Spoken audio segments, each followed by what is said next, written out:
G'day, you good dunce. Not taking first from Orcris today. You almost did though, McCory. You almost did. It was a good attempt.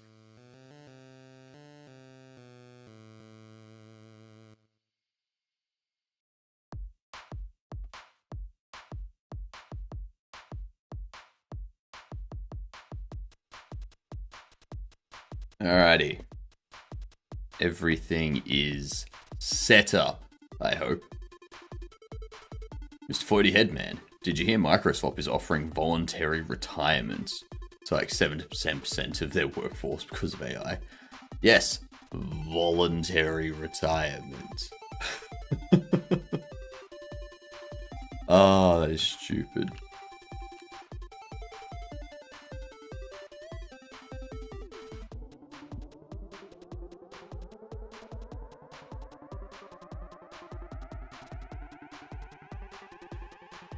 Oh, this is funny. Okay, so I do like that searching microslot voluntary retirement still gives me what you expect. You know? Would they also voluntarily revert that AI? No. That's not what Microsoft does.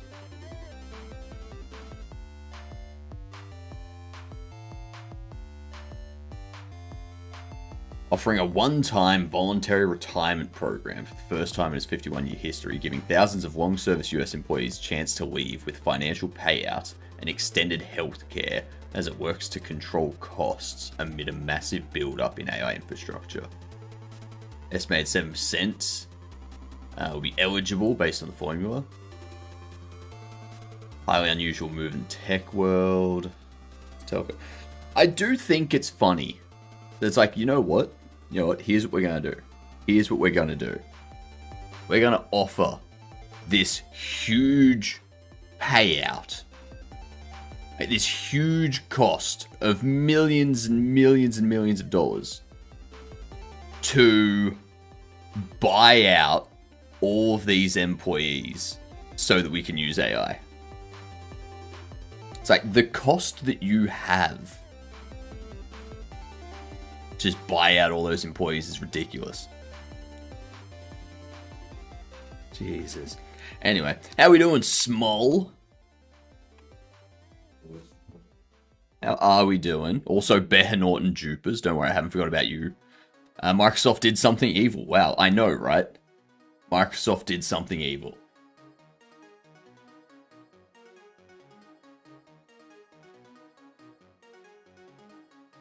Alright, Daily Akari. Let's do this. What the frickin' hell?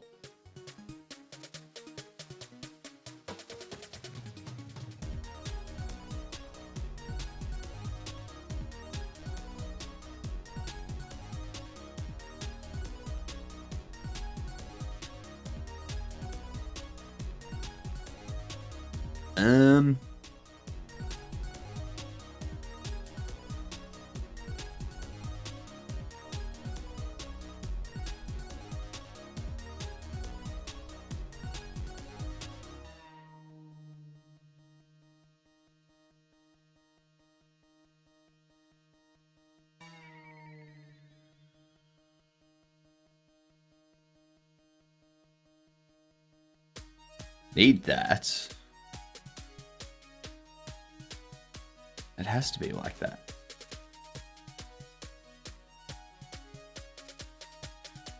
There, that's what it is. I'll put one that, yep, that's it. Now we still need to get that one, which will be there. And you will be there. You'll go there and there. That's the only thing you can do. But now I can't get you. Okay.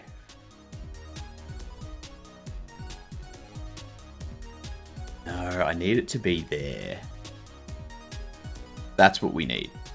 That's the solution there. You can be internal. You can go there and there. But now I can't get you. That.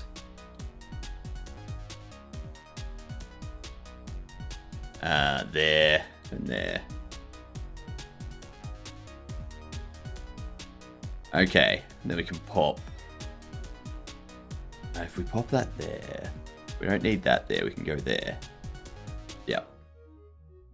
All of that is covered now, except for that spot.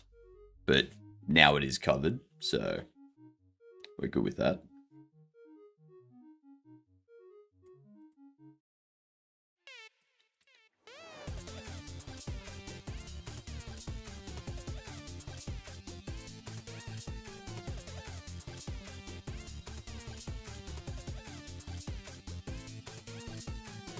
Done. All right, now we need this bottom section here.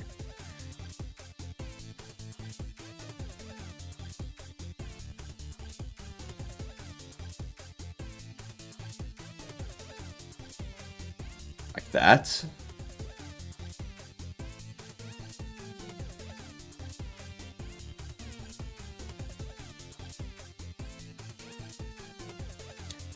Not that. There.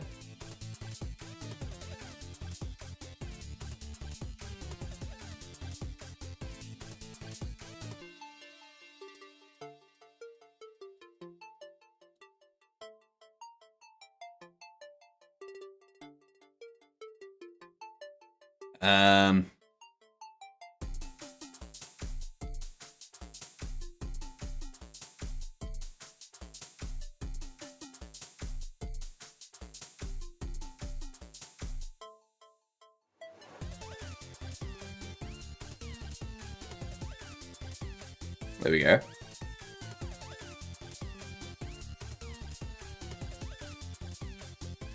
We don't have that one.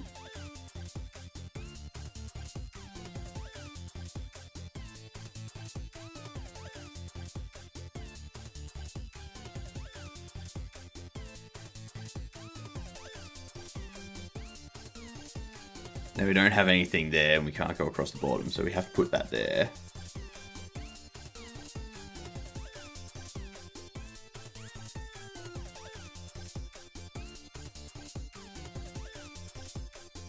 There we go. But now we don't have that one, so we gotta go there. And there. I think that's it.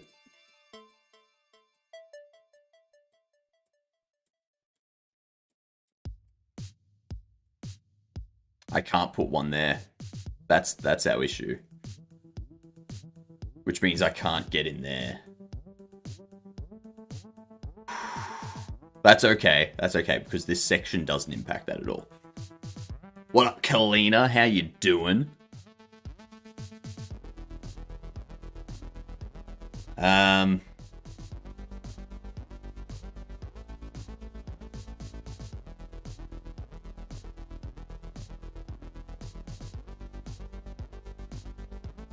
we are.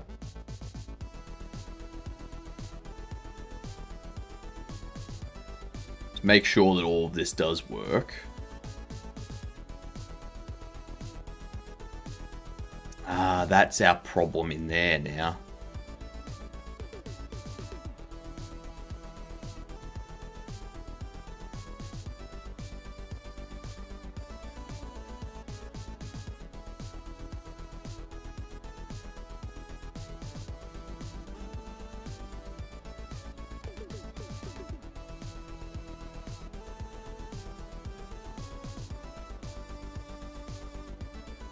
I'm happy with that. I'm happy with that. That works. That works.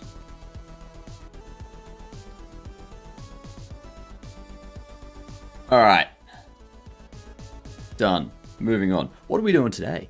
Microsoft has a bunch of distinguished engineers in their 60s that are like 800k just by existing and don't really do much. See the blog I posted, pretty nice. But that's the thing, though. Instead of keeping these people on and getting them to do stuff, they should be like what they're doing is instead of keeping these people on and putting them to work, being like, you're making this much money, here you go, make a ton of stuff for us. This is what we need you to work on. Instead of doing that, they're going, we're going to give you a bunch of money over the next, like, X number of years, as well as healthcare benefits and stuff like that, and you're not going to do any work for us at all. How does that make sense? And then also, at the same time, spending even more money on AI to replace the people that you're getting rid of, that you're still paying.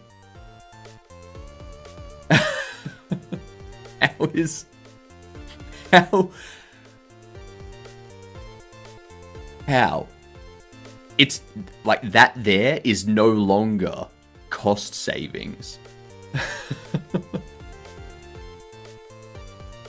It's stupid.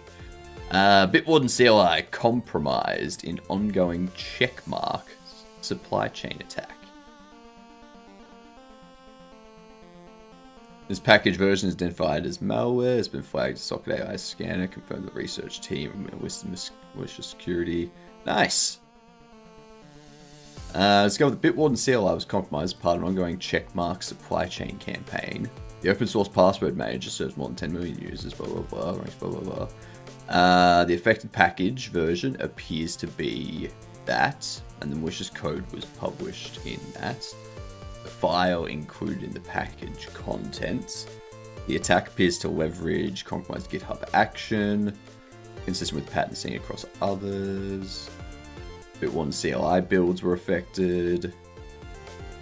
If you use Bitwarden CLI, we recommend reviewing your CI logs and rotating any secrets. I don't.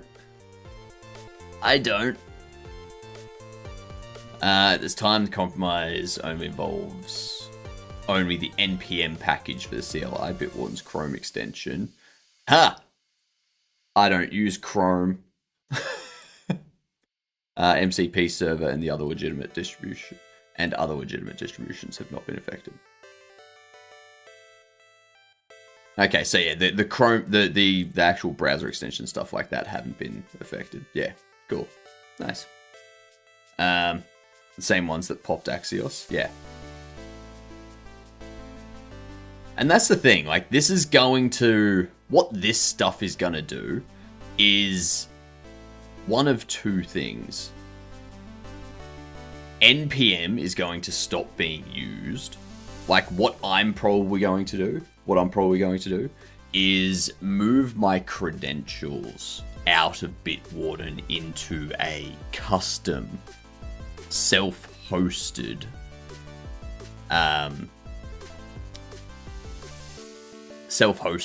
password manager. Have that run on one of my servers that I can just set up securely and whatnot. And yeah, just never touch anything else. But the big thing that's going to happen is a lot of things are going to stop being open source. Like, everyone was pushing for open source, being like, hey, look, we can do all this stuff, be open source, and people can see what we're doing and stuff like that. And then you have stuff like this happen, and then they go, you know what? We're not going to make our stuff open source. We're going to make it closed source. We're going to have all of our builds and stuff happen internally, not on GitHub, stuff like that. And then all of a sudden you go back to what it was in the early 2000s, where everything was just closed. Yeah. Can you guess how many people are on the security team at NPM, owned by Microsoft?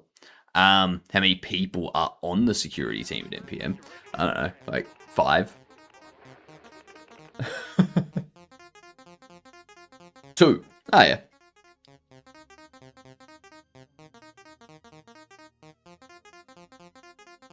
Hello, Pax. How we doing? Yeah, it's not a great security team, is it? They probably need some more stuff. 2 plus 500,000 agents. Yep, that's exactly right, Hadouken.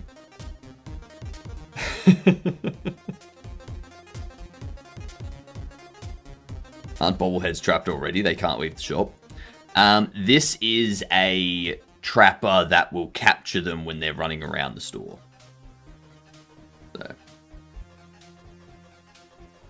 So. What do we need? Do we want to make... I don't think we want to make this character body. I could make this a character body.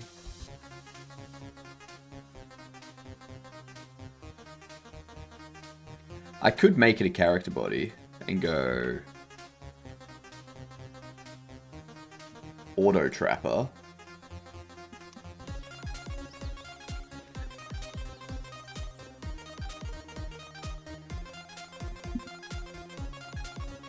Collision shape.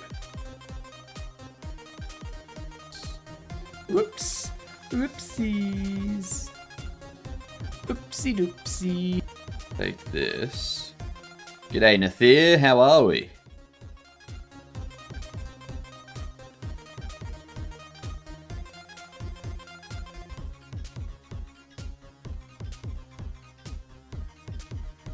Oh, 05.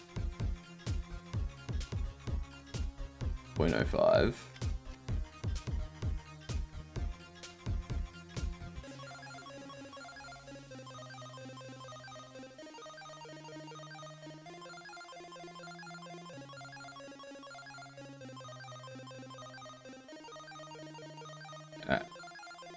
I'm doing well.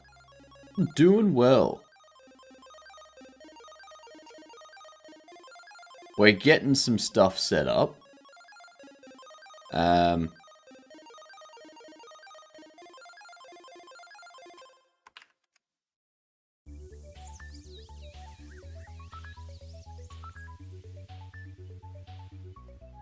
We need a box.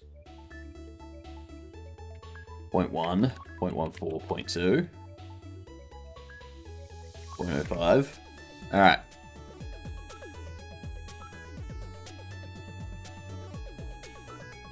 So.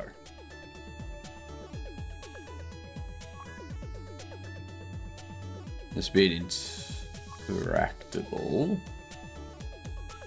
Auto Trapper. And then we need another one.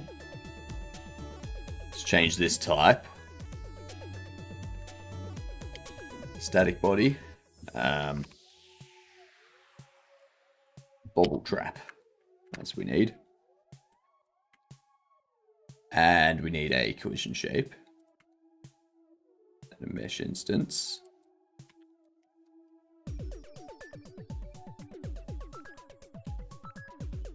YouTube stopped generating notifications for me for all channels, so I finally moved to RSS Reader. What do you mean stopped generating notifications for you?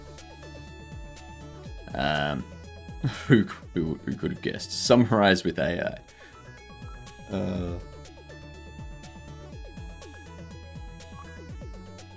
We need you to be 0.3 tall.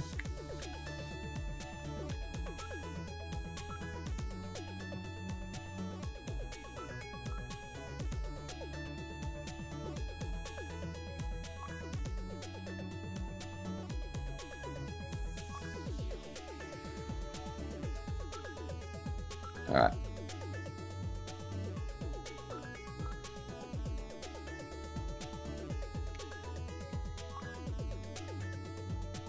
Point 2.2. There we go.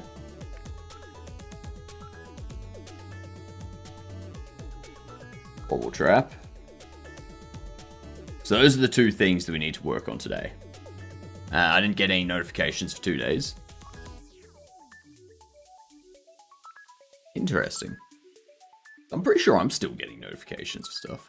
I never check my notifications anyway. Like, it's got this... Like, there's this thing where it's like, I just don't care. I never check them. And maybe that's what they're looking at. They're looking at people that just don't check them and being like, well, they haven't checked them. They haven't clicked on any of the notifications for ages. So we're going to remove them from the notification list, and then if they come back and resubscribe to the notification, then we will add to it. It looks like Raylib 6 has got an update.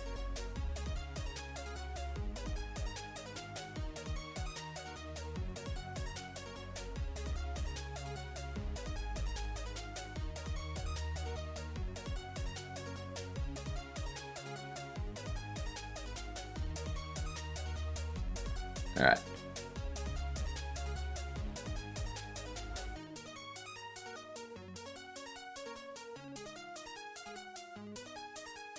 So.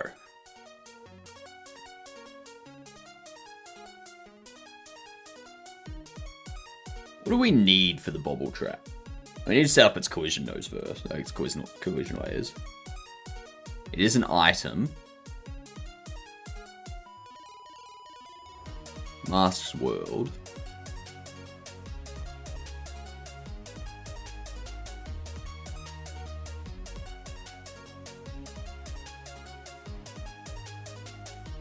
I feel like this would be furniture.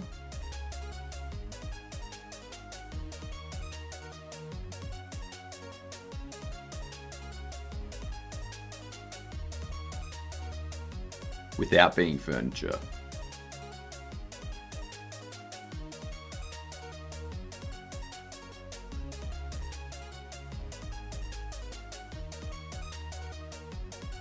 Yeah.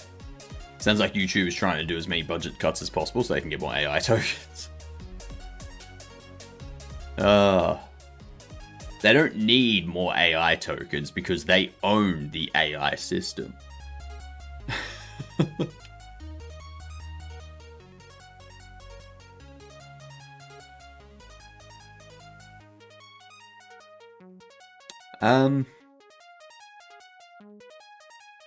So this would be a static body trap, a static bobble trap, not body trap.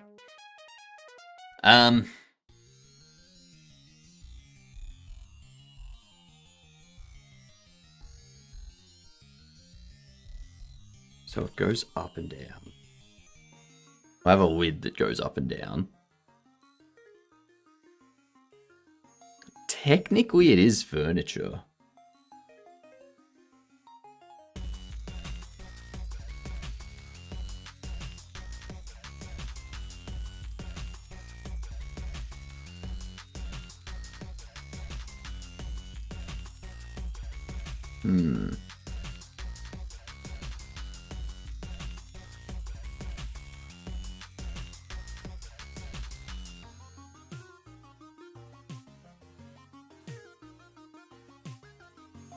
So you got to place it somewhere in the store. But you also need to pick it up like a...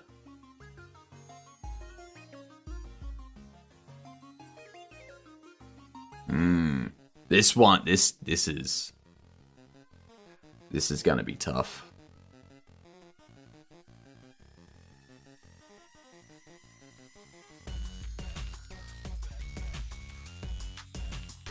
It's something that's furniture and an item.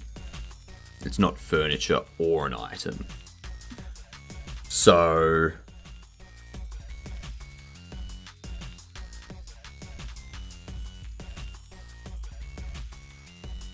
you get it delivered. We'd want it to show up in one of the smaller boxes as like a pack of 2 or a pack of 4.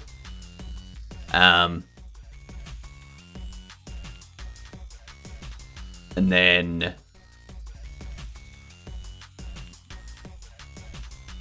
we would also need... You also need to hold, like, pick it up and hold it. But also be able to go into a placing mode and place it.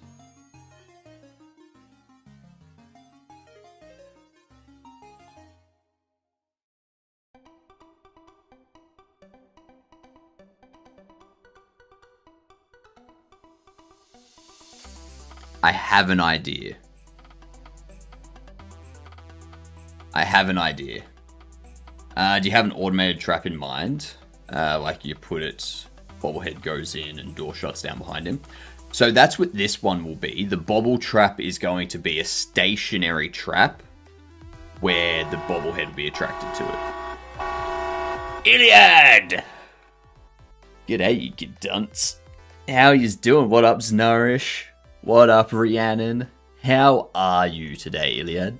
What were you up to? Give us the details. Brainoid, what's going on? Good to see you back.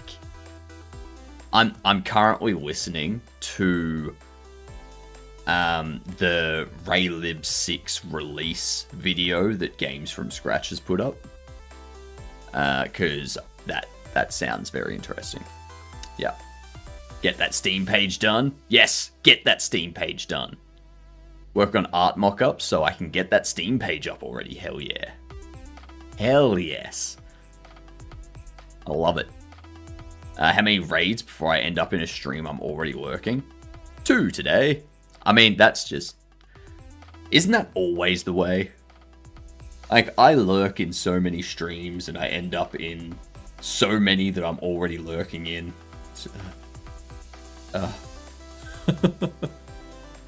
But yeah, I'm actually setting up some new items today.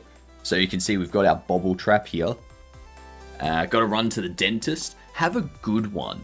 I hope you're like me and you find the dentist relaxing. People think that's weird. People think that's weird. But I think I'm fine with it. Like, I'll go to the dentist if I have to do, like, if they need to spend like an hour or two working on stuff, I'll take a nap. Like, while they're going, I'll just doze off. You do your thing. I'm gonna catch up on some sleep.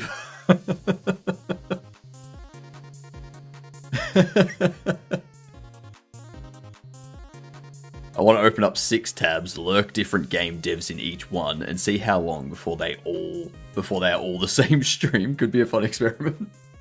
You could probably set up a bot that does that. Set up a bot, give it a list of 6 channels, have it be in those 6 channels, and then wait until it's down to 1.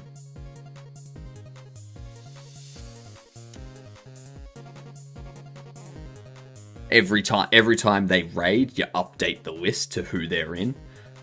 And yeah.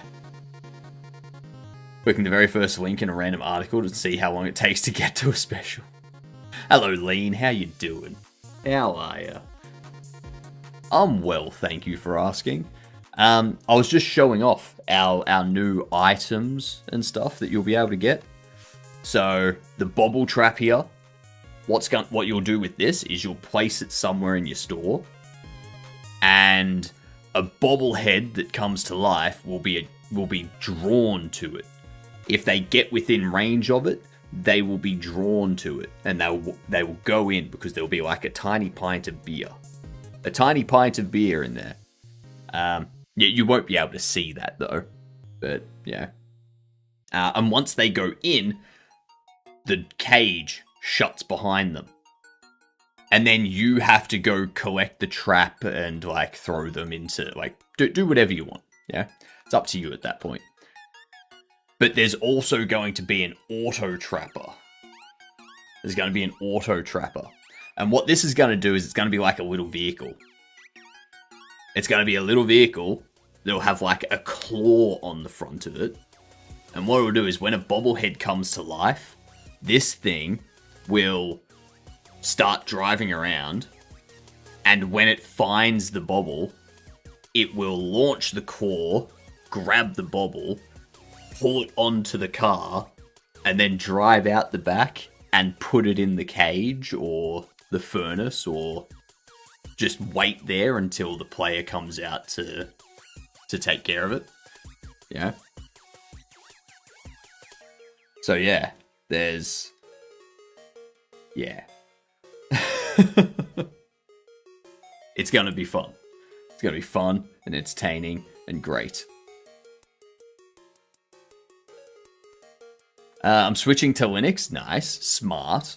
My laptop's being stupid and not letting me install Windows 11, which is stupid. No, that's smart. That's your laptop saying that it doesn't want to be abused.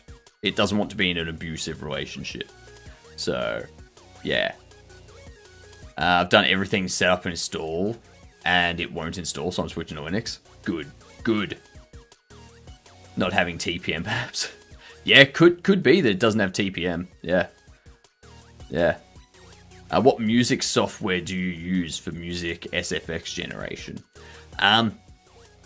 Generally, if I'm making the sound effect, it'll generally just be me like doing something in the microphone.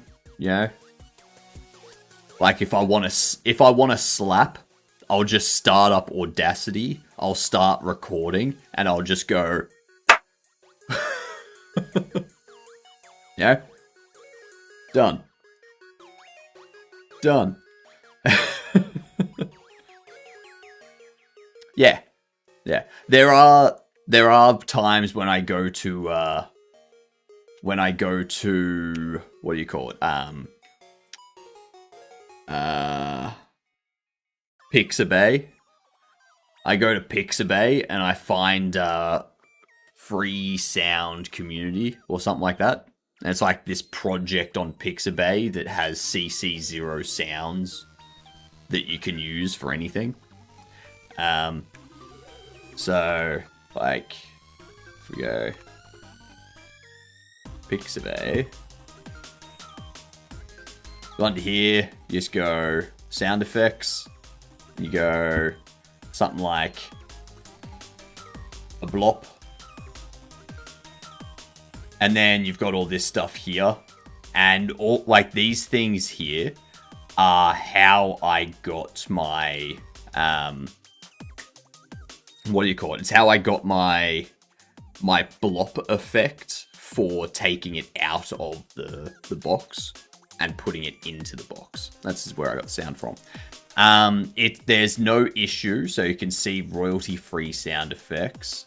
And the licensing side of things, if you download one of these, then it pops up with this. And it's like by downloading, you agree to our license, and you go to the license, and it's like, yeah, it's royalty free, blah, blah, blah. What you're allowed to do with content, use content for free, use content without having to attribute the author, although giving credit's always appreciated, modify or adapt content into new works. What you're not allowed to do is resell or distribute the content on a standalone basis. It must be part of something else, such as a game, a soundtrack, movie, that type of stuff. It has to be used to create something new. You can't just take the sound effect and resell the sound effect.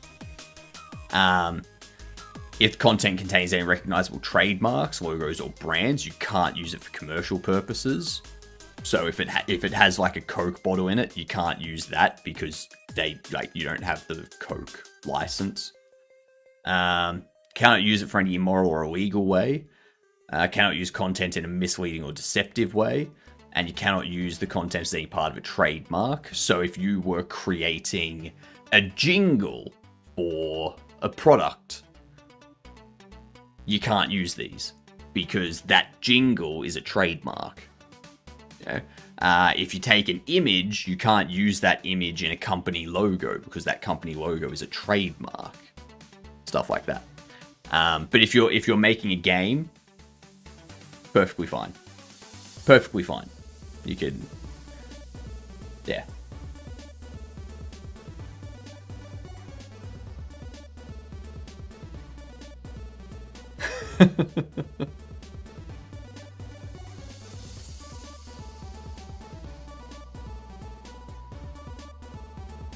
I like it. I like it. But yeah, like, I'll generally just fire up Audacity. And I'll just record stuff here. Or I'll use Audacity to edit stuff. Alternatively, I do have LMMS. But I have no idea how to create music. So this is basically useless to me. This is just using up space on my hard drive because I have no idea what I'm doing.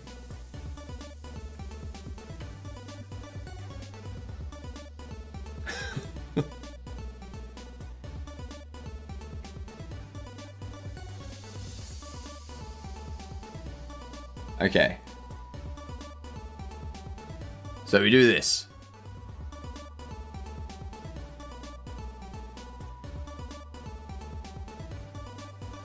Let's attach a script here.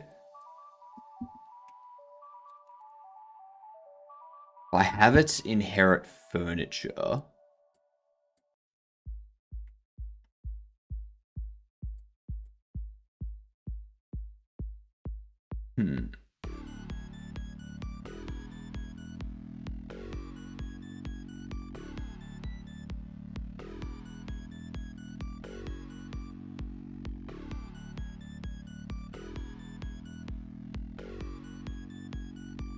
We want these to be moved forward. Negative 0.1.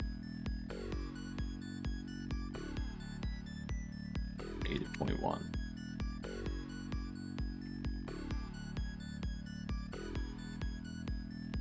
Point 2.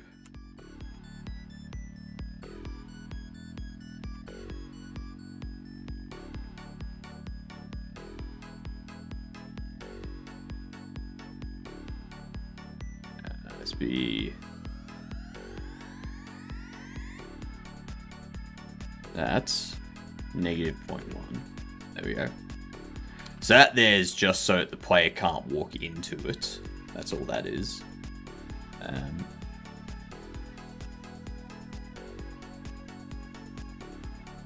And do that. Make it so there's furniture.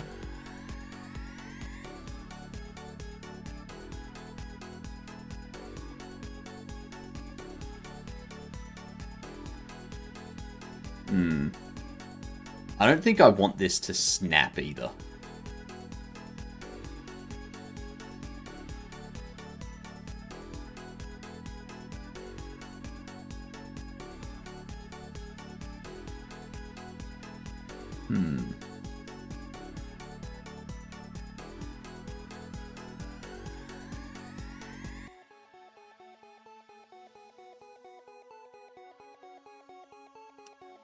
Interesting. How we doing, David? What up, Supernova? Love your Godot skin. Thank you. Thank you very much. It's the simplest Godot skin ever. It's the simplest thing ever. I changed the base color, the accent color, the contrast.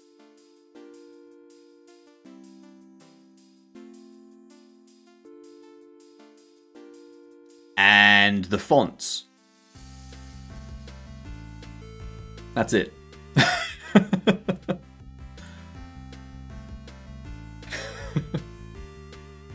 Hello, K-Cog. How you doing? Not much is up with me. We're doing a 24-hour stream on Sunday. Yeah. You gonna change mine now? Do it. Do it. It's worth it. It's worth it. So for anyone that doesn't know, I'm doing a 24-hour stream on Sunday. So we've got today, we've got the stream now, and then we've got tonight's stream. Okay. I'll probably stream tomorrow morning as well, because that'll be Saturday morning for me. And then I'll take Saturday night off so that I can get some more sleep. We will do the 24-hour stream from 7 a.m. my Sunday, which is 48 hours-ish from now. And that'll go until 7 a.m. Monday my time. But we need to hit 3,000 followers for that to happen. We're gonna hit that. There's no question about that. But that 24-hour stream, what we're going to do on that 24-hour stream, KCOG, is we're going to get the overlay. We're going to get the data that Slime VR is sending into the overlay to control this rig here, so that we can have this thing move around based on my movements. You know? So as I move around, this thing moves around and like follows. Stuff like that. And then, once we have that done, I will be able to start planning out my next, like the future bodies that we do. So there will be multiple different bodies that people can change me into. You'll be able to interact with those. So we're gonna have Dr. Roxo, the rock and roll clown, who the more bits and subs there are, the more powdered sugar there is around Dr. Roxo. There'll be Master Roshi. Master Roshi will start off like skinny and small, and the more bits and subs there are, the more big and powered up he gets. Yeah, and we can have like a power up effect like they have in Dragon Ball. And for the nurse, but the nurse is going to be the most popular one, because the more bits and subs that come in for the nurse also gets bigger, but in a different way to Master Roshi.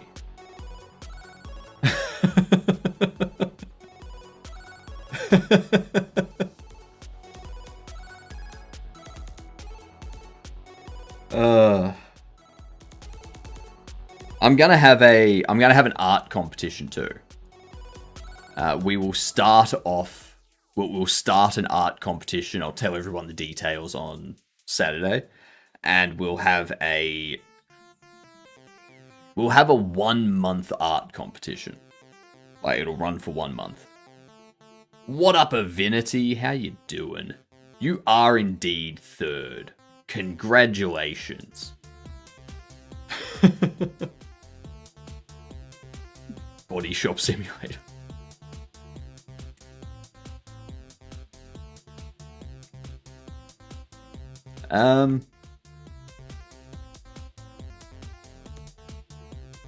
So this thing here, I don't need obstacle. G'day, Avinity. We don't need anchors, do we?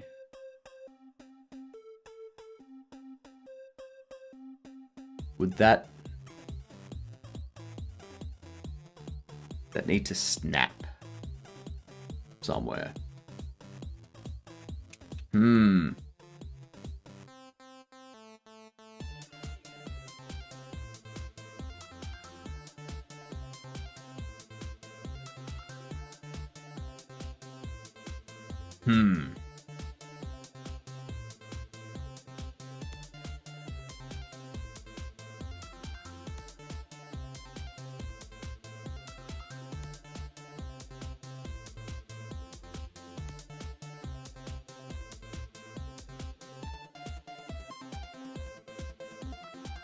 I don't think I want those. Sammy, how are ya? Godello. Godello, you giddunt.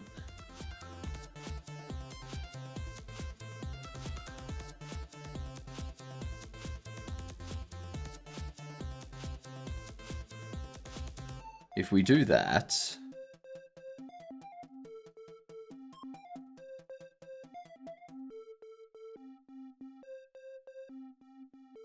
let's copy that.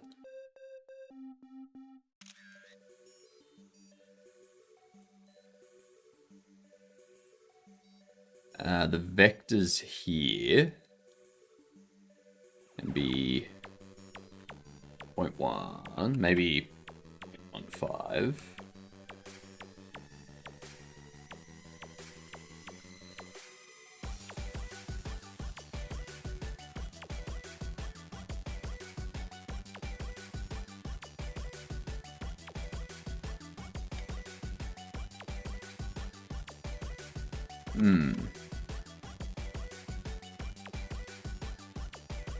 Let's move those back as well.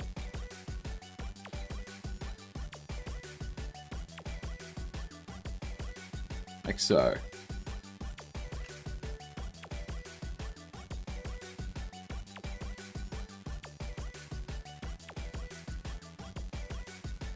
So that will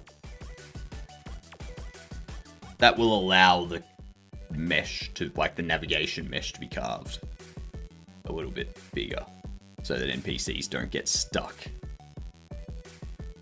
But I think that's all we want. I don't think we want... We don't need anchors. We don't want it to be placed. Storefront item is correct. And we also need a state machine.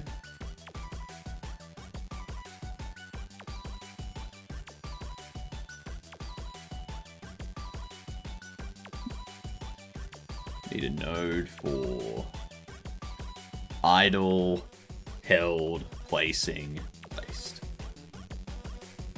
Yay!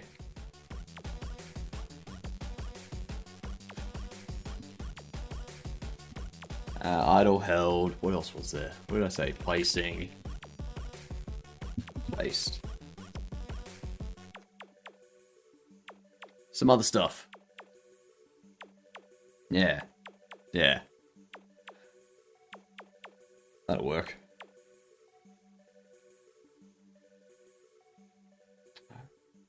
Let's see. State map, I don't need to worry about setting that up. So... There's no other... Because it doesn't get stocked or anything.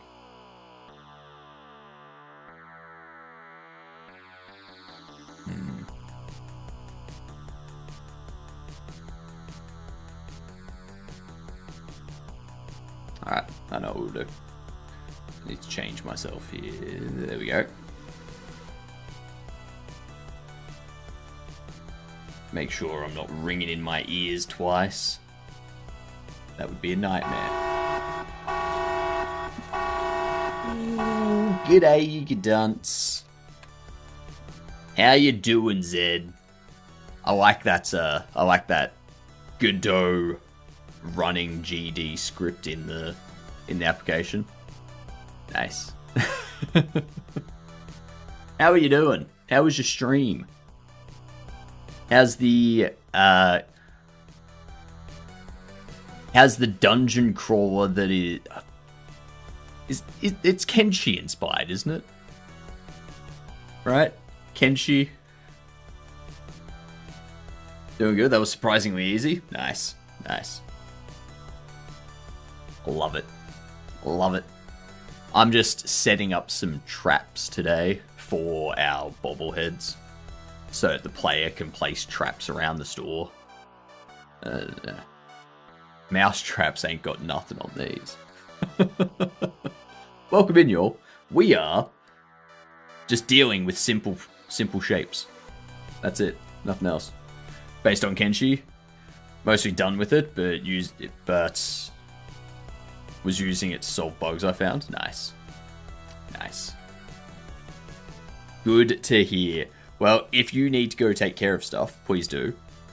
Go do your groceries and your human things, which... Ew. Ew.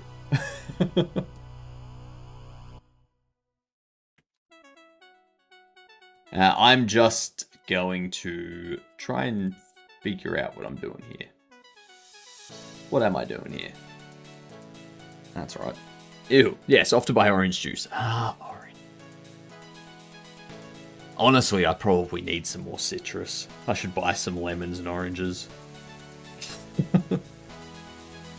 I feel like I stay indoors so much that I'm gonna get scurvy at some point.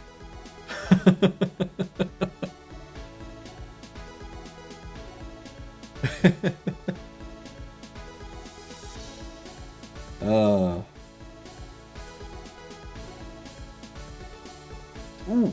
I am going to have an art competition soon, though. So for everyone that's come in, we have a 24-hour stream coming up. And that's going to be on Sunday. My Sunday, for everyone in Europe and America, it'll start on Saturday. Okay? There'll be an art competition that starts on that day. And that competition will go for a month. But the plan for that stream is my slime VR trackers. I have the data from those coming into my overlay. And I have this set up here, which has all the bones which match to the name. They match to the name of the bones that Slime VR stuff maps to. What up, Claymore? How you doing? 1 month. Yep. So what the plan will be is on the 24-hour stream, we will get the data from the Slime VR trackers mapping to these bones so that as I rotate, this rotates. Yeah? And you can see the hydraulics in the middle there, how you can see how those hydraulics are nice and cool. Yeah. The art competition, we're going to have a blacksmith body and we're going to have a nurse body. So this is our test mech, but we're also going to have a blacksmith, a male blacksmith and a female nurse. The art competition is going to be give me a design for the nurse and give me a design for the blacksmith. Yeah, or give me a design for the blacksmith. Only do one or the other. And whoever wins, they'll get something. I don't know what they'll get. Oh, that's what they'll get. Whoever wins will get to pick from this list of games, plus whatever games get added there because of May's Humble Bundle. So you'll be able to pick a game from the list here, as well as other, like, more that we add there over the next month. So yeah.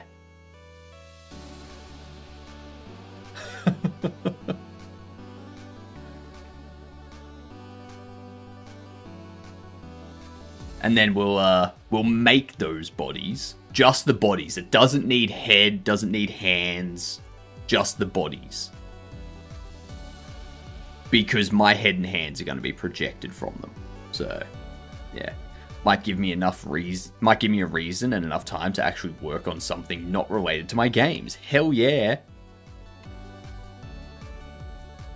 Hell yeah. But for now, we're just going to keep going with this. So we're setting up our bobble trap. Yes.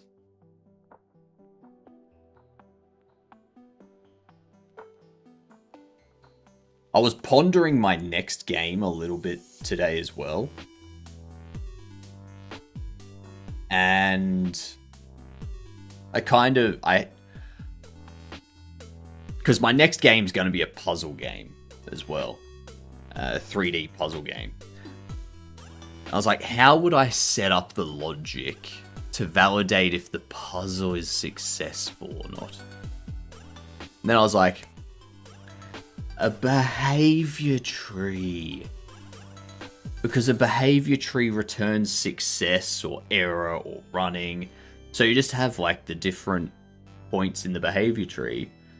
Be like, you can have one that's like loops and it like counts down, and if you don't finish it in time, then it returns error and the entire puzzle resets. You know? And like, if the player does do one of the steps wrong or in the incorrect order, it returns error and resets the entire puzzle, and you get like a visual indicator somewhere in the room that resets as well. And I was like, you could do that via a state machine or just like some basic logic. like some basic puzzle logic. But a behavior tree just makes it flow a lot better in code, I reckon.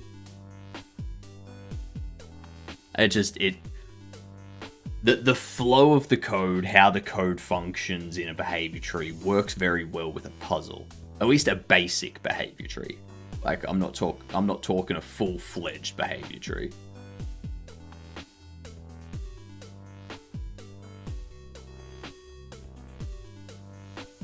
Yeah. That'll be good.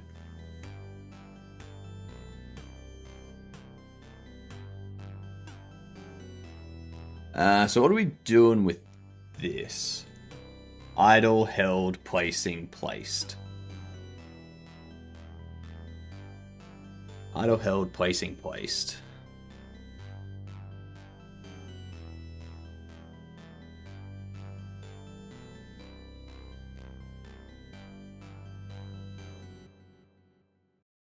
So, do I want to use the existing furniture states?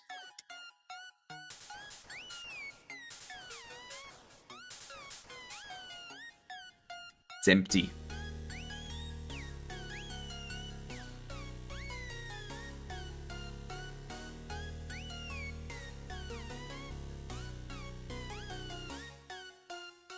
I think placing and placed.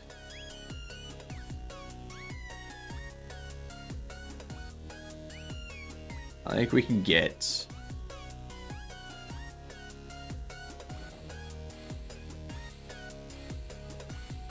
placing.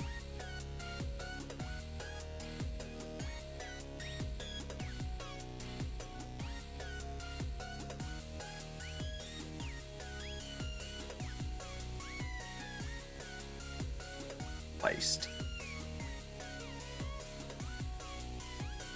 We do need to switch up the logic, though, to put it in and out of these states.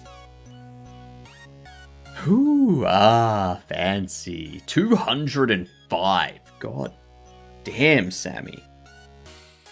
God damn. Tell me you're wasting your time without telling me you're wasting your time.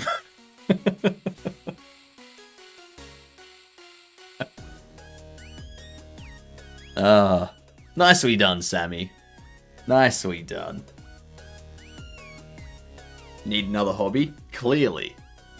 Clearly. I think that the issue you've got there, though, Sammy, is even if you get another hobby, you can do that hobby while still watching.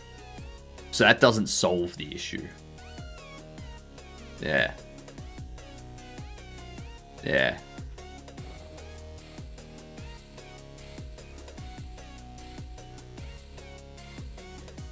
What's the idle going to be? Held will probably be held container?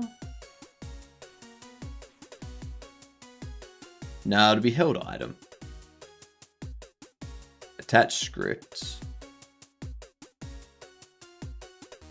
Held item. I feel that's better. I feel that works. But the idle state.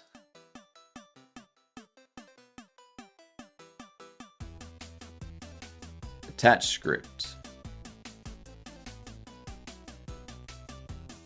Idle item. That could work. I think that'll work.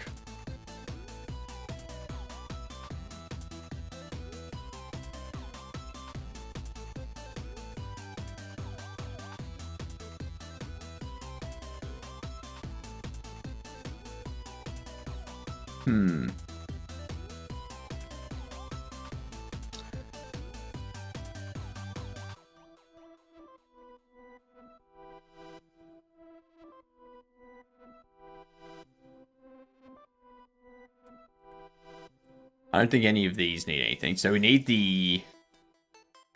Oh, we got ads coming in anyway. So I need to figure out what what interactions are going to be under each of these. So held will need to be able to switch into placing or not drop.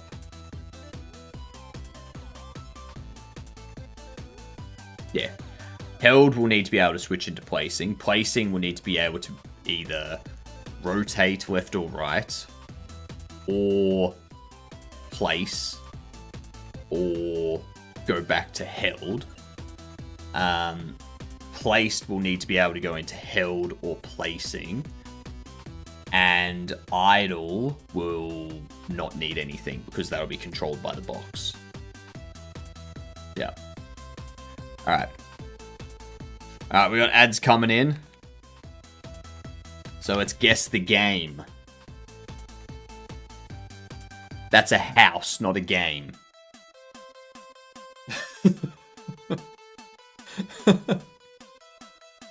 Does this building look familiar to anyone?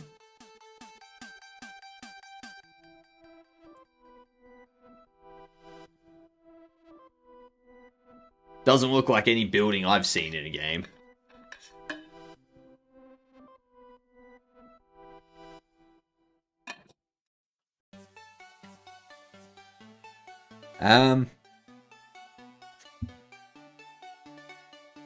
It's not an Assassin's Creed. It can't be a Fable, can it? It's not a Fable. That's too high fidelity for a Fable, right?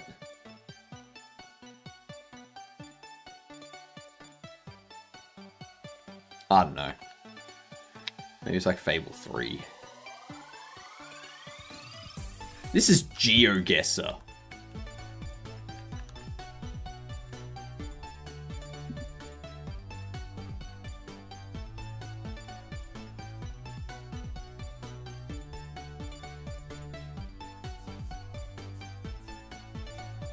What the hell is GeoGuessr?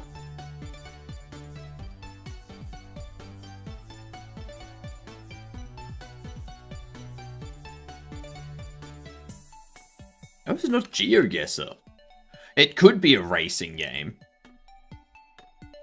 I don't think so though. This looks like GeoGuessr.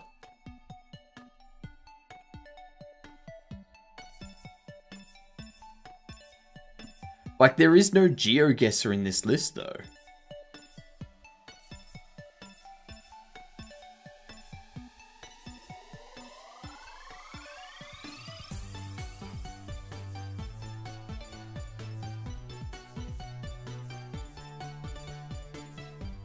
Yeah, there is no GeoGuessr in the list.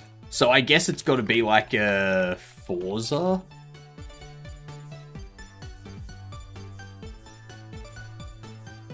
Yeah. Forza Motorsport. So it's not Forza Horizon or Forza Motorsport.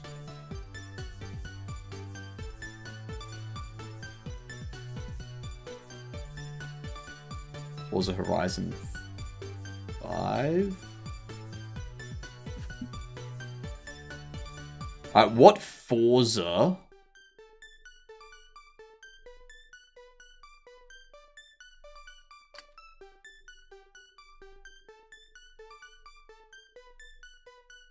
What was Forza? What Forza released in 2018?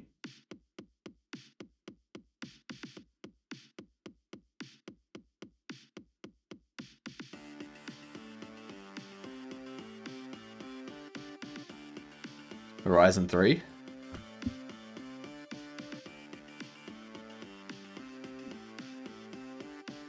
No. It's definitely Forza.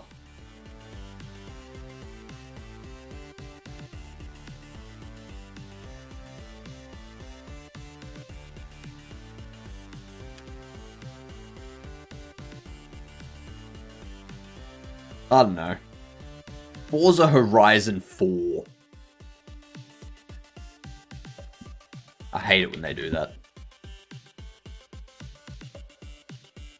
I hate it when they pick a game that has like 45 different entries in the franchise. It's like, come on, that's ridiculous.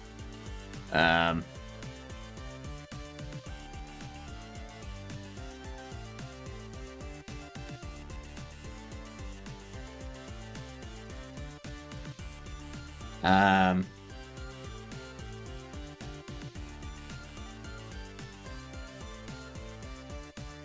oh, drunk. That was easy. Okay, so the way that we do Quirtle here is we do extreme Quirtle.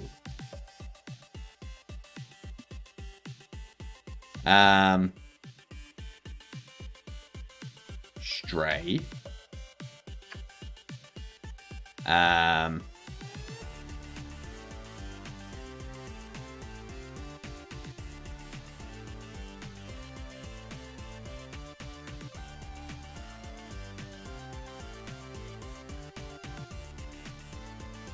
We know it ends with AST.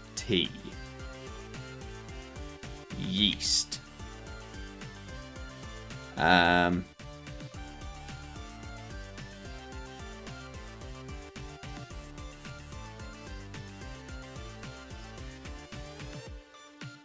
Crack. Ooh, no. Ooh. Ooh, crap. That was a waste. That was a waste. That bottom right one's gonna be real annoying.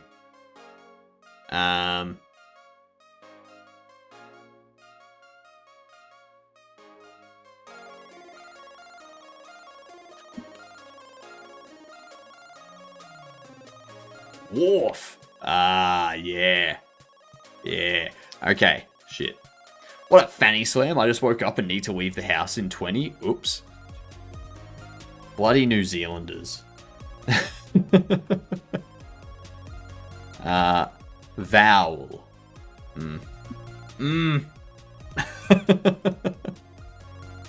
Hell yes. You got lucky? No, I didn't. No, I didn't. That was brain power right there, Sammy. That was brain power.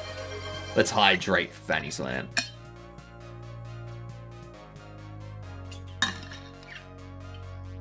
Ah. Thank you for the water, Fanny Slam.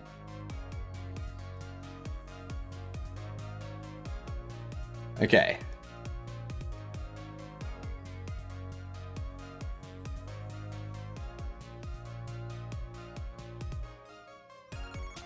Alright, so we need...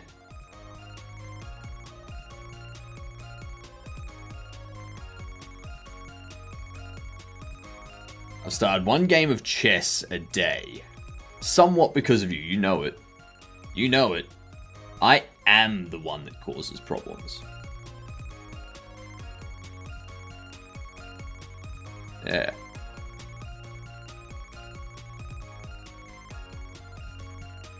Pawn cross pawn. Love chess. It's fun. It's fun. I get my ass kicked constantly. Yeah.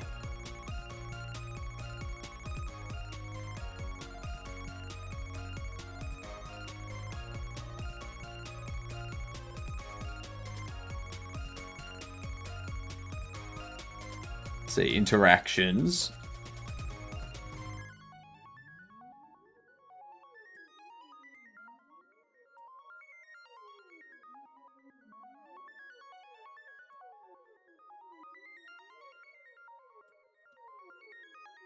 So we need move. So we need this.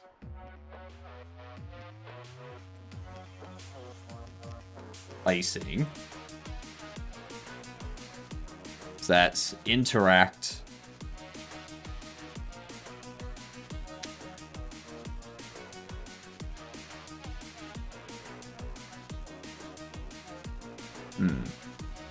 We need this. Interact secondary, maybe? That's what I'm thinking. We have right click B cancelling the placing.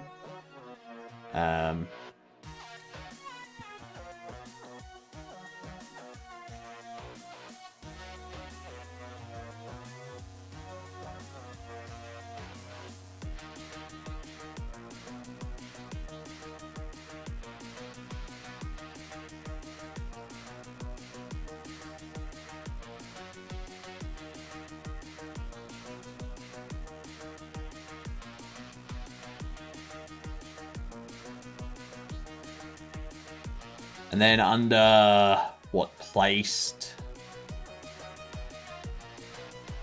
We do need move. Jesus. It's one of those days. No. I was going to break into some Limp Bizkit there, but then I was like, nah. I'm good. I don't want to do that. How you doing, Conrad? What were you up to today? Welcome in, Raiders. I'm setting up some bobble trap logic stuff. Yeah.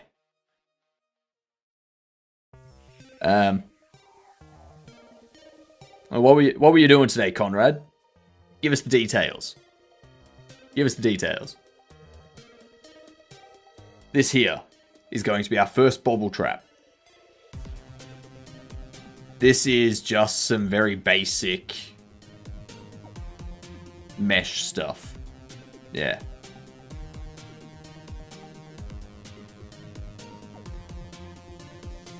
What are we doing? So we have move. We also need hold, I think. Place that there. Because that's interact. Hold.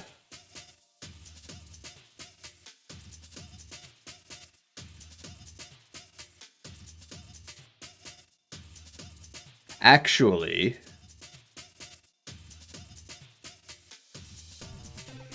we have a look here.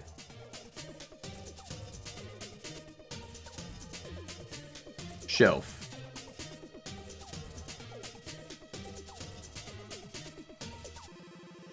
This shelf here. Place, take. Take is interact secondary. Place is interact primary. Okay. Shit. Made good progress on my stage selects. And then was playing some Deadlock. Chill stream, what about you? Me? Ooh. What characters do you play on Deadlock, Conrad? Because last night, I had a breakthrough last night. I had a breakthrough in Deadlock. So, in Deadlock, I generally play Drifter, Infernix, Page, Mina, Grave, oh my god, what's the other? I've started Kelvin. And last night it clicked. It clicked in my head last night how to play Celeste. How to play Celeste. We were winning. We were winning as Celeste.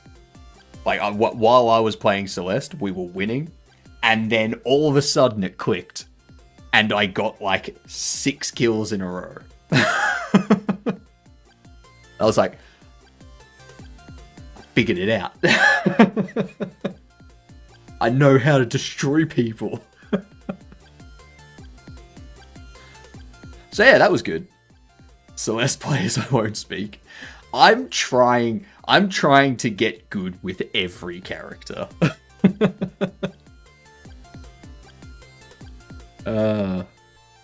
He's not punished for overextending.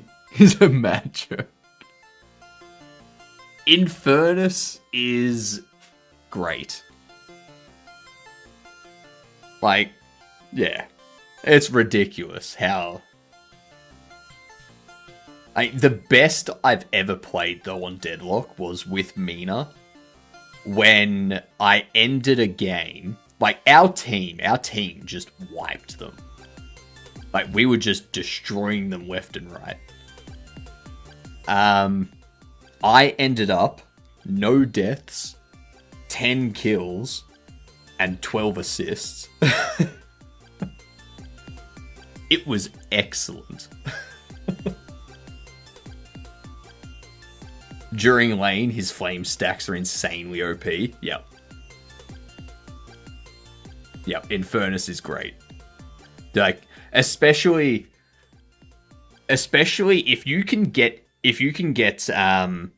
like Titanic Mag or Infinite Ammo with Infernix, as well as Spirit Rend, where as you shoot them, their spirit resist drops, and also get like Mystic Vulnerability, so that any spirit damage you apply gives them a debuff that increases spirit damage against them. If you can get those like three or four things on Infernus, forget it. Get them leech or spirit and bullet lifesteal, and Infernus is just unkillable. You just can't. Constantly taking your life, constantly decreasing your spirit resist and increasing spirit damage against you. It's insane. It's so good.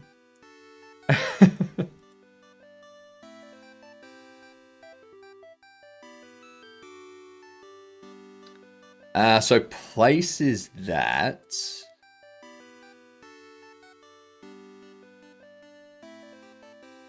I think what we need to do... I need to take this. And I need to pop it here. And... take Bobble. So take Bobble is going to override...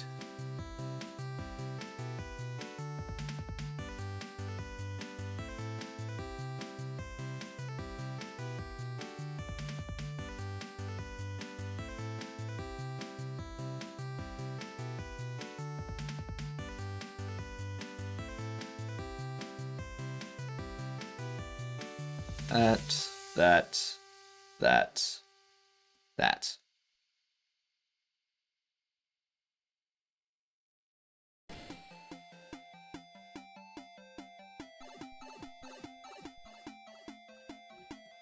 Alright. Dash Furnace because I have no aim. If you have no aim, you need to play Graves, Conrad. Yeah. Because Graves' attack is just auto-aim. It's fantastic.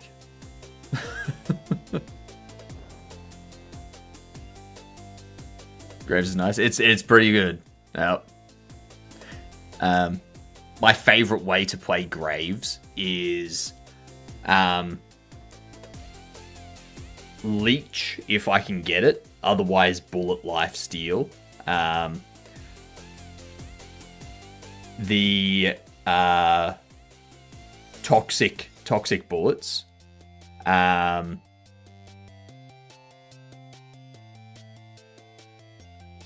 What was it? Like one of the magazine increases and escalating resistance. Yeah. The amount of times I've been fighting someone one-on-one with Graves, and then I've run away to reload, and then like a second or two later, that character dies because of the toxic bullets. Yes!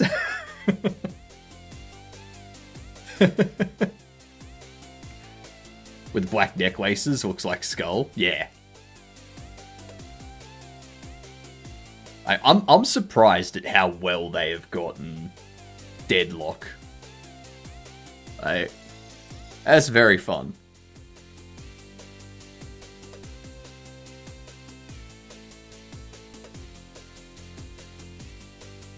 I will say, here is what you do.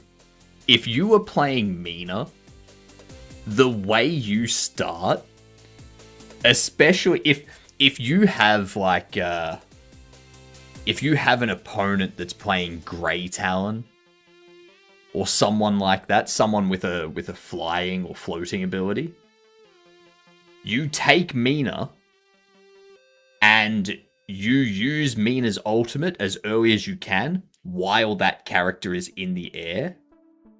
You will take them out like 99 times out of 100, you will destroy them from the very first round.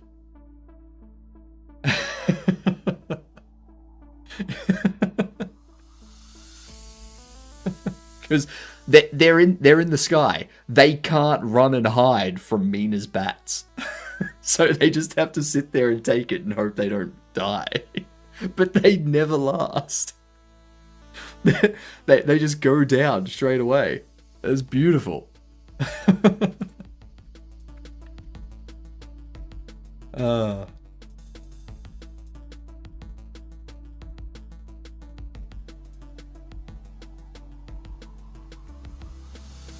Held.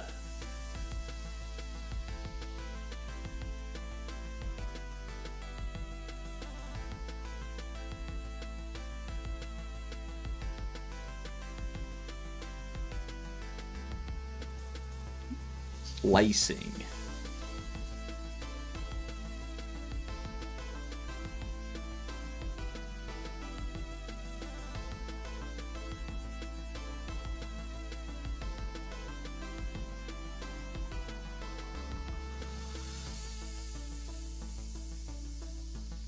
What about, do I have anything in here?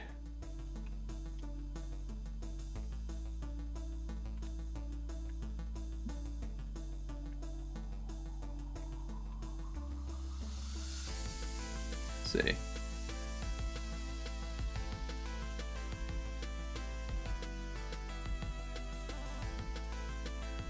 Do we have... I need to find some sort of place. Man, there's a place item. It's not really what we want, though. Gonna lurk, have a good stream. You have a great night, Conrad. Get plenty of sleep. Thank you for the raid again. Much appreciated. We do have a 24-hour stream coming up in 2 days. So I'll see you there. You can watch me go insane. Maybe get a body as well during that time. Who knows?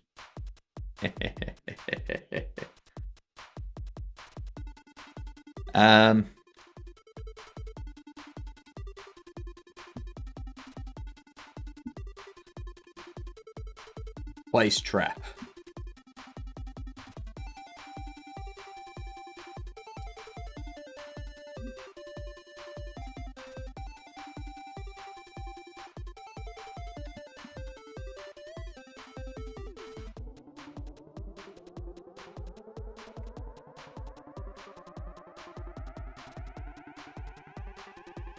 Okay, so this will switch into placing state. This will switch into holding state. This will switch into holding state. Idle doesn't need anything.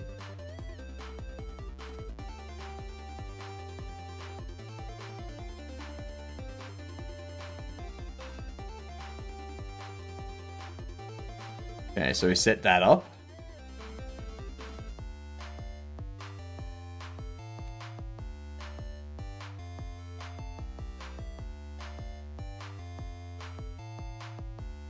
Alright, there we go.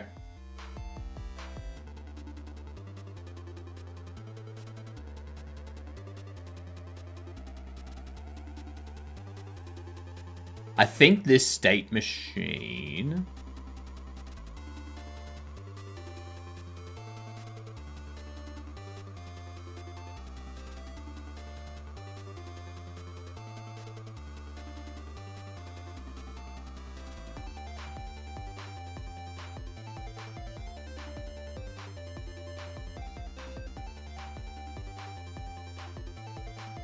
So, building a suit like Iron Man. I'm going to have multiple suits. One of them will be an Iron Man mech suit. Yes, that is correct. There will be a Terminator T-800 metal skeleton. There'll be a blacksmith, a medieval blacksmith. There'll be a nurse. Master Roshi will be one. The Galactic Bugs, one of those will be one of my mech suits. Sable, which was Jedham's. A Pickle, like Pickle Rick. Mentok, the Mind Taker. A Skeleton, just a skeleton. Dr. Robotnik. I'll have a Dr. Robotnik body. As well as Dr. Roxo, the rock and roll clown. Yeah.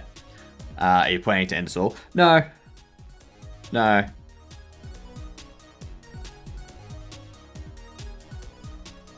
This game is proof that I don't plan things.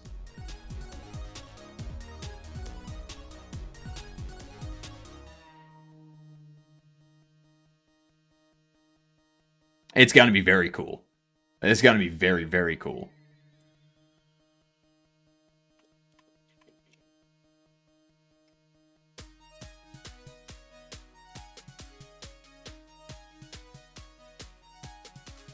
If I copy that, and I pop that under here,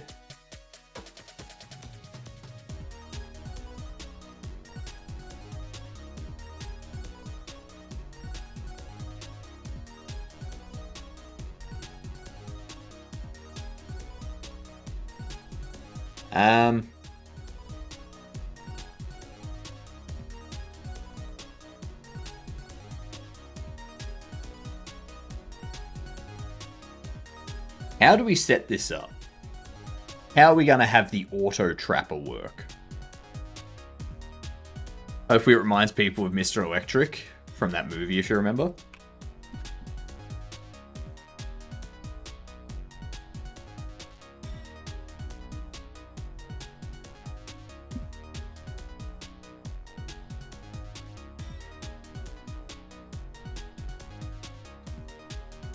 You're talking about this guy. The Adventures of Shark Boy and Lava Girl.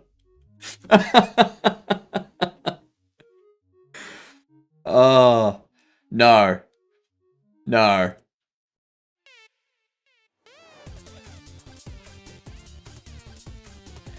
It will not look like that. No. No. It won't look like that at all.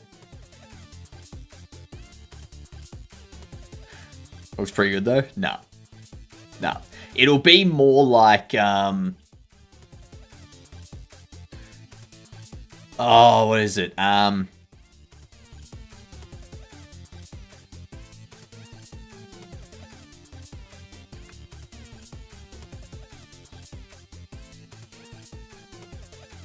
So it'll be more like this. So it'll be like the body from there down. And it won't have any weapons, and my hands will be projected from the end. So that's what it'll be. Yeah. Yeah.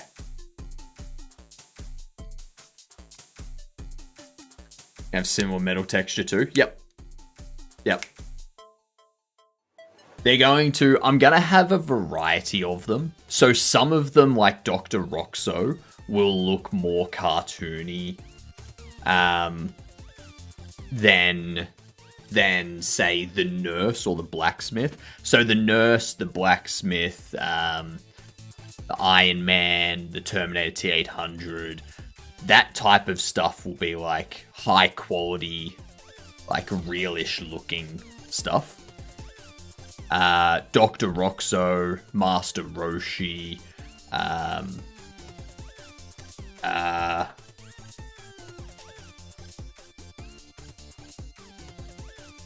Dr. Robotnik, the bugs from Rick and Morty, stuff like that will look more cartoon, like more like the original artwork sort of thing. Yeah. You're late, gamer. You are late.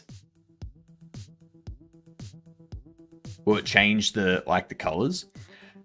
For characters like Dr. Roxo,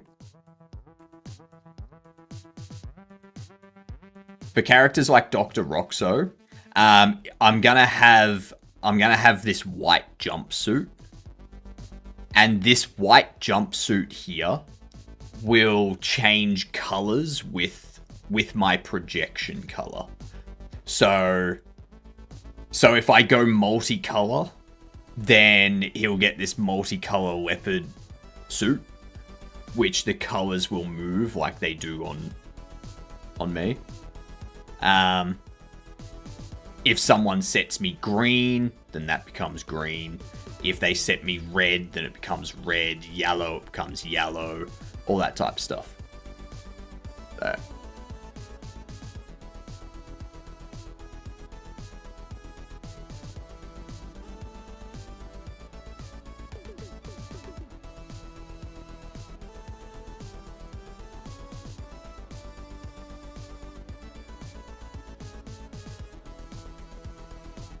Oops.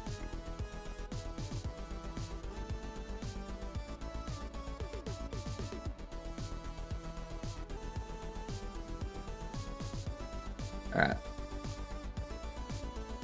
Eager to see these? It's going to take a while to build them out. Like, our first one is just going to be this test mech. And this is just going to be to test out the armature. It's just going to be to test out this armature and make sure that the data coming in from Slime VR is being correctly mapped to stuff. And to make sure that, like, when I move and stuff, the positions are all correct and things like that, and proportions are correct and whatnot. And then I can start making the next bodies and stuff like that.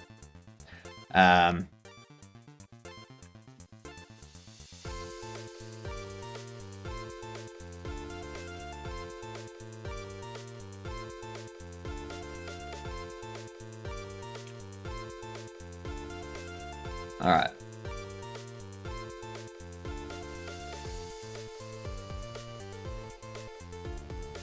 Yeah, maybe I'm thinking once Bobble Shop Sim is done, which should be like 2 months or so, we will have... I'm gonna have my puzzle game, which I can't do all of that on stream. I have to do some of it off stream because of like puzzle solutions and certain dialogue and the different endings and stuff like that you can get. And then when I can't do stuff on stream for the game, I can do things like the 3D modeling of the bodies, building a website, all that kind of stuff. All the stuff that I haven't had time to do yet.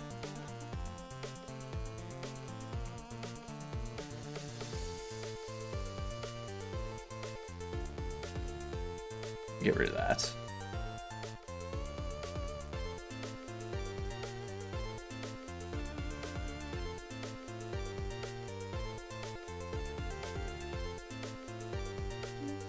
The auto trapper, when we're placing that, so we get that delivered in a box. We take it out. We put it on... Like, do we just put it on the ground? Or...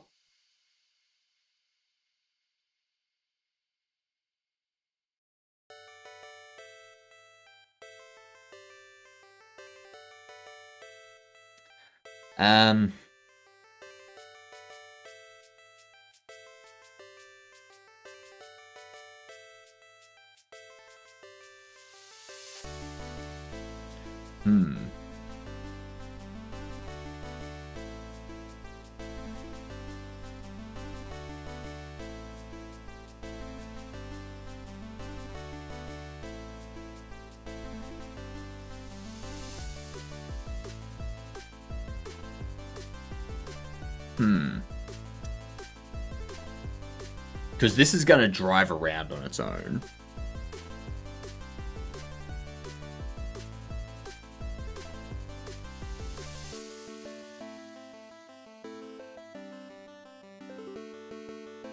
I could have it go either direction. I was trying to figure out how to make my spring arm not clip when using an over-the-shoulder camera view. What you would need to do,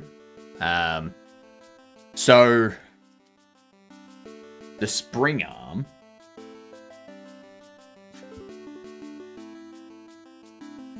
I have a collision mask. You need to make sure that it's colliding with different things. If we make the length of the spring arm 10, we give it capsule shape.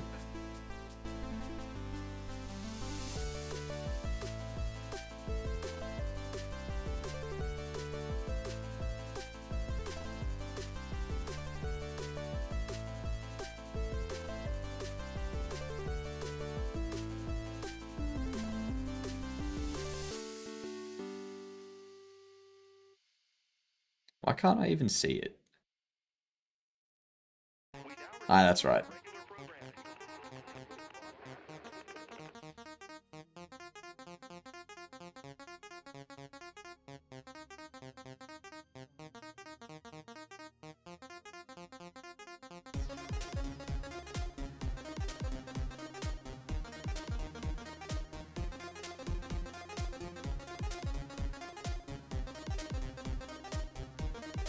How do you even set up a spring arm in the first place?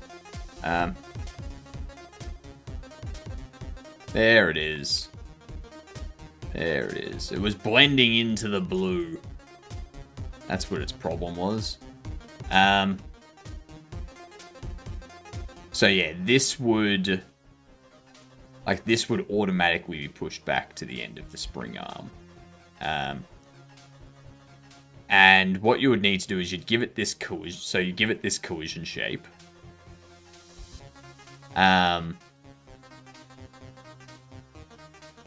Usually it would just be something like a sphere.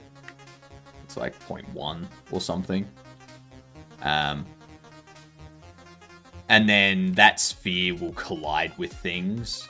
Whatever collision layer whatever collision layers you want it to collide with.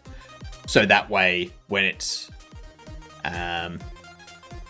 Actually, no, you probably do want it to be a capsule.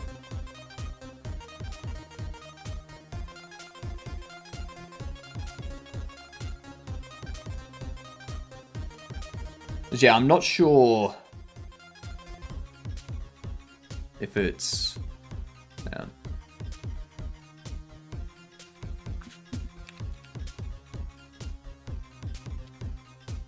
It's been a while since I've used spring arm.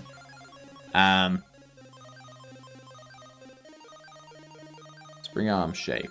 The spring arm tries to keep all of its children at the end of its length. When the shape collides with something, the children are instead placed at or near the collision point. The camera is placed as a child of the spring arm. A pyramid representing the camera will be used as the shape.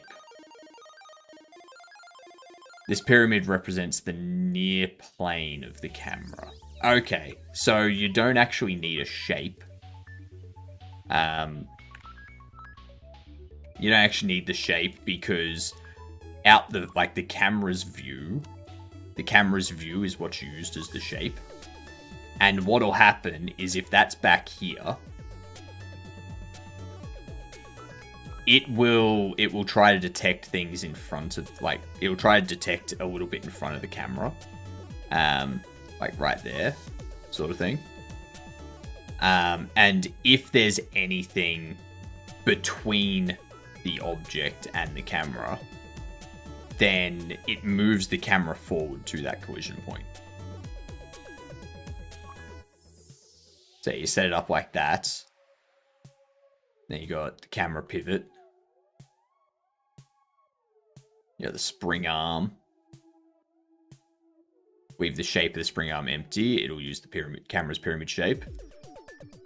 And then you set it up so as you move, it rotates the camera pivot. And you can see how that's causing the camera to stay in shape. like stay in section.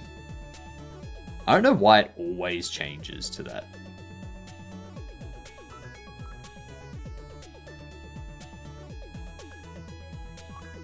There. You can see, like, as you rotate the camera pivot, the spring arm is colliding with stuff and pushes the camera forward. Yeah.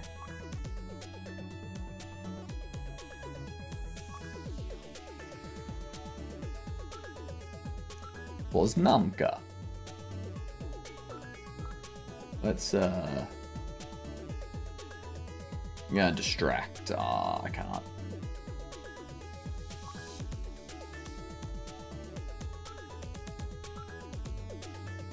It works if the spring arm and its children are centered.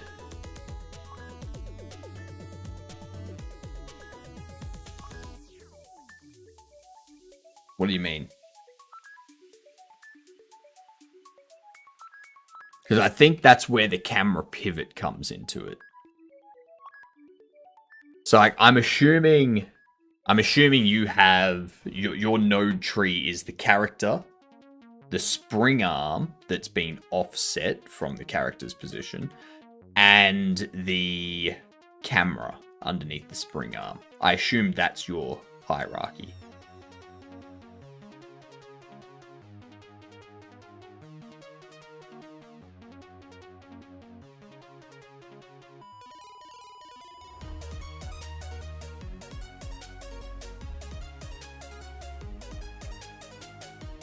I think I might have hallucinated. I saw Poznamka as the title of blue note boxes on the Godot. You weren't hallucinating. That's correct. Let me check. Yeah. Confirm for me, and then I can tell you how to set it up. So the reason why you saw that, so you see how you've got Uvod there. You got Poznamka, or Poznamka, whatever. The reason why it's like that, and you'll see down here, it's also got Polish or Czech. It's got Czech down there as well, is because of this. For some reason, it's defaulted to CS language. Because that's the link that I got on DuckDuckGo. So just changing it to EN gives me all of this. So it's purely just the values, like the URL having that localized, that locale value in it.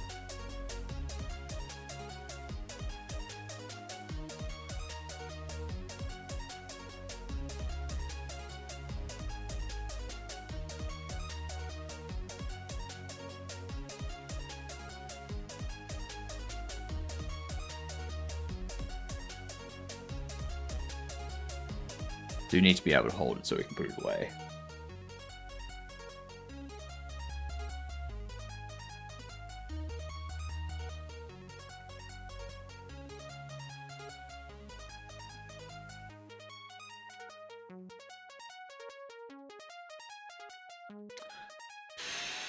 Okay, Godot. Not Steam. Shit.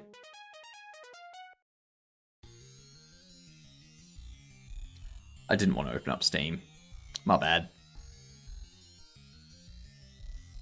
There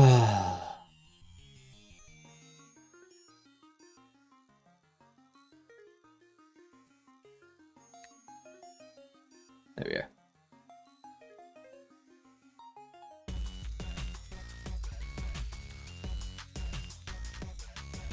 So if that's the way you have it set up, if that's your node, if that's your tree structure that for the spring arm, what you'll want to do is between the character and the spring arm, you want to add another node, a node 3D. So you want it to be character, node 3D, spring arm, camera. And then you move the node 3D, like you offset the node 3D from the character so that wherever it's positioned, the spring arm is relative to that, but the spring arm is centered to that node 3D, and then the spring arm will work correctly.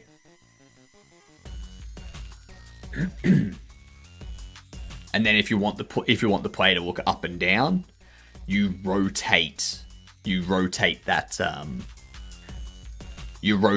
node 3D. You rotate that pivot. So you rotate the pivot on its X, and the camera will go up and down. Like the spring arm will go up and down, and the camera will be relative to the spring arm. Yeah. And then if you rotate left and right, the character turns, and that causes the node 3D pivot to move. So.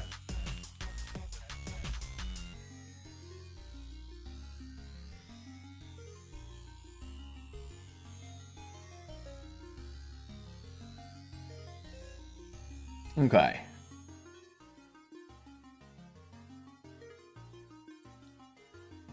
Add a node. Call this Chase.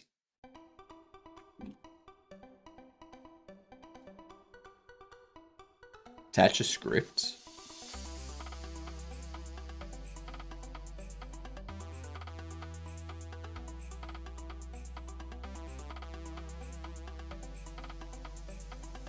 Auto Trapper Chase.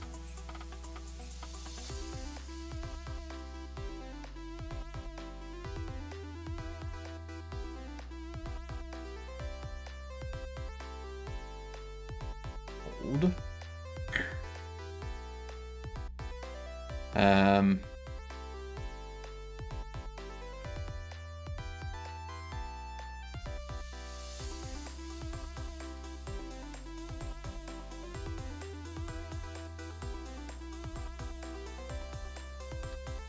Would it be? Oh. Ow.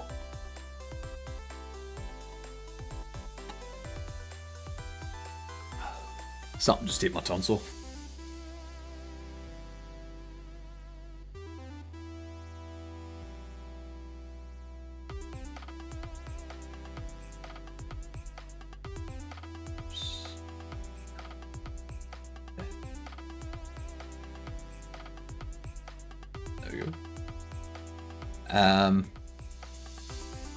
So chase, we can pick it up and hold, like we can pick it up if it is chasing and it's not carrying a bobblehead.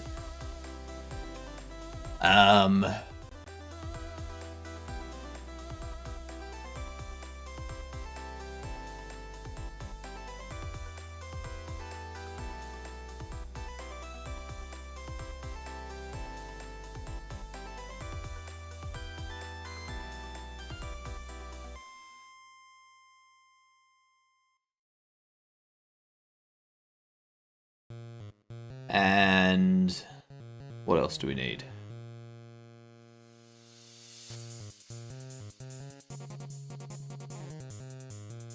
It catches a bobble. That'd be take bobble. That's fine. It's placed. We can move. No.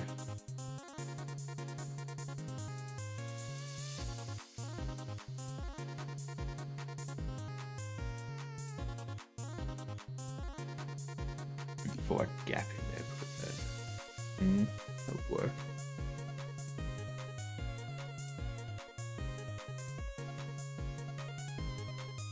Okay. I'm trying to think how the auto trapper will move around the store, how it will detect the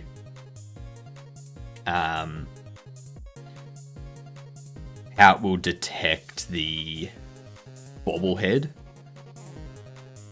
and how the player interacts with it in each of these different states.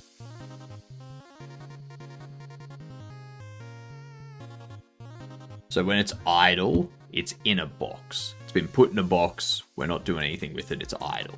Doing nothing.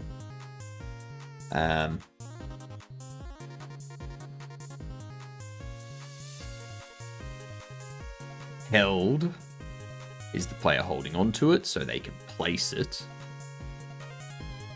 And if they want to put it away in a box, that's going to be a box interaction. So we don't need to worry about having that on held. Same with idle. We don't need to worry about having a take up, like a hold there, because the box will have a take item interaction that'll do that. And then if the player goes from held to placing, so they press E, they'll be able to place it somewhere in the store. Now these aren't going to snap. These aren't going to snap to furniture.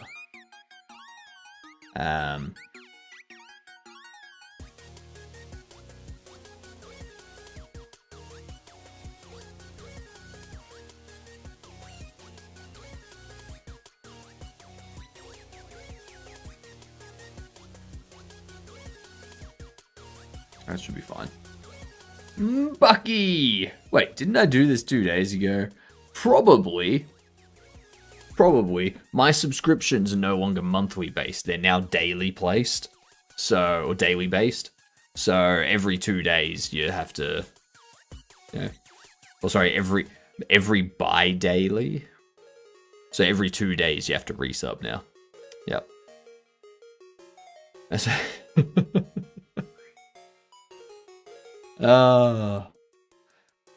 I see. Yeah, exactly.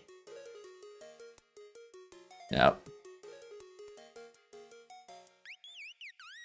But yeah, how you doing, Bucky? G'day, you guduns. And now I'm multicolored, yay. My mustache is not very nice today. I don't know if you can see, but like, there's having some issues with it. Being a little bit frustrating.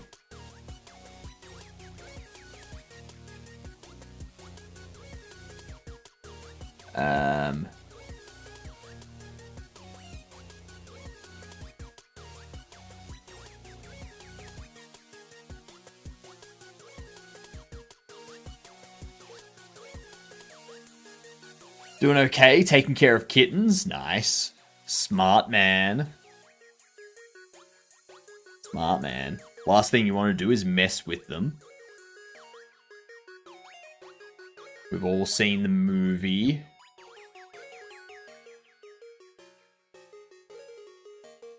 Let's see, so we got that. I think that'll work. So this...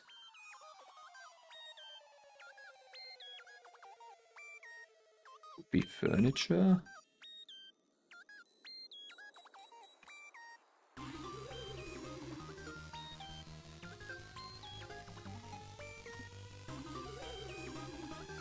That's a furniture-based state, which is furniture, which is interactable.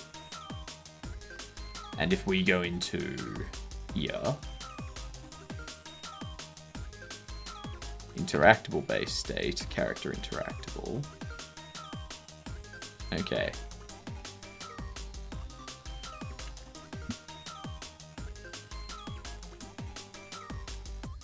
There we go. So we do need to be furniture. Kittens? You mean rodents?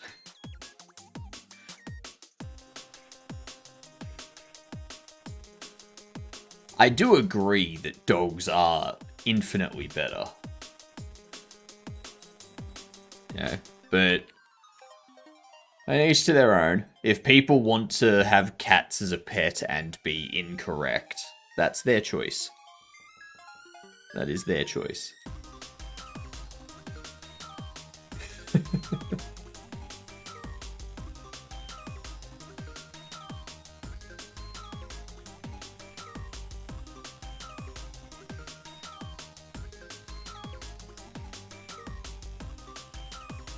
Yeah.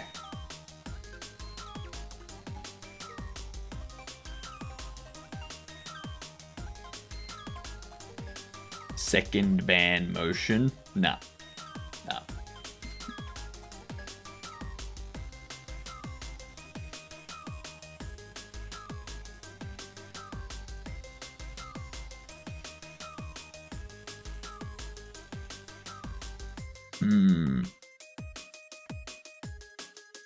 Alright, let's set up a script for this.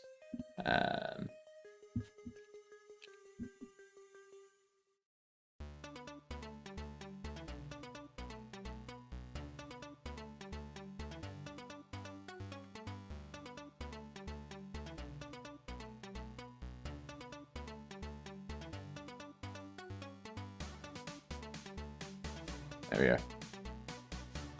I'll have you know I only got 3 scratches from my kittens this week.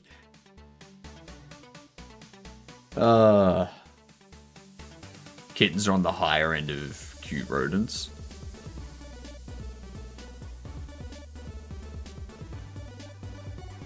Next to naked mole rats.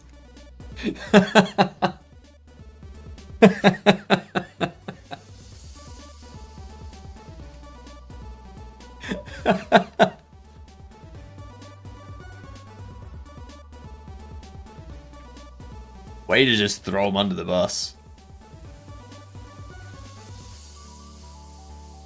I was gonna say birds.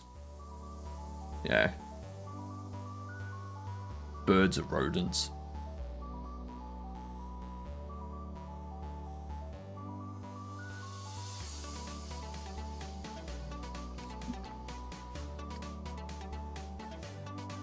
Oops.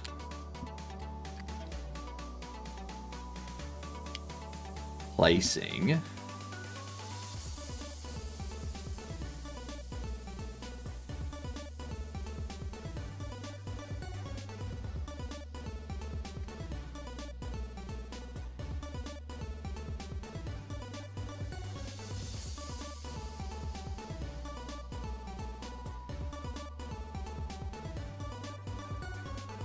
So we adjust placements.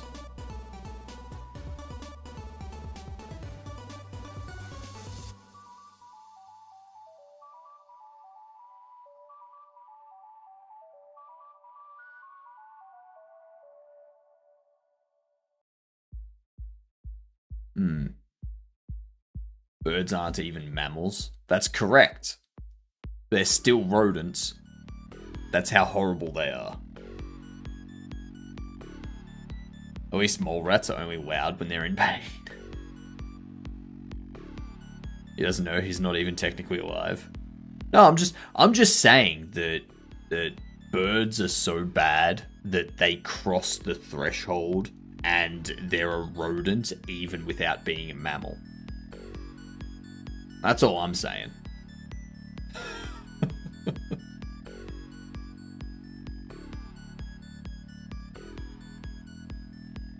Birds are the worst, can confirm. Yep.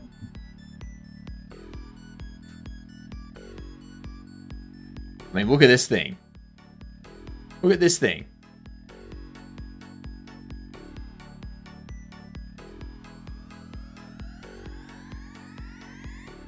Frickin' bin chickens. Lies, birds are almost as good as dogs. Strictly better than cats. Nah. Nah.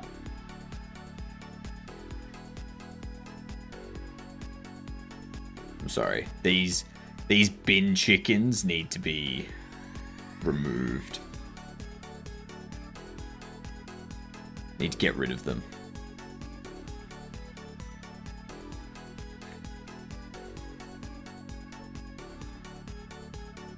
There's so much variety with birds. There's ugly birds, cute birds, poopy birds. I have to eat. Poopy birds, loud birds, dumb birds, and literal dinosaurs. You know how many birds I have to eat to be as full as one cat? God damn, gamer. Oh, you're eating the wrong birds. Exactly. Like you got to eat turkeys. Yeah. Get off the pheasant and onto the turkey. Yep. That'll keep you fuller for longer. Thank you for giving me privilege, Tommy. Feels good having privilege. Cheese, red wine, pepperoni, and tomato sauce. I don't know what the connection is. Okay. So, red, red, red.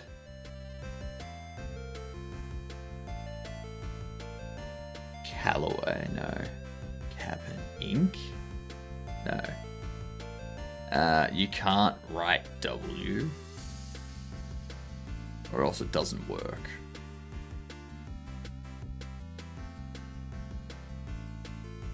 Ah, yeah. Yeah.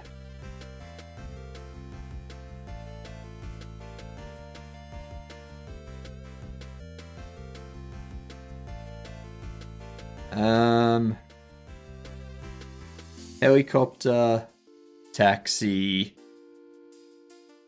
No. Lawnmower, grass.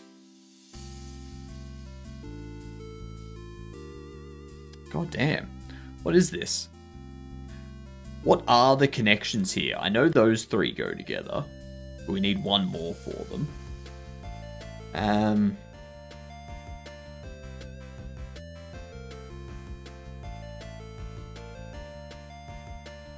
Blades. Ah, yep, blades.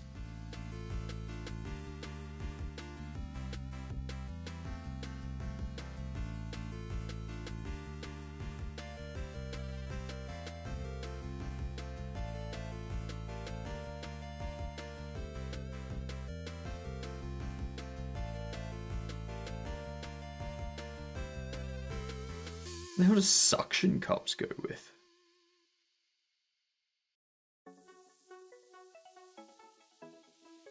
Seven stream streak. Nicely done, Rom. Nicely done.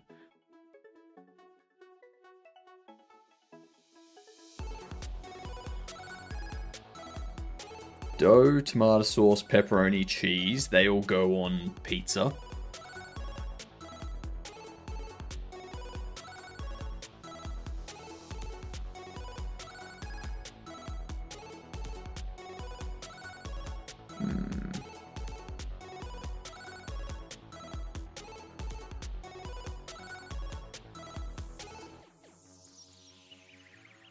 These ones are tough.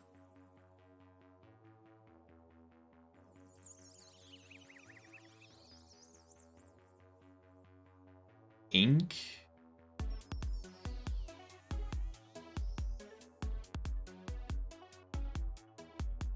Ink. Red wine. Suction cups.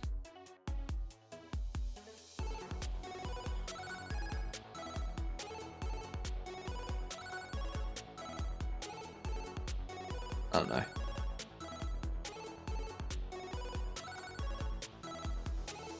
was like, things that leave a mark.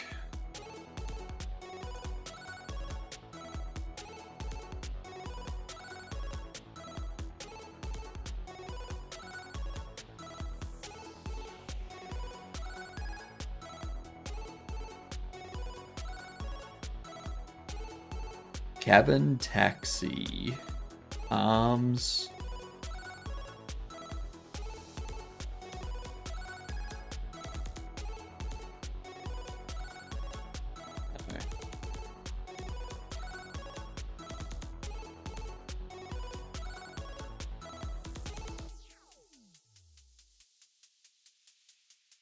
I don't know. I got no idea what these last two connections are. I have a feel it's cabin, Callaway, taxi.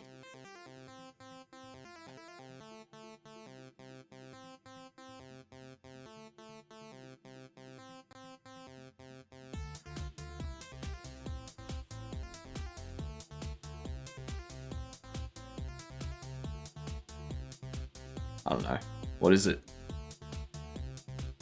Or was it associated with octopuses? No, they have tentacles.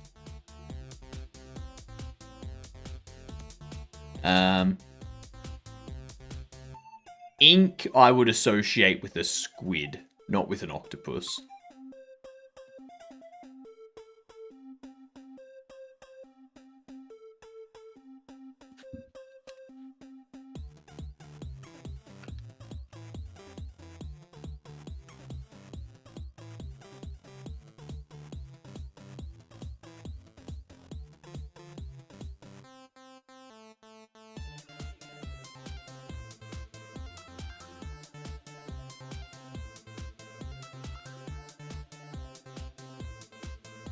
Yeah, I disagree with that one.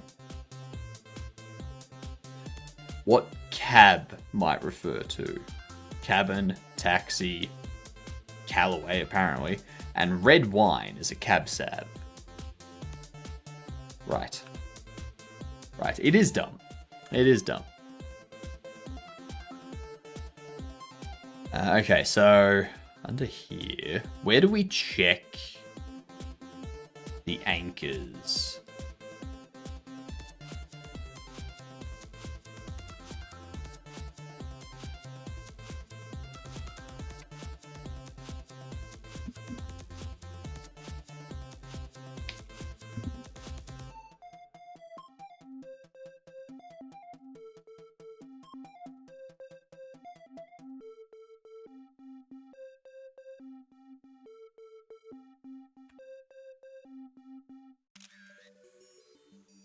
For anchor in anchors.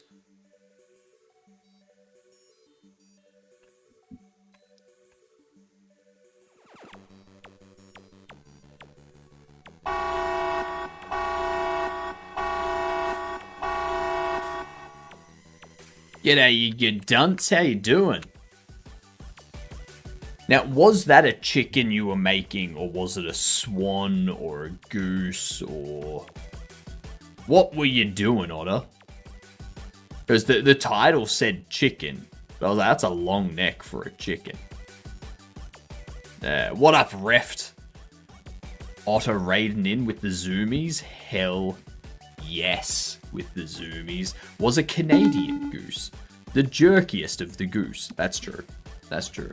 Yep. Thank you for the follow, too. Much appreciated. We actually have a 24-hour stream coming up in 2 days to celebrate our next goal that we will hit. So that'll be fun. That'll be fun. How goes it? It goes fantastic.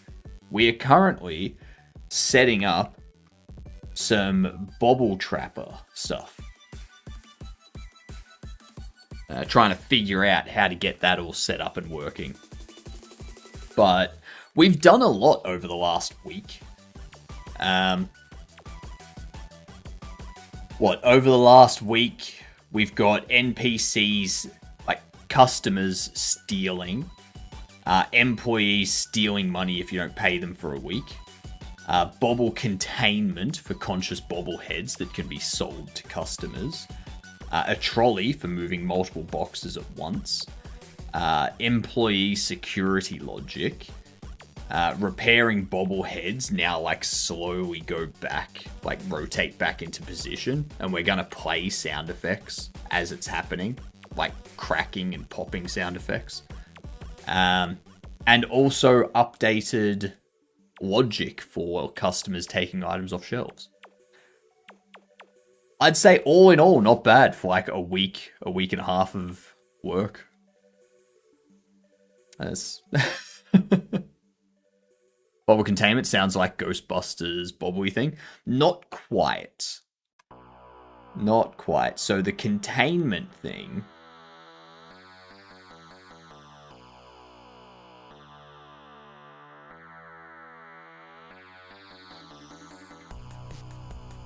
There it is. This is the bobble containment.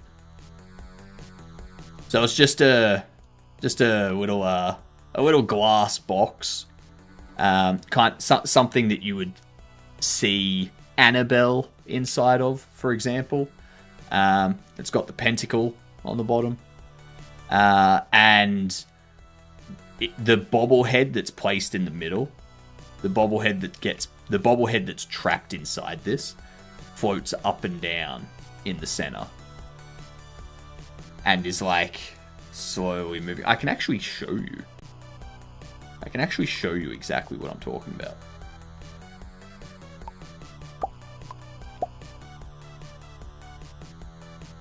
What's this? Goes to have the pentacle? Yep. So, this. There you are. Get here. Get here. There.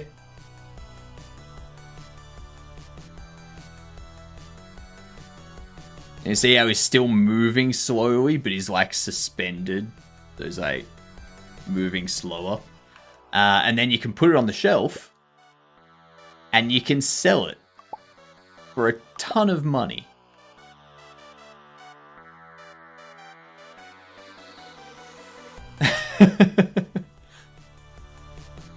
Yeah, 840. His regular price is like $8.40.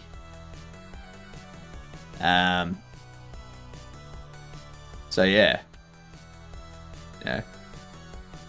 Like if this one came to life, then it would be worth $3,500. If let me see here. We got you two. Are you there? So if this one came to life, you'd be able to sell it for like... What would that be? I think you'd be able to sell this one for about 5,000 or 4,000 or something. No, you'd be able to sell this one for, yeah, about 5,200 roughly. Because it's based on the rarity of it. So if it's a cheap bobble like this one, it's just whatever the price is multiplied by 100. If it's a shiny version like this one for $12.63, it's that price multiplied by 85. So, what? You got, let's give me that. 12.63 by 85. So it'd be $1,073.55 that you could sell it for. Like that'd be the market price, which is a couple hundred higher than the standard common bobble that's come to life. Yeah. So it's a nice way to make some money. It's a nice way to make some money. Yeah. Yeah. Now, customers are less likely to buy those because of how expensive they are. You know, there's like a 1% chance, or like a 1 in 1,000 chance. I forget if it was 1 in 100 or 1 in 1,000 that I set it to. Chance that a customer will buy one of those. So yeah. Put your fiends in bobbles. Sell bobble friends for profit. You know it. You know it. But yeah, we're just... I'm finishing all of the logic. So I'm coding all of the logic for the game. And then once we've done that, we're going to do all of the modeling, artwork, animations, sound effects, all that kind of stuff afterwards. While people playtest the logic. And then once they've playtest the logic, we fix up bugs, we put models and animations and stuff in there, and get ready for release. So, yeah. Yeah. Not too much to go. Not too much to go. Once we have this done, we will be able to do the security cameras and anti-theft gates. And then shop wall and floor deco.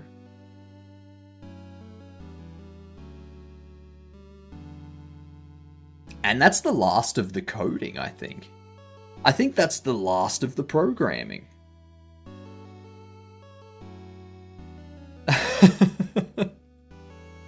So, yeah, sweet.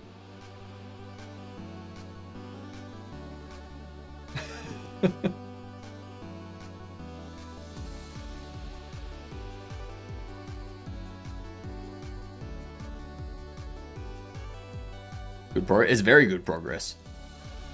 I am waiting though. Did you see, Otter? Did you see what they're adding in to Godot 4.7? I have to wait. I cannot release my game until after Godot 4.7 comes out. The reason is this. The rectangle area light source.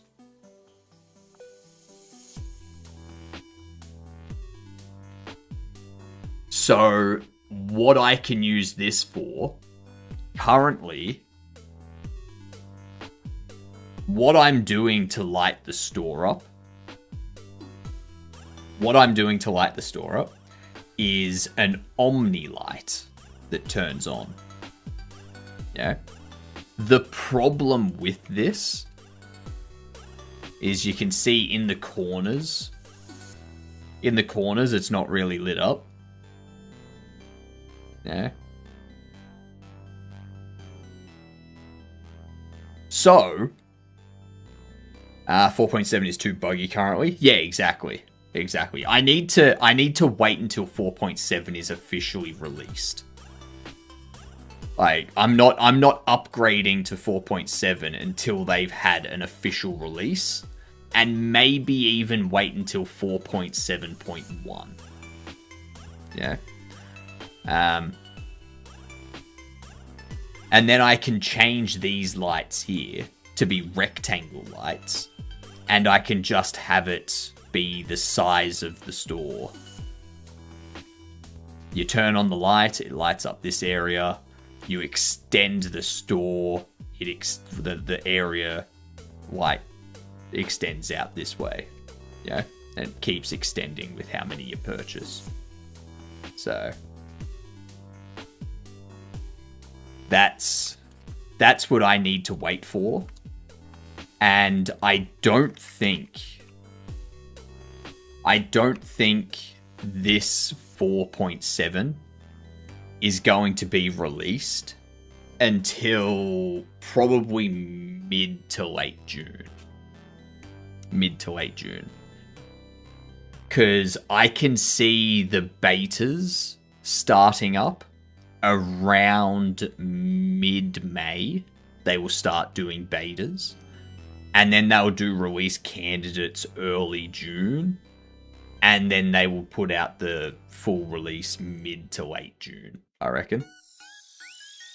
One of my playtesters got a game-breaking crash from 4.7 on changing the window size of all things. It also breaks animation trees entirely. The blending just stops working randomly. They rewrote a massive amount of the animation tree code in Dev 4 or Dev 3. Yeah, that's all fine. Like, all of that stuff gets fixed before the official release. Like, I'm not worried about the dev version having bugs, because the dev version is going to have bugs. Like, you can't expect a development build to be perfect. You can't expect a development build to not have bugs. That's just how it is. Like, the dev builds, the beta builds, the release candidates, they will probably have bugs. But they fix those bugs in each iteration until they get to a point that it's stable enough to release as a full 4.7 build. That's it.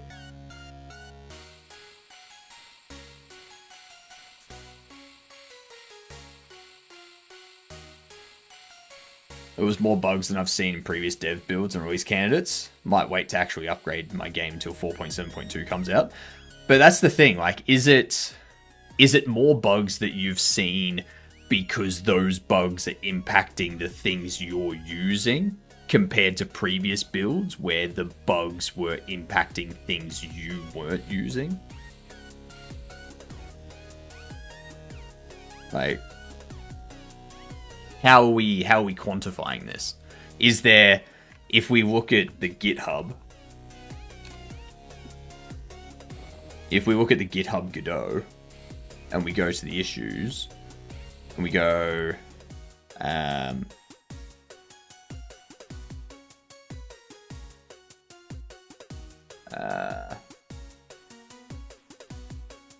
milestones 4.7 bug.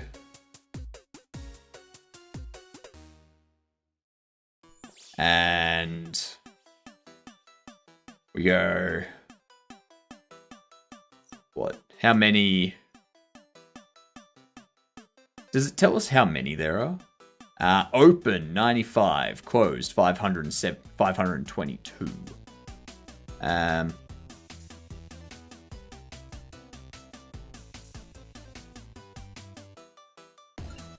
Oh yeah, there's not that many bugs that have been raised, by the looks of it. No, so I can probably go with that instead of... Oh, no. Apparently not.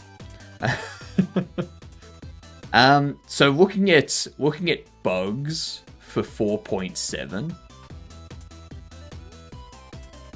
there's about 620. Yeah. Time to feed the doggos, give them pets, distribute the pets. My bug report is there. Nice. There it is. But yeah, like, there's not that many bugs here. If we have a look at 4.x milestone,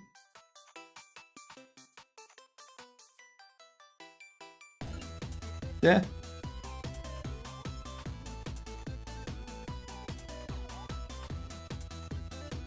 Open 679 for 4.x, whereas 4.7 open bugs is just 95.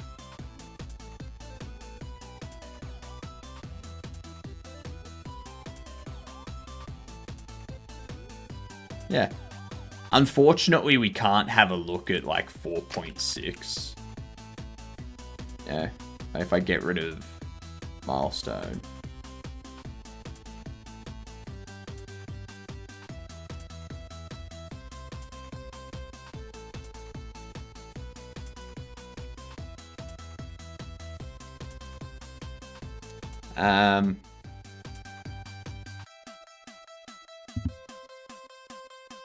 Wouldn't 4.7 be a subset of 4.x? It would be. It would be, but if we have a look at... Like, if we go milestone 4.7, so you can see there's 95 open, 522 closed. If we change that out and do 4.x, it only shows open as 697. It doesn't have any closed. So if you have a look at the 95 4.7 open, not like that's 10%. Not like, it's a bit more. It's like 15% or 13%, something like that. But yeah, it's not that many of these. Yeah. You see, these are coming back from like 2024 sort of thing. Yeah. So that's 4.2.2. But yeah. I would say there's a similar amount of bugs. I'm back from meetings. What's your thoughts on Sandbox, if you've heard of it? I have heard of it. I'm intrigued by it. I'm not sure if I will use it for my next game or not. I want to use it for my next game. I've thought about using it for my next game purely because I've seen what it can do, like what Source 2 can do for things like Portal 2 and stuff like that. The issue I have with it though, McCory, is not that it's C#.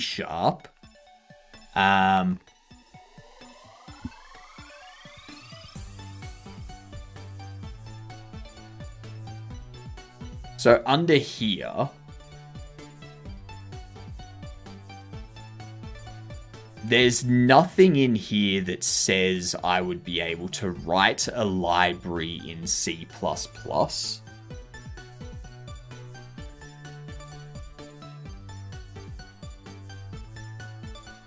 Because what I would want to do is...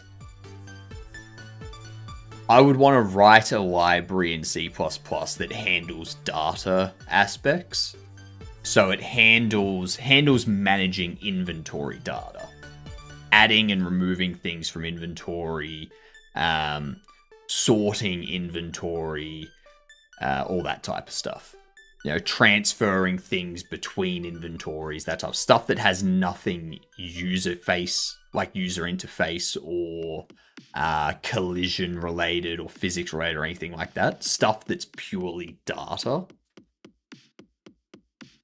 So that way I can take that library and I can drop it into Ogre 3D or O3DE or Godot or Defold or Unreal Engine, you know? And because it's just C++, that I can be like, yep, use this thing. Yeah. Because then I can take that to all of my different games that I make. I can use it in Raylib and stuff. Yeah. It doesn't look like I can do that with this.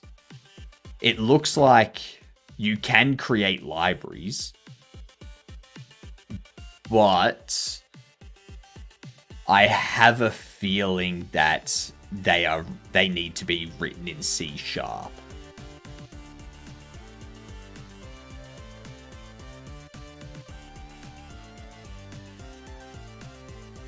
Yeah, I'm not interested in Sandbox at all, but if they ever release Source 2 SDK outside of that, I'll probably try it out.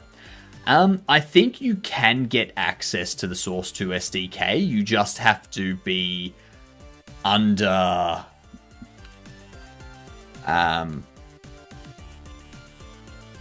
you just need to be under an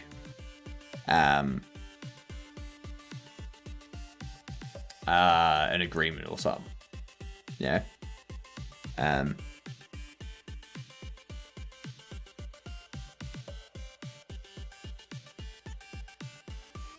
It's not available for licensing aside from Sandbox. Okay, so it's not.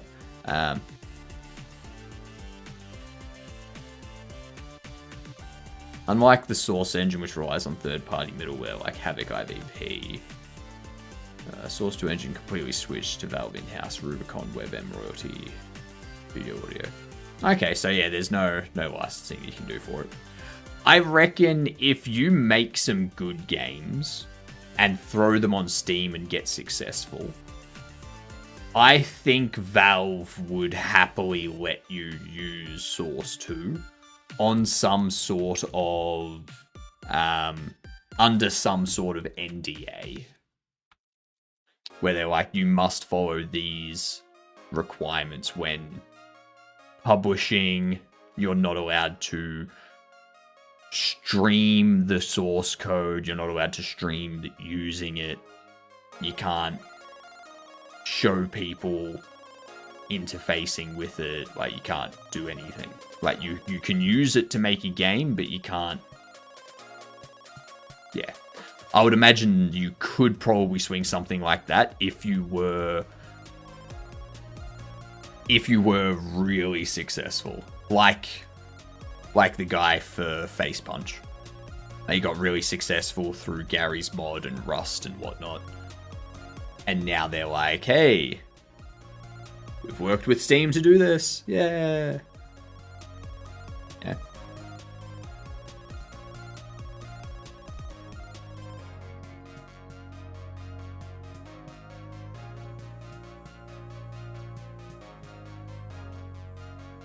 So, what do we have here?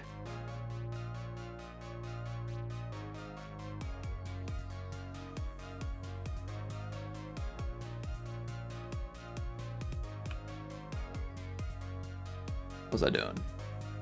That's right. We're setting this stuff up.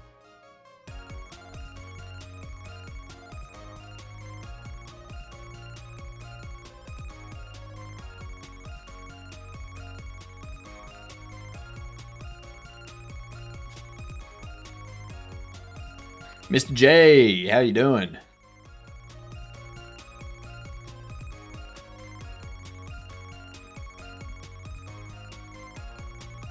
Raycasts.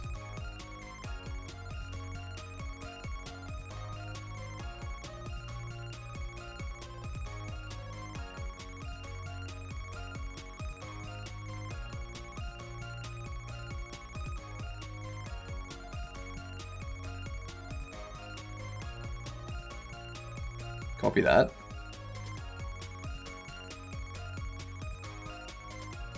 Pop it under there.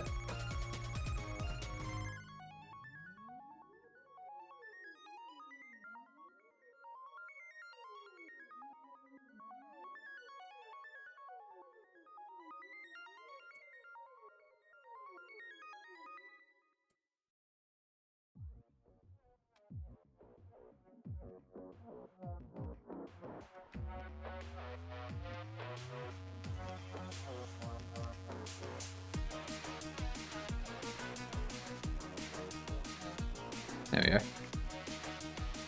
There we go.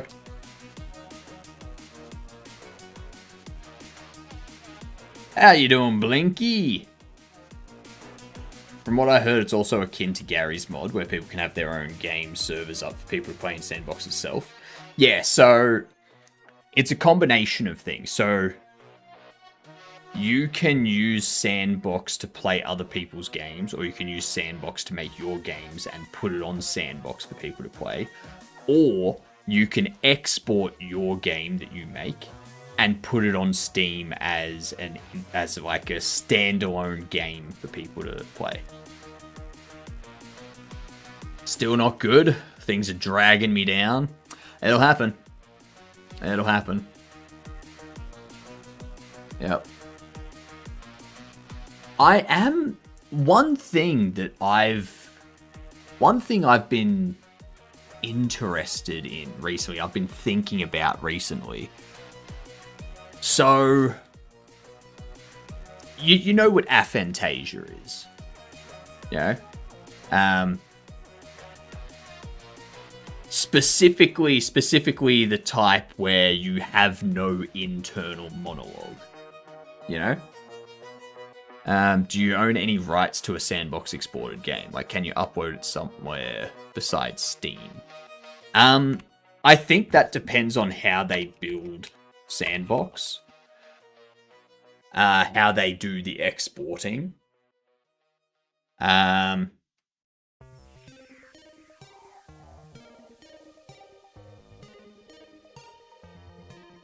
see.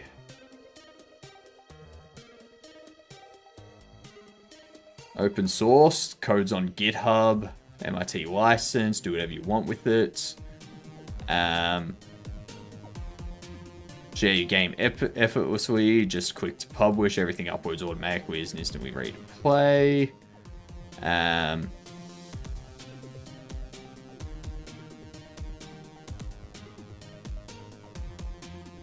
Publishing coming soon. Export and release your Sandbox games as standalone titles on Steam. So they haven't built this yet. The first iteration is going to be with Steam because obviously they're using Steam Source SDK. However, because of this, you will probably be able to get versions of Sandbox that can export to storefront, like other storefronts and stuff. But yeah, you'll be able to export your game as a standalone release, like a standalone title. You throw it on Steam, and then you can also throw it on Unreal and like Epic Games or like Epic Store, Itch, stuff like that.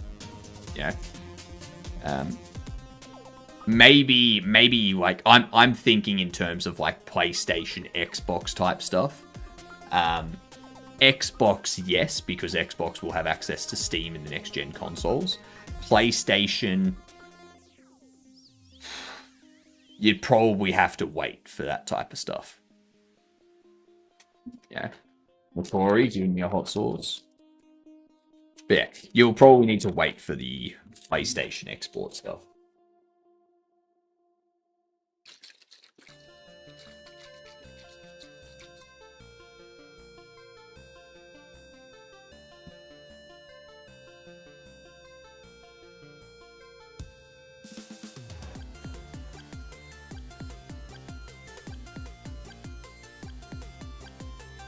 Alright. Thanks for the hot sauce, McCory.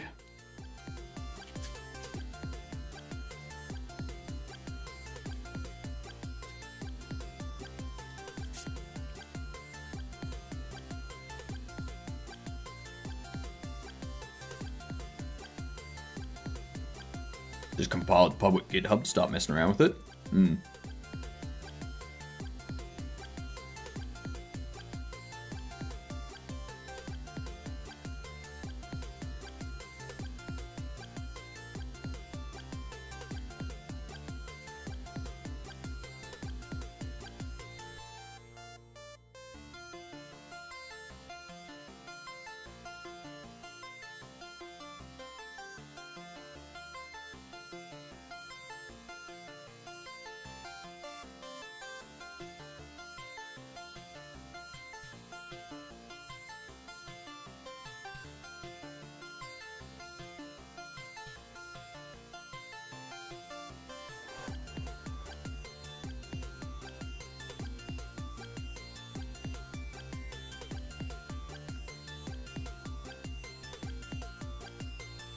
Needed 0.2.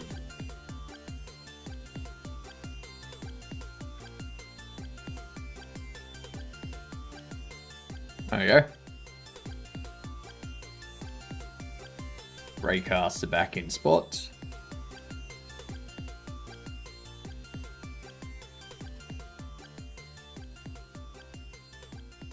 $11 and 1. You. 11 and 1. Okay, I think this also...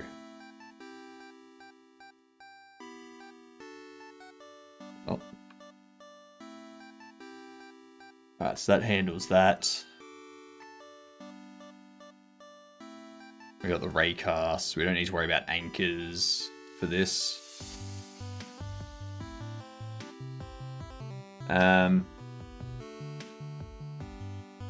That should work.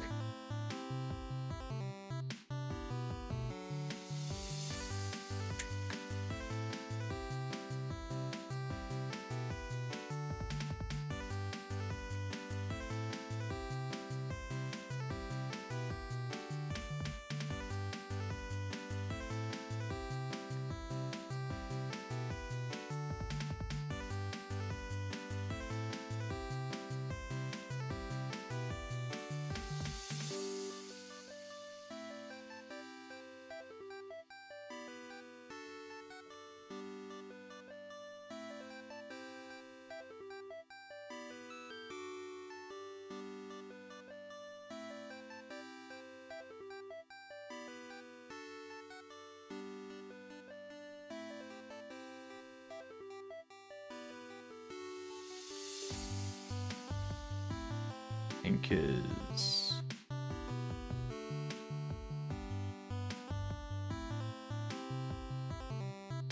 That'll work.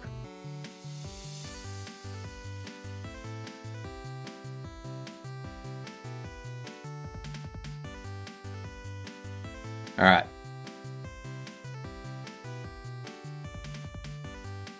Excellent. I think that's all set up there. Now I need to...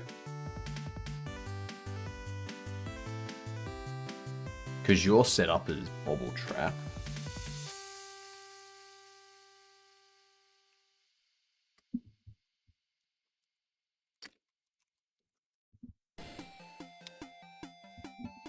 What do we need this to do?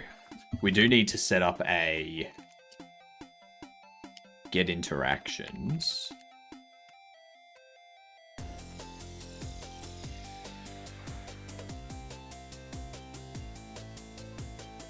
Ready. Area, set collision mask. To 18. No.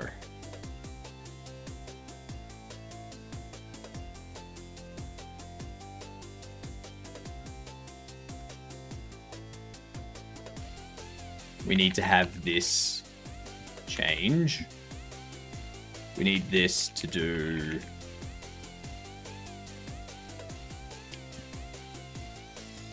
turn into racks.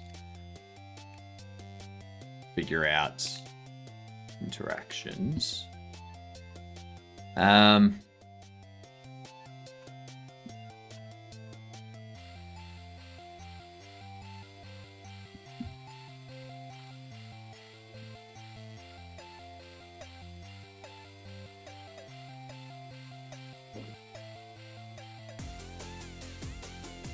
Okay.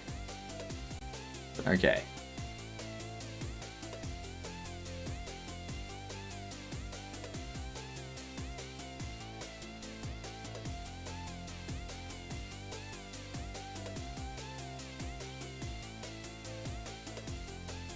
To here. I think we need to have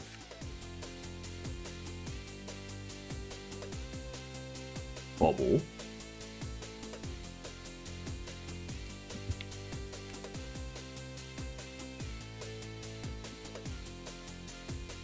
Take Bobble. Interactable. Return.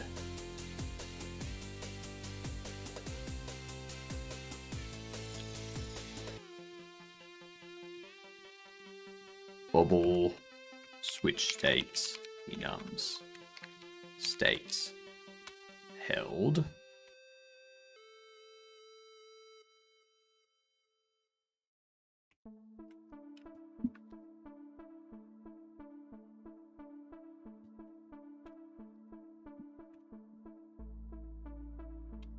Toggle open. Actually, no, this will just be open.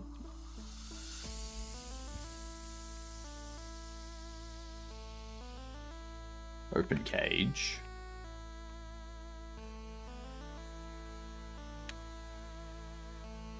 Turn true.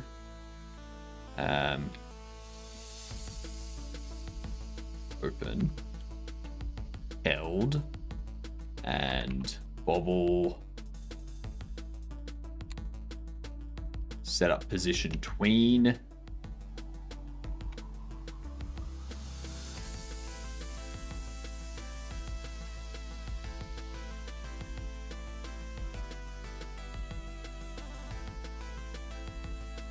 Where else is this called?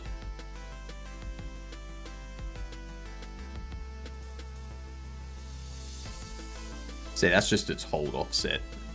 Its hold rotation. Cool.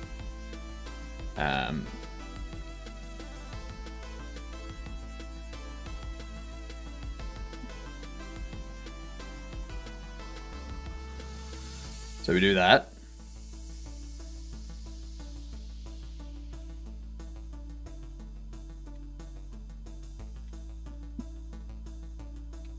If Bobble not null, then interactions append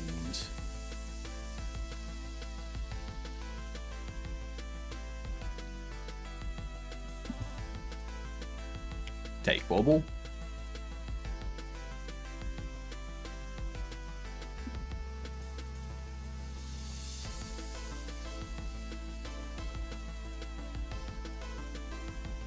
Interactions append state machine current state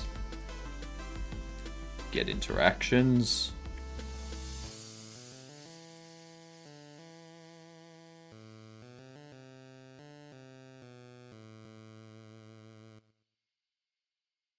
I'm gonna need to extend this so that everything's the same except for get interactions. Like we add get interactions to it, basically.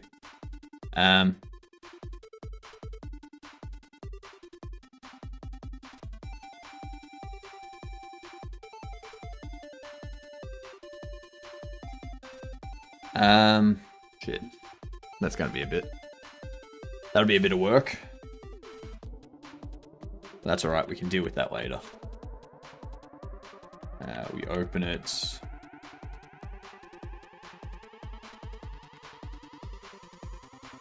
Open cage animation. That'll just be like a cage door that just slides up. That's easy. And then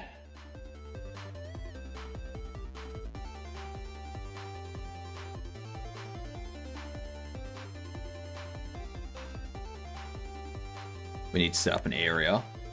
A different area. Well, actually...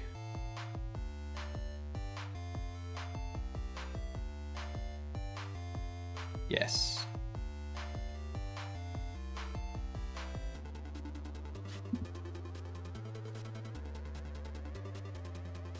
Bobble trapped. Is here. Gonna have a collision shape.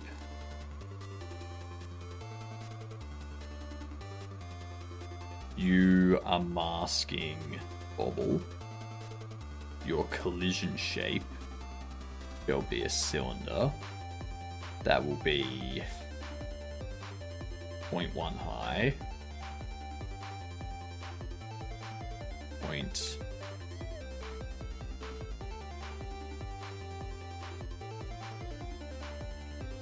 0.55 high. Oh, no, just 0.5 high.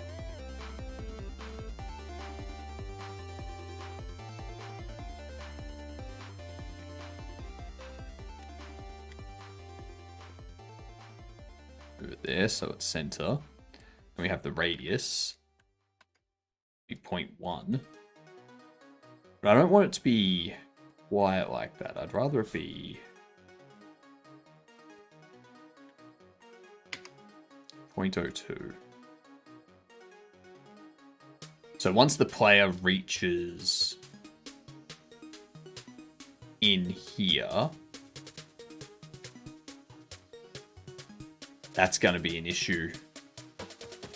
You're late, Mike. You are late. So the reason why this is going to be an issue is because the bobblehead isn't going to be able to navigate into the trap. So I'm going to need to get rid of this obstacle. And I need this to, instead of being furniture, I need it to be item. So now it's not going to cut out the navigation mesh or anything like that. You can put a layer on it to allow the nav. I need to change the layer, because the layer that I had it said to and the obstacle that I had on it would have cut out the layer, like the navigation.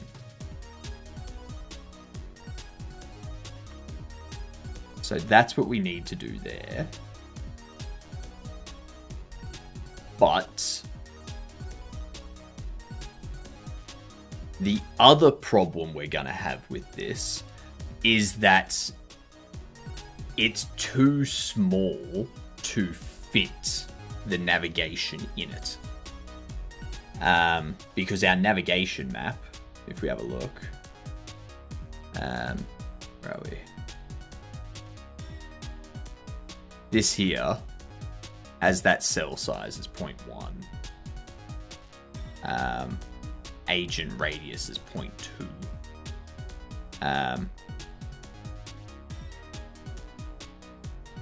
Distance to a road, shrink the walkable area of the height field away from obstructions.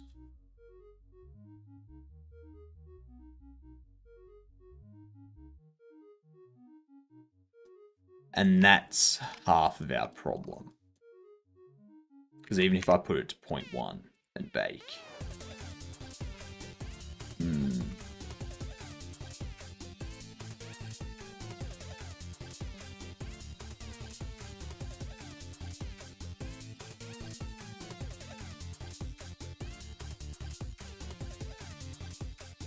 Because, yeah, if I put this bobble cage in, like this bobble trap in,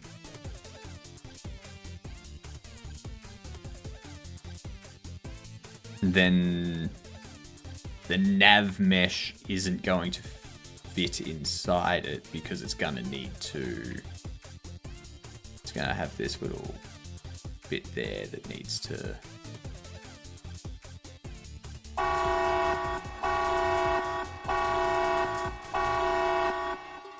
how are we? Welcome in. I'm very confused as to a couple of things that I'm doing at the moment. And as such, I need to reset some values. How are we doing, Seto? RGB, welcome in. Norg, welcome. Woo, confusion! That's everyday life. Hell yeah! Yeah. I'm breaking things with my nav mesh stuff. So, yeah. Git reset. No. It's checkout. Buildings, store, TSCN. I think.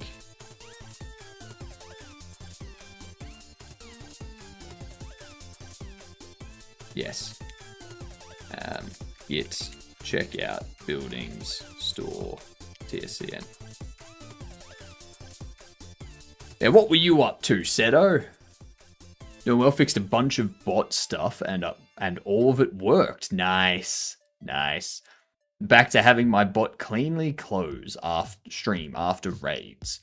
Wrap-ups are working. Very happy. Nice. Very, very nice. Gotta break it to build it better. Exactly. What does a dentist call x-rays? Toothpicks. Ha ha ha ha ha.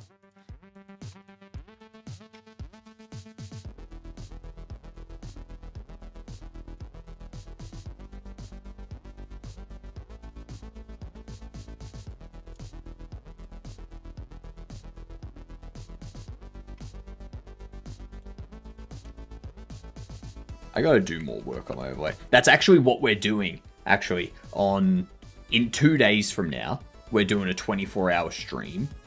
And that stream is going to be dedicated to getting my overlay, which is receiving data from the Slime VR trackers, mapping to a armature. Mapping to this armature here. So that as I turn, this also turns. And as I bend my arm, this one also bends. It's alright. Yeah.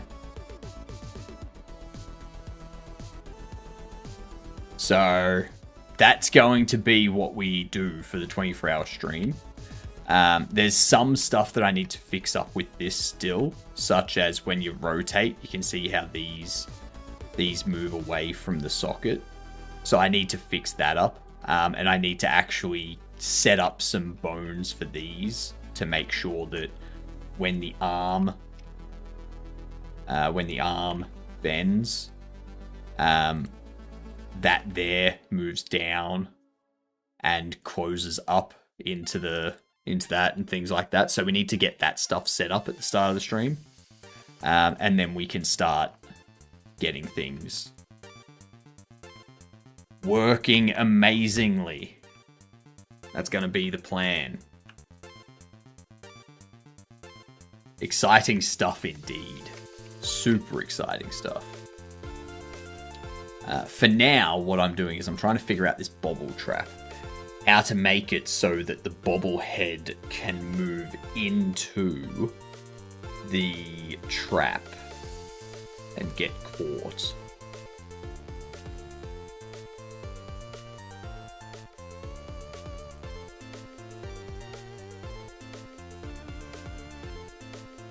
Because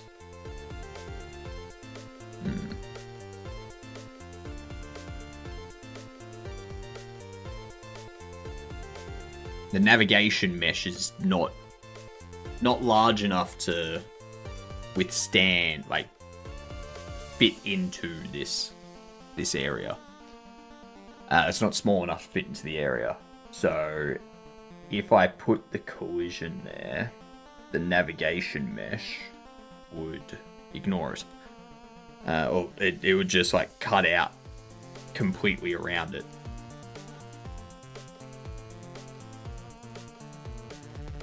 So, ooh, That's what I can do. I can change its design. So, instead of having one door at the front that's open, we have all of them open, and we have like 4 bars like holding up the top and the bottom sort of thing. And then when the bobble goes in from any direction, it doesn't matter, all the doors drop. That way, we don't need the navigation mesh to cut out. Don't need it to cut out. Yeah. Put a larger panel on the floor. That wouldn't work. I would have to create a larger bobble trap for that to work. Because the collision would be around the bobble trap. So. And I don't want the bobble trap to be like half a meter big. You know? I want it to be big enough to fit a bobblehead, and that's it. Yeah.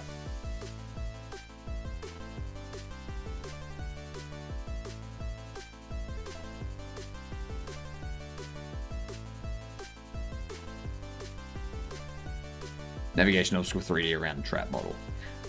That's the same problem though, Mike. We put a navigation obstacle around the trap model. The bobblehead's not able to navigate into the trap because the trap is an obstacle that the bobblehead has to avoid because it's the nav mesh. The nav mesh doesn't allow it to go in. Yeah. So it's the same problem.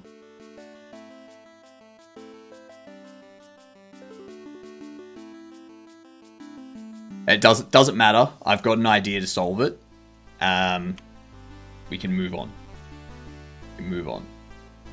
So we'll just have a door on all 4 sides, and we'll have like pillars holding up the roof from the floor. So that way the bobblehead can walk in from any direction, and once it gets into the center, all the doors shut. Simple. Simple. Boolean! G'day, you gid dunce. How are you doing? Hopefully you're having a fantastic day.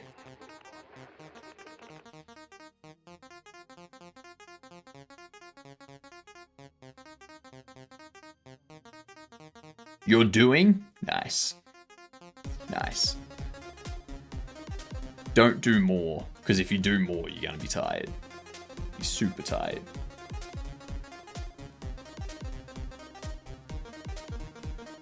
Oh, we got ads coming in. Steffi! Bouncy 8-bit. Yep. You know it. Look at that. First Blood by Stream Tunes. Now, we do have ads coming in, which means I get my ass kicked at chess. Yeah. Let's do this. Let's get whooped.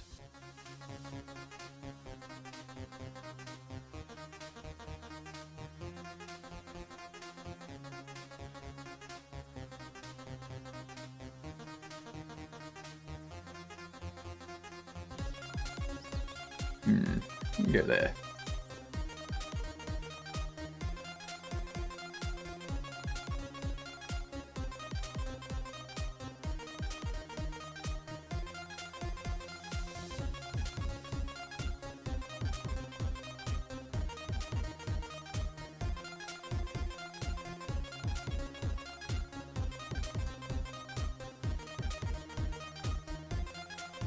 Please. That's right. You piss off.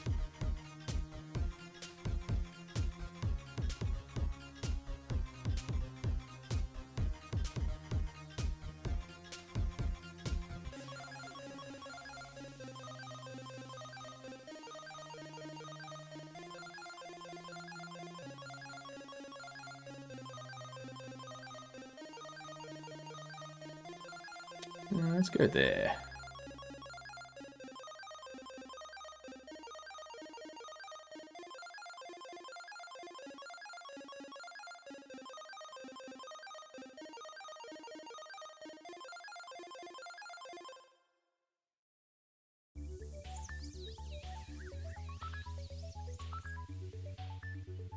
Okay, this will be interesting.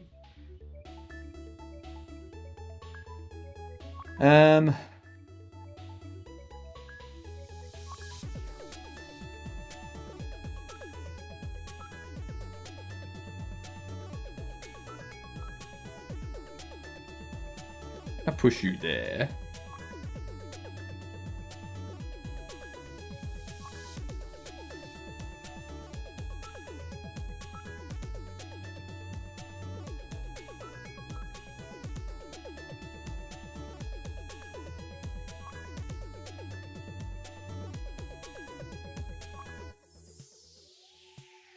You can go there, but then I can go there.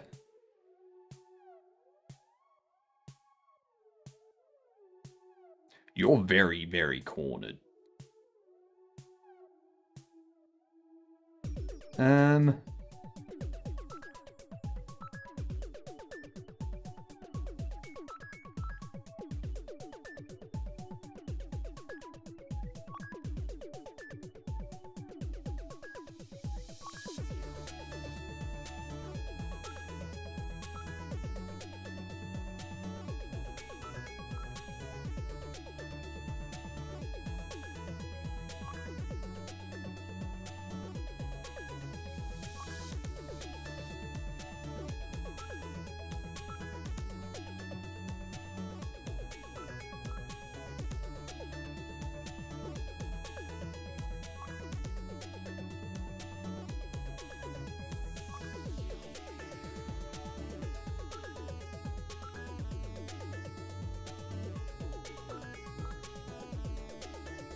Now you're trapped.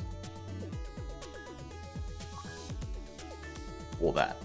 One of those two.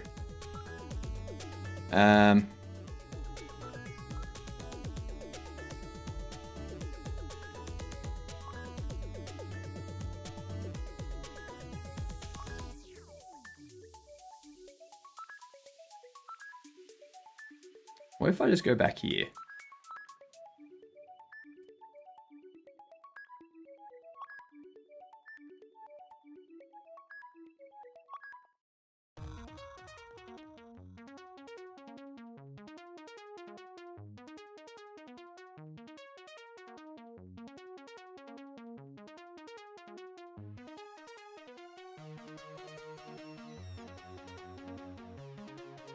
What do you think you're gonna do? Like, you know, come down there. You're gonna be like, oh no. That's not happening.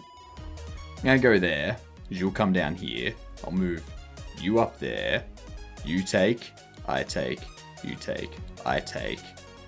And then it's still these two against you, and I've got this. So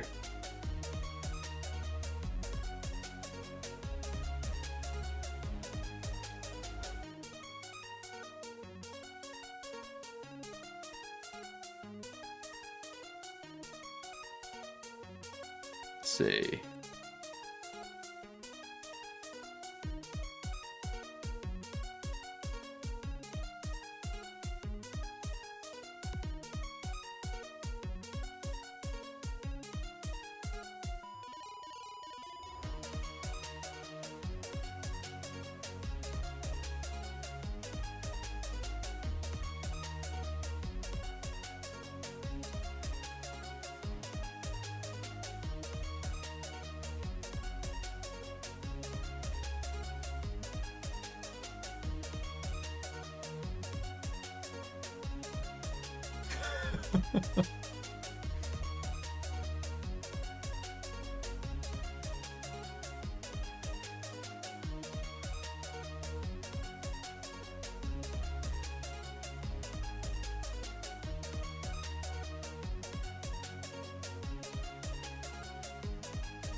Easy. Easy. You don't need a queen to win.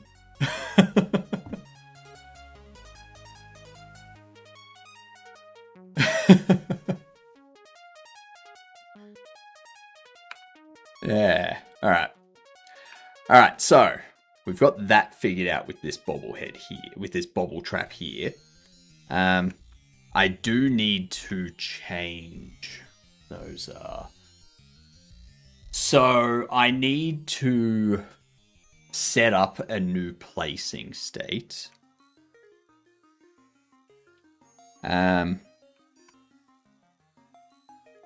under here, placing, I need to attach a script that inherits furniture placing. Ow. Ow. Ow.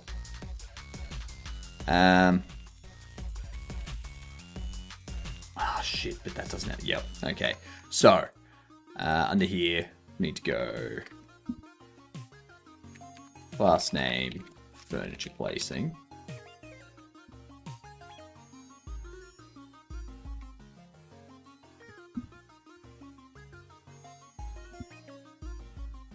This is going to be trap placing. We go under there. So that's going to inherit. And what we need to change here, or the only thing we need to add here, is a get interactions, which returns an array of interact data.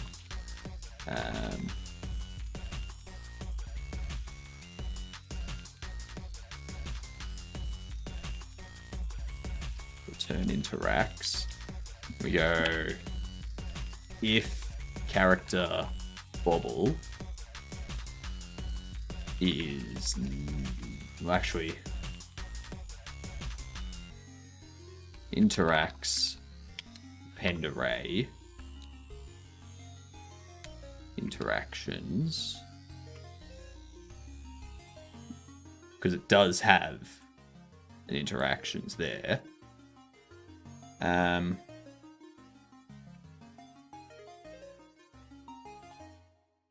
And hold is last, so we go if character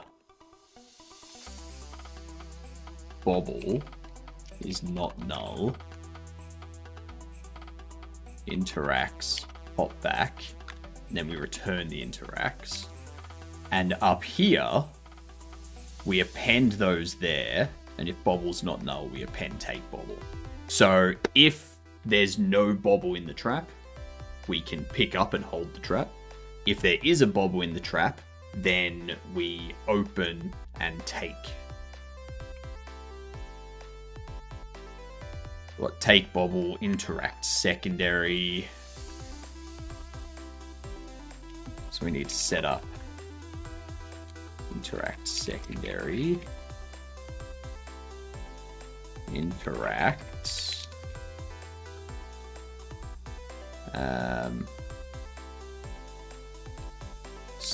special primary, and special secondary.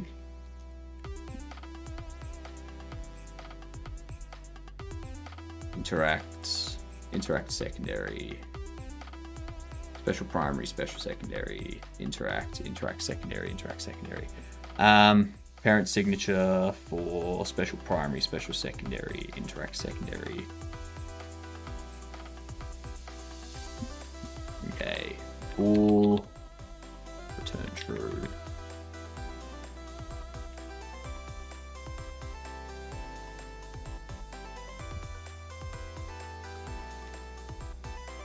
Oh damn, typing is way off. There we are. I'll fix all that up.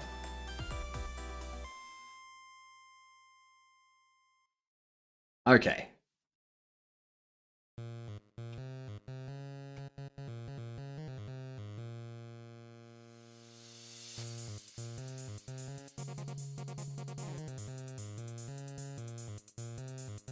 So interact secondary will pick it up.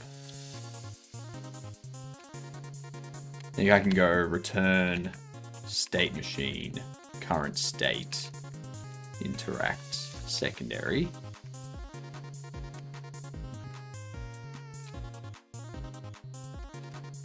Interact secondary, return true, and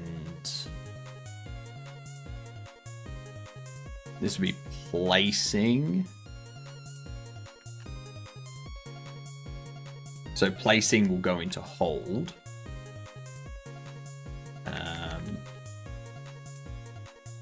I don't need to do this here, actually. I can just have this return interactions because we can't place it if there's a bobble. So if it's already placed, we can't change it into the placing state when there's a bobblehead in it. Which means when it's in the placing state, you will always be able to pick it up and hold it. So we do player instance hold object character and character switch state enums state held, unless this already does that. This already does that. Sweet. That's it. I love already having all of this logic set up, and all that needs to be done now is just connecting the correct functions. Be like, yep, we've already got a function that holds it, do that. Yep, we've already got a function for placing it, do that. Yes, we've already got a function for get interactions. Let's set up the logic for this specific instance.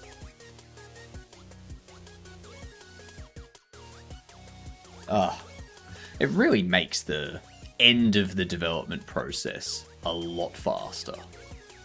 A lot faster.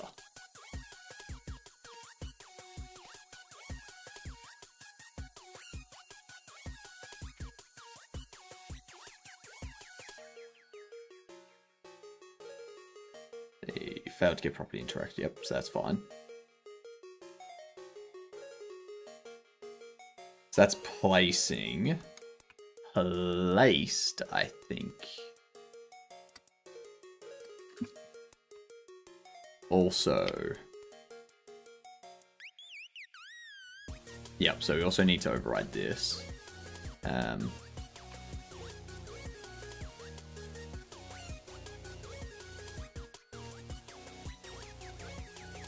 This one stays as it is so that we can,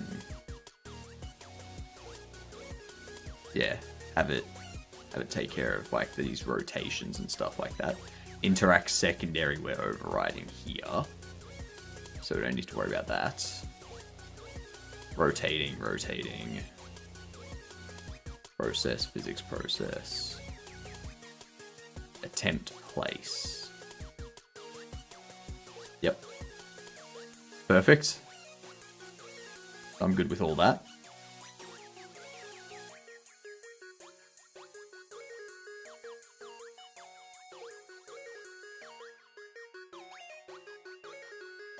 Placed.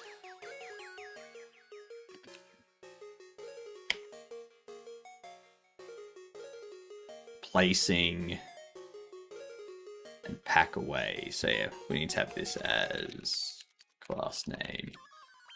Furniture placed.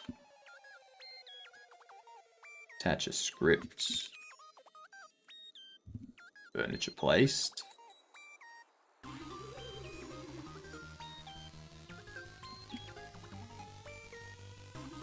Trap placed.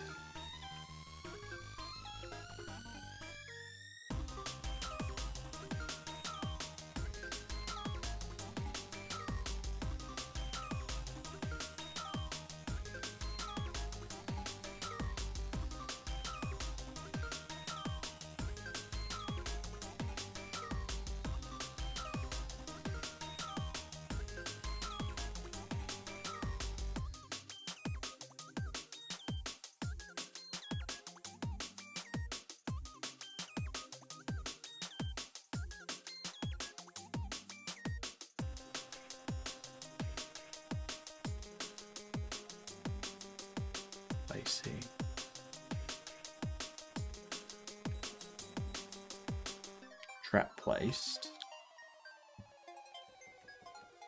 Get interactions. Array. Interact data.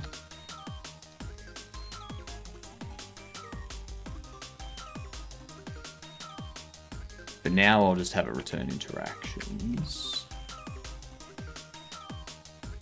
Interact is fine, that can remain. Interact secondary, we need to override.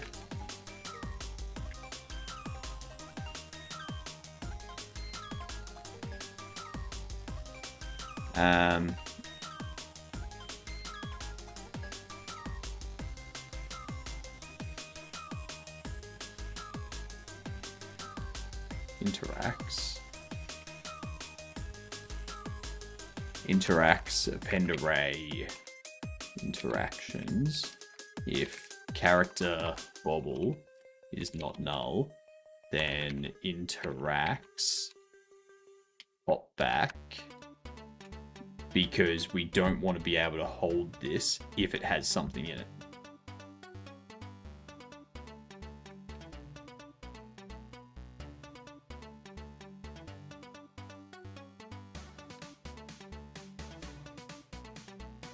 What was I complaining about?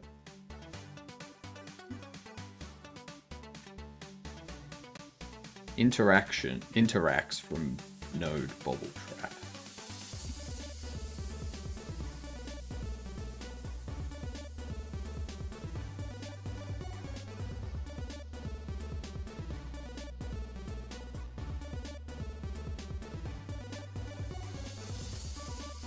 What do you mean?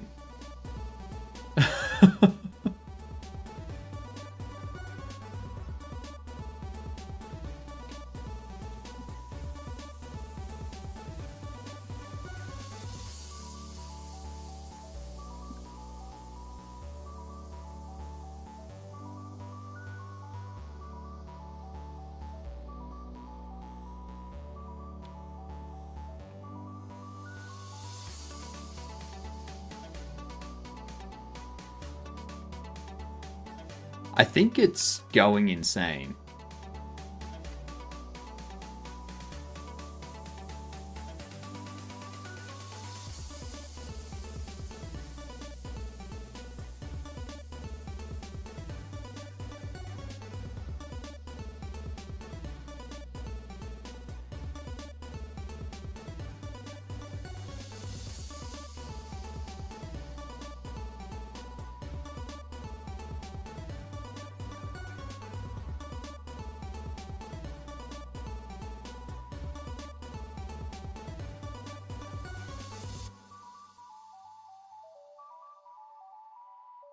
Interacts from Bobble Trap, interactions from...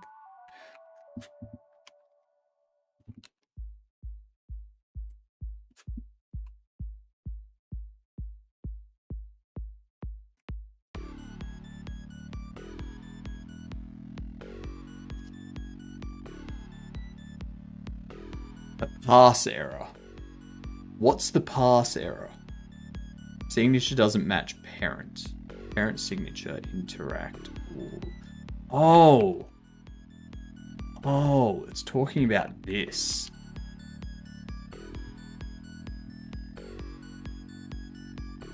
Yeah, that makes sense.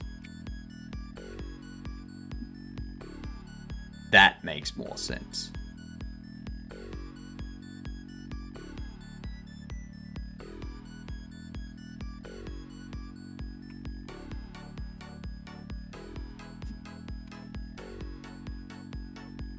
Yep.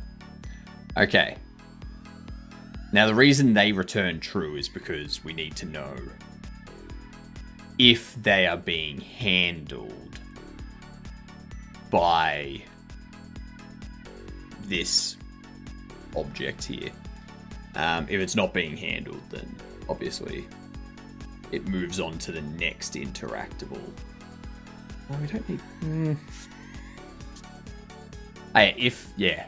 No, I see what it is. Yep. Yep. Never mind. Never mind. It's all good. I'm pretty sure that's irrelevant now with how I've updated my interaction manager. Whatever. Not going to change it now because it's all working. I don't want to change it and then have everything break and be like, oh man, I'm going to spend 2 days fixing it when it was working.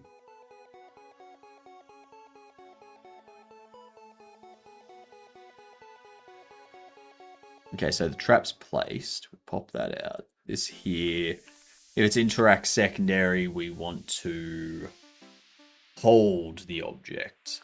So we want to go, if that's not null, or player instance hold held object is not null, then we don't want to be able to hold this thing. And then we do player instance hold object character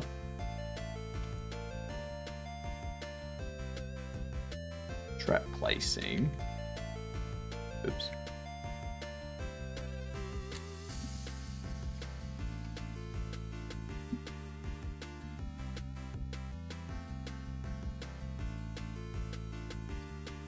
Array of interact data. If player instance hold held object is not null, then interacts pop back. We don't want to be able to hold this if we are already holding something, which actually should not be able to happen. Because we shouldn't be able to change into placing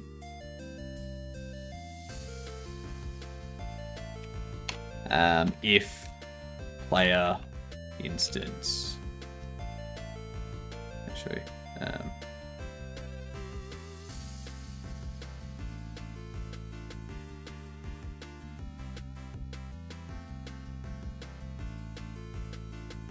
if player instance hold held object is not null, then we do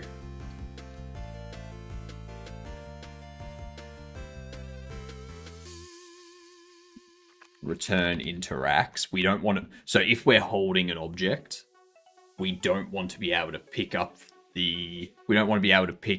or move this object.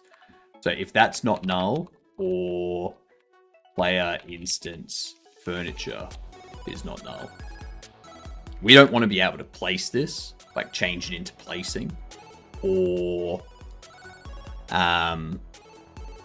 pick up the thing. Otherwise, we assign interactions to interacts, and then if there's a bobble inside like this trap, we don't want to be able to pick up the trap. There we go. Solid logic. And then we also need held. Held can go into placing. And that's just a held item. Yeah, that's fine. I like it. That is our state machine logic complete.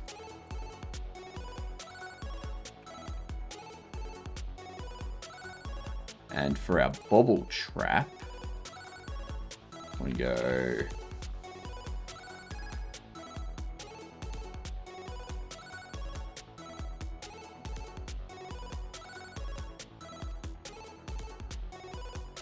bobble trigger.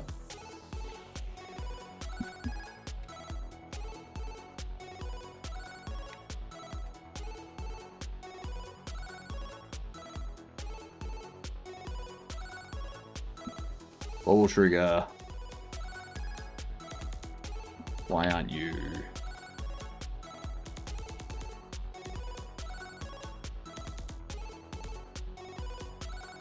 All right.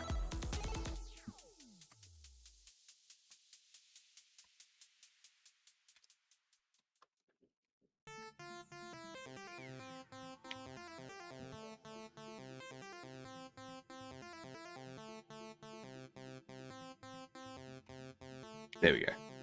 So for some reason, our LSP disconnected. Don't ask me why. I still don't know how to fix that. Because inside our... If we go config nvim, after nvim lsp, then you see here, we are on if, like we set up Clang D stuff. This here we do, if it's a Godot project, then we connect it up. We set up the configure. But I need something that's like constantly checking, like doing a poll every second or two or something like that, every 5 seconds or something. That just goes, if it's not connected, connect it. So I need to handle a disconnect message and I need to handle a connection message.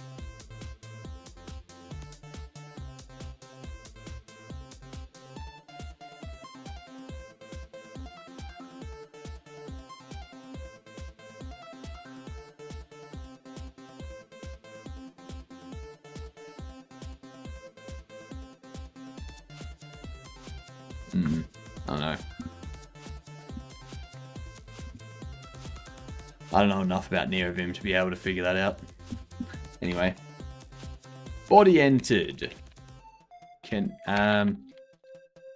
not connect. Helpers try connect. We do bobble triggered.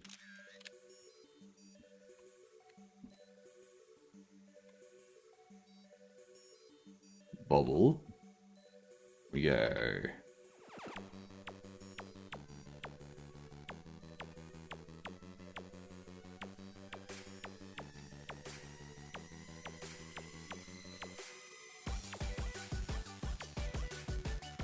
Helpers try disconnect.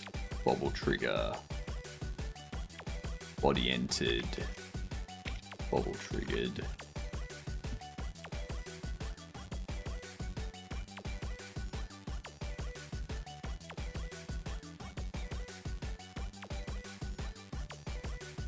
Close cage. And this I'm just going to do open cage.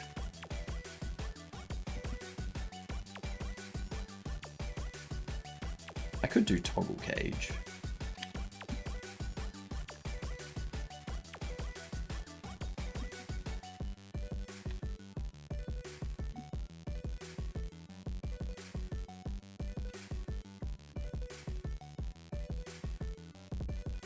Cage open.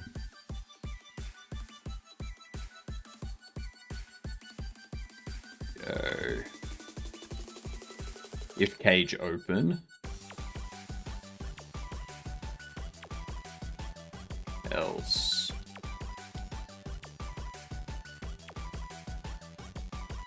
Close cage animation. Open cage animation. And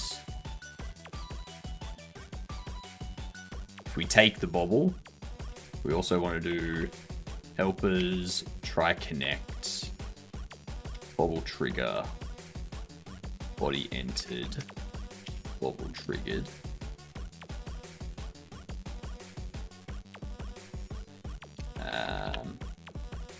Trapped. Go bobble equals trapped.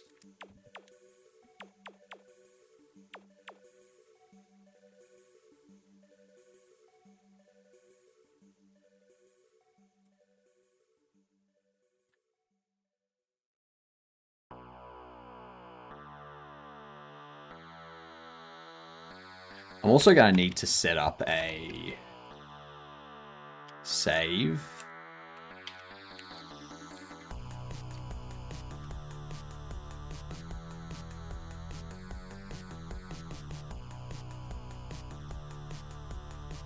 return that. Load. If super load data not, we return false. Otherwise down here we'll return true and we'll have load logic.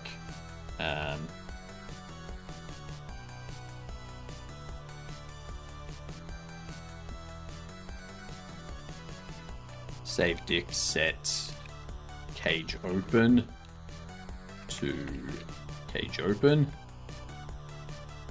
and set trapped to bobble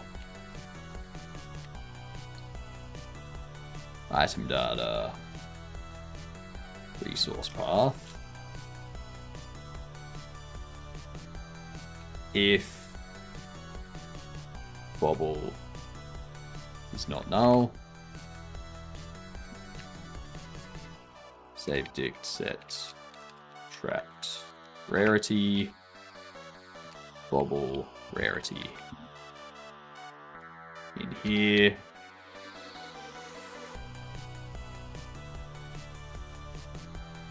cage open equals save dict get cage open, and if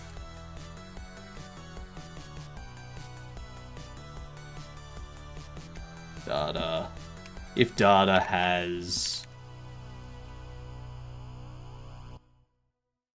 trapped, we do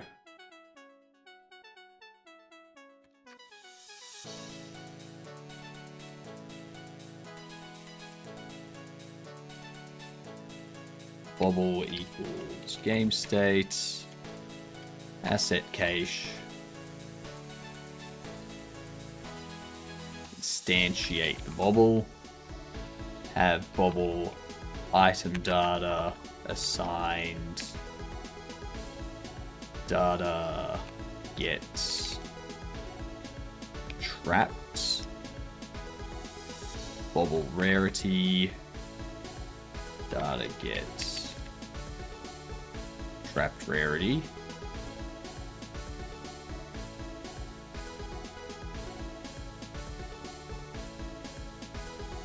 And bobble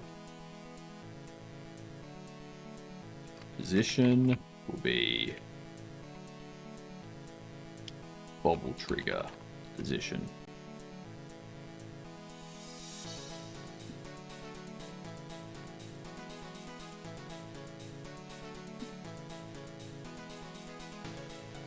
If bobble null, do that. Excellent. That's our load and save done for the bobble trap. So nice.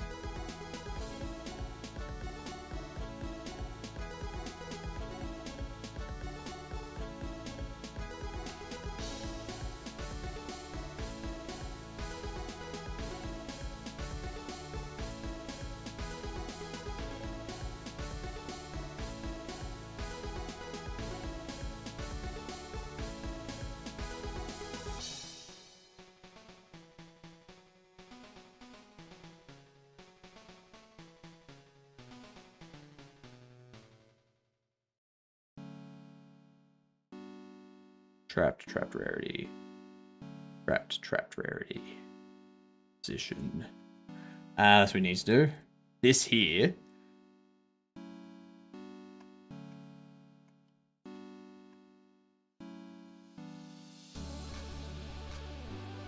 Want to set this up. 0.05. Not that high.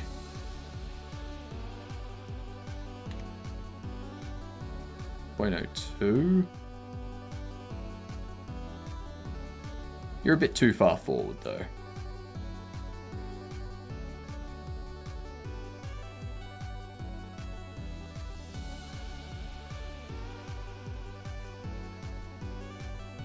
There we go.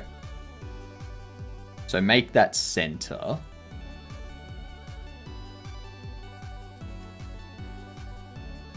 We have it as 0.1. So that way we can have like ramps going up into the center.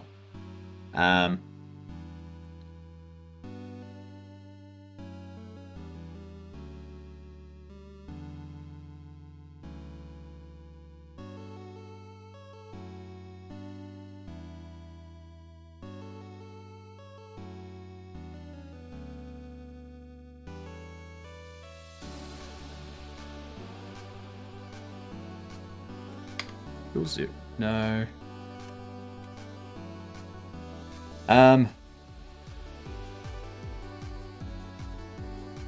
Yeah, I need to make this the actual center. So 0.06. That'll be good. That'll be good. I like that.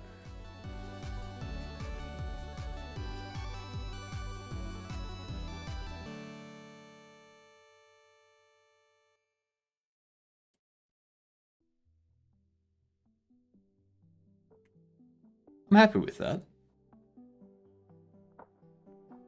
I don't have the mesh made yet, but we can do that later. And it would be very simple mesh. Maybe we'll do that tonight. Maybe tonight we'll just like do some modeling. Just relax.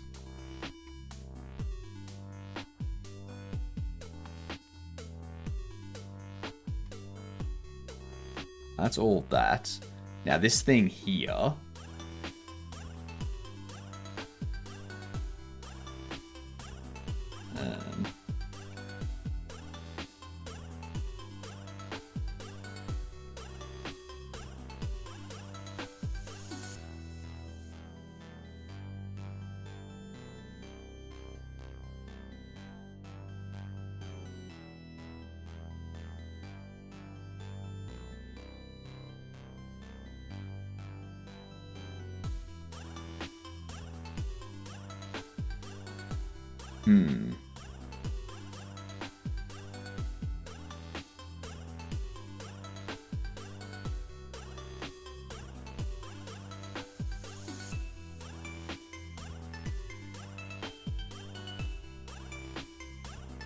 This one is because it's...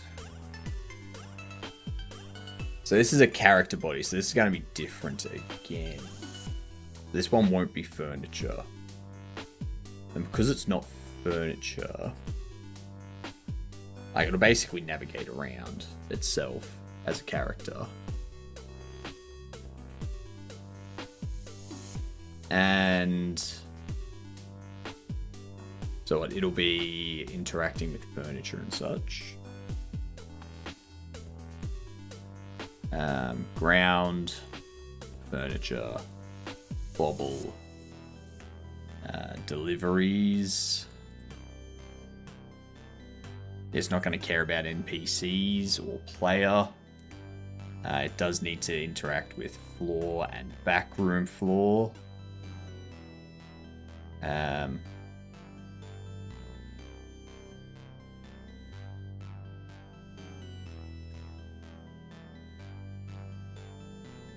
Maybe instead of interacting with furniture, it interacts with player block.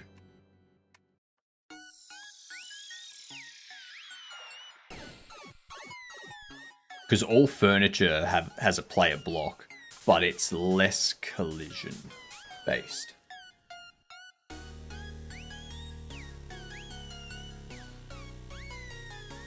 Actually, it doesn't even need to collide with those things, because it's going to have a...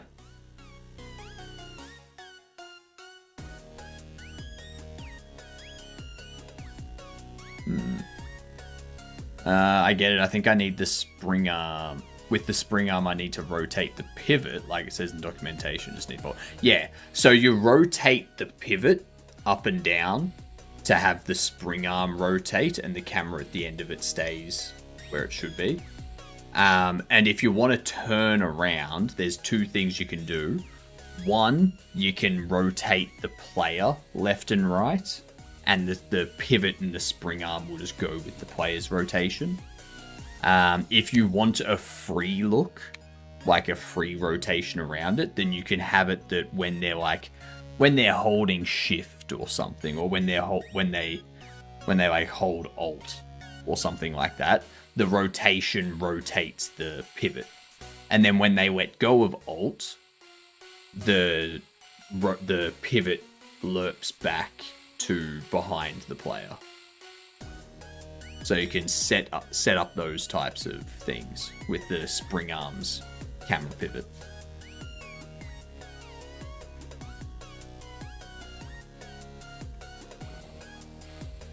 It needs to interact. World, Bobble, delivery. Let's have a look at NPCs. Because I don't think NPCs even. Furniture. Or I guess they do. I don't need them to interact with furniture though. I don't need them to. They're staying within the navigation region. So it's really just floor that I need them to interact with so that they don't go through the floor. Outside of that, there's nothing.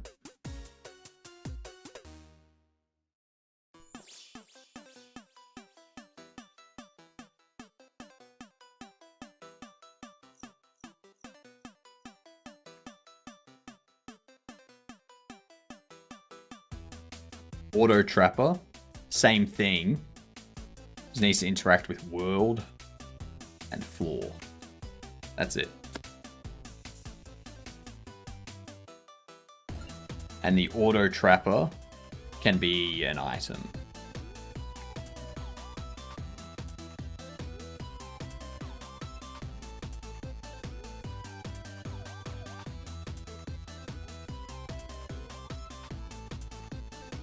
I like that.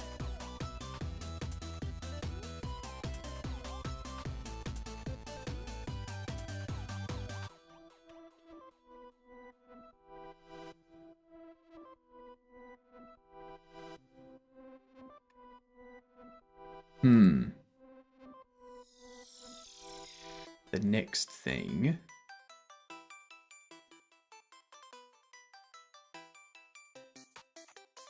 How is this going to detect?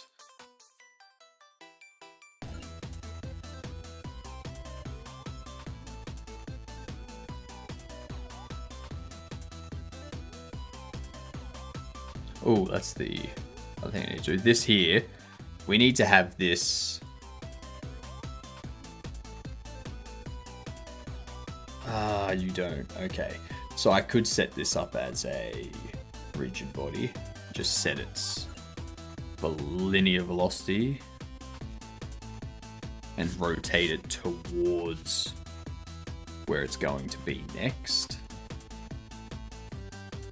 based on next path position.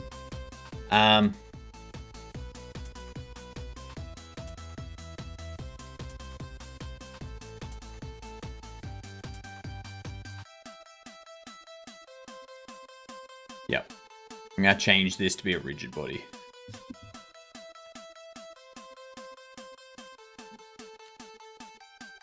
Because by default, we want it to be frozen. And the only time it's not frozen is if it's... Oh, actually... Get rid of that. Yeah, that'll work.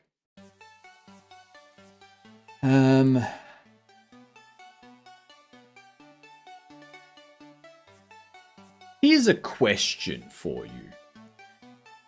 This auto trapper, would you prefer it patrol the store? So would you want it to drive around the store randomly? And when it encounters a conscious bobblehead, it catches it, takes it out the back, puts it in a cage if it can. Otherwise, it just stays there and waits for the player to come and get the bobblehead to deal with it. Or would you want it to just sit in a position where, like, sit somewhere you place it, and when it detects a bobblehead that's conscious running near it, then it goes after that bobblehead. What would you... I'm leaning towards the first. Where it's like, it's driving around the store, trying to find it. Conscious bobblehead. What did I miss? The best thing ever. Hopefully this runs so I can show you.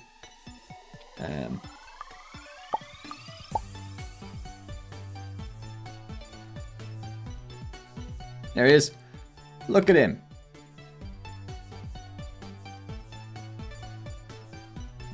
It's a conscious bobblehead running around. He scared customers out of the store, and the customers just dropped all their stuff. And what you can do is you can grab one of these, you can capture him inside here, and then you can sell him for a lot of money.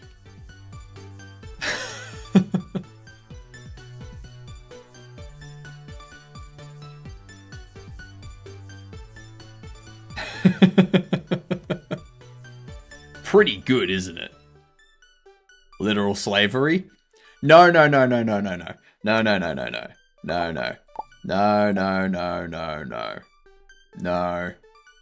The slavery part.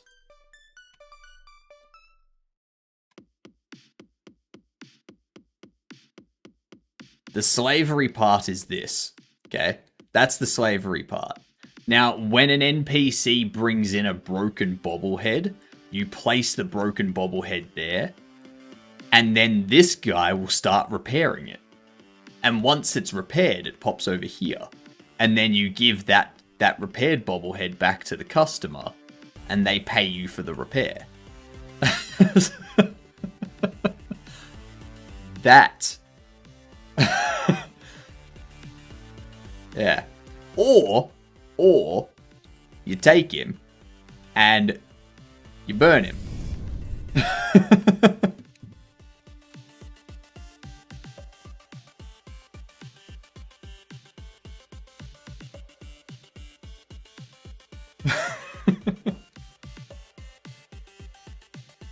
You should make the bobbleheads try to run out the door and escape.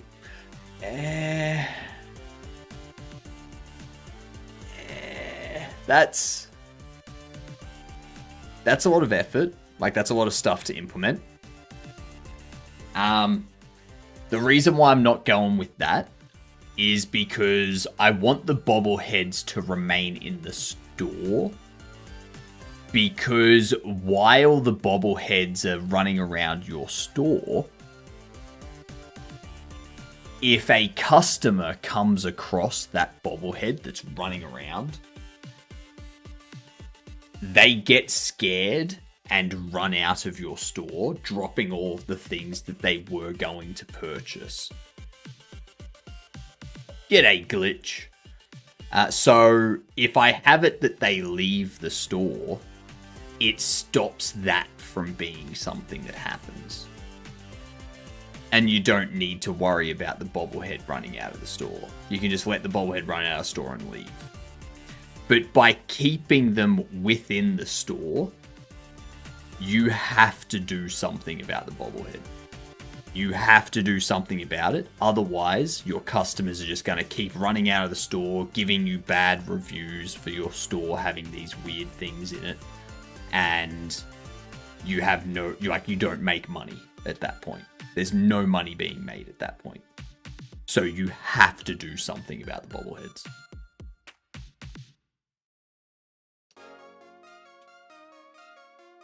And any time, Hudai.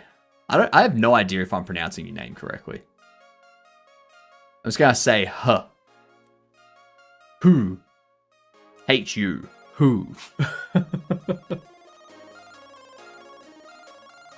It's easier. Yep. So this will patrol the store. So we don't place, like, we don't rotate it. We just place it.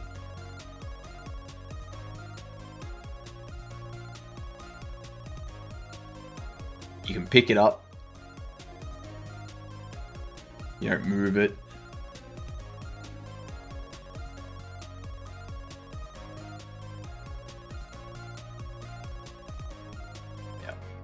There we go.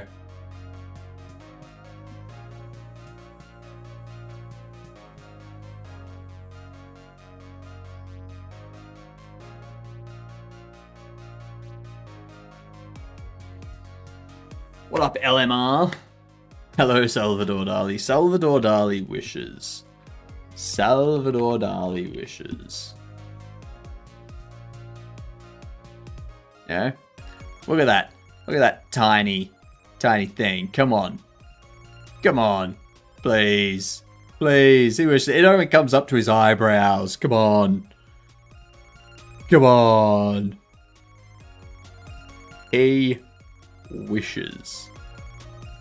That's very far above my head if I stretch it out now.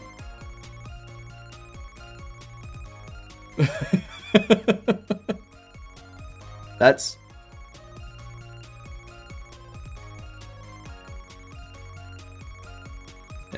there. Yeah. Now let me do it this way. Yeah, right there. That's how high they go on each side. To be fair, past your eyebrows is so thin it blends with your green screen, so it disappears. I know. I need to... It's not that it's thin, it's that it's... I've, like, got it going up that way. So, like, if I rotate it that way, you can see how it's thicker. It's just the way that I've got it. So it's, like, rotated up that way instead of flat that way. Yeah. So I need to do something about that. But I refuse to twist them together because that's just going to cause the hair to be weaker. So yeah.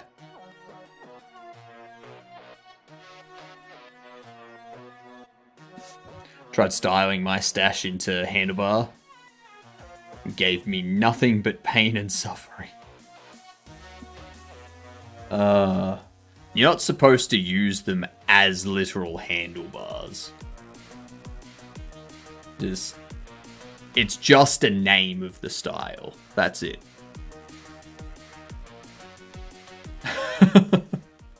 Yeah. I thought that's what you were doing. Yeah. The second you said that, I was like, yeah, that's... Jeez. Being a bit rough.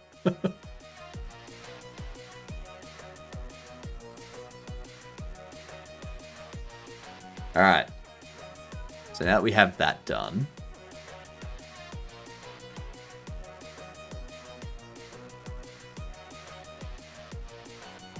Placed can be patrolling.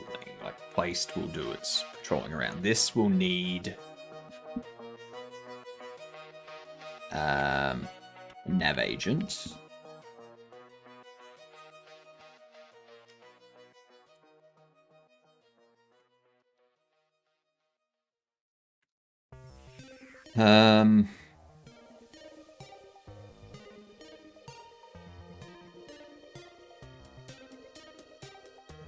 I could probably copy you, actually.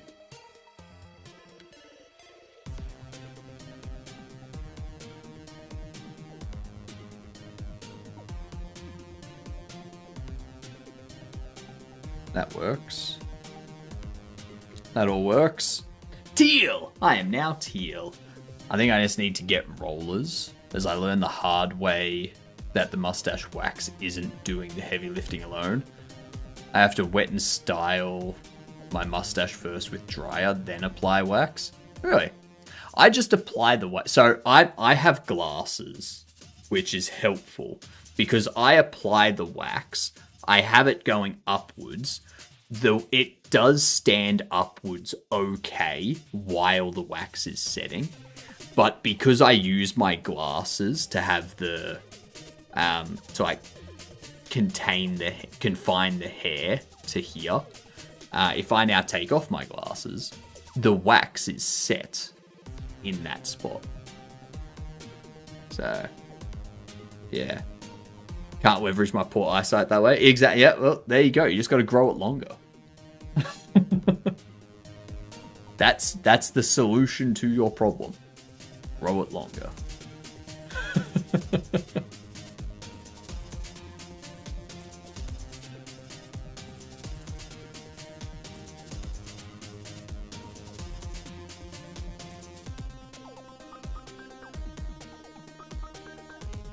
Close that out.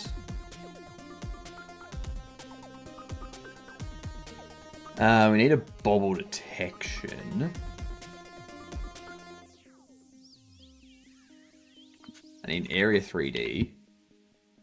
Gonna be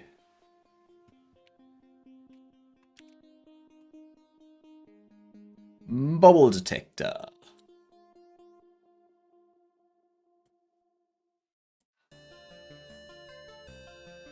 This can be a cylinder. Can be a height. 1. Radius. Radius of... Oof.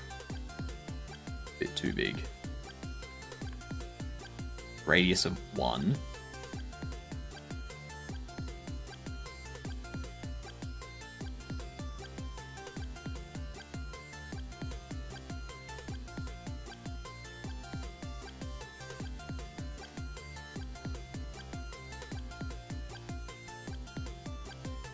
Alright. So this is the good old Godot engine.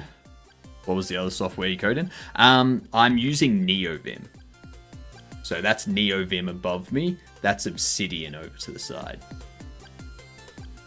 I'm probably going to get rid of Obsidian after this project, just because I don't really use it for the things that I could be using it for. Everything that I'm using it for there can just be a text file in NeoVim. An MD file in NeoVim. Yeah. We do have ads coming in. I need to BRB for a minute. And then when I get back, I'll lose in chess. Alright? BRB.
I've returned.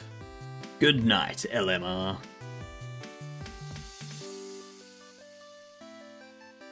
You enjoy hitting the sack. Whatever that may be referencing. Does crimson work as a color for the redeem? No. The only colors that work are the colors listed in the description at the moment. I do want to update the overlay to include hex values so that you can specify whatever color you want. You can just give me the hex value of whatever color, and that's what I'll appear as. That's the plan. That is the plan. Can't believe it's already been 4 hours. Jeepers.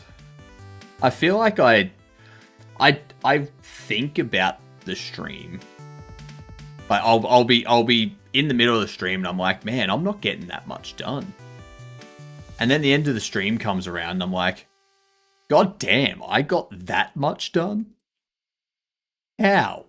How did I get that much done?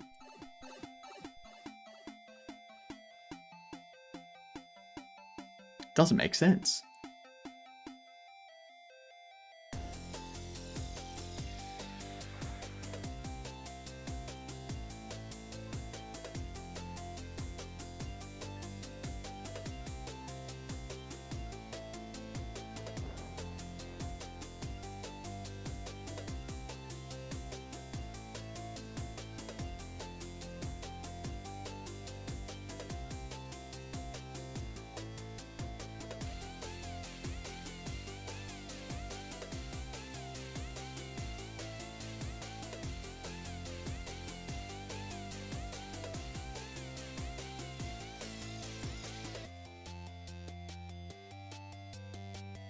Yeah, I'll do that.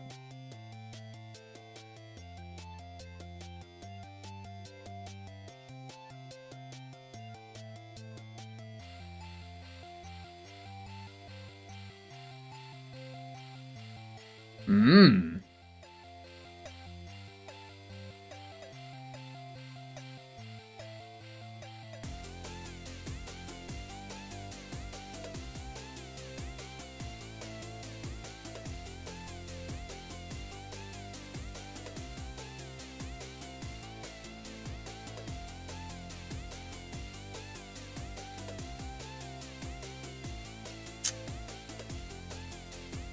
Fine. No, because you're there.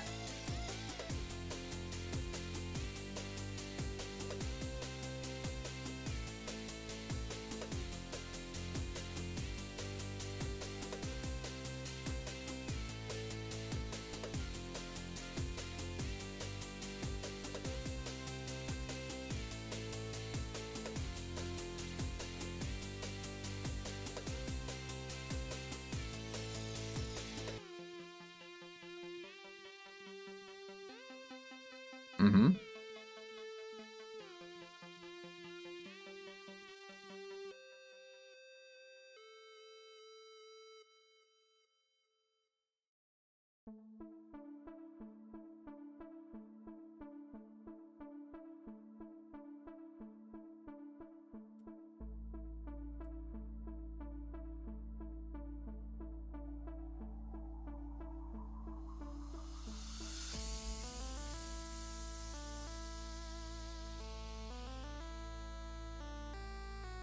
It's easy.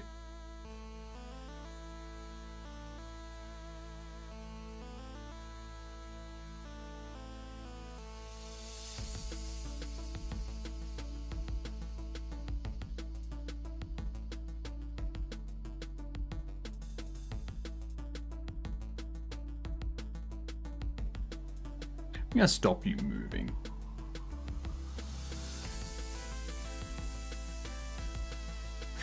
We had the exact same idea.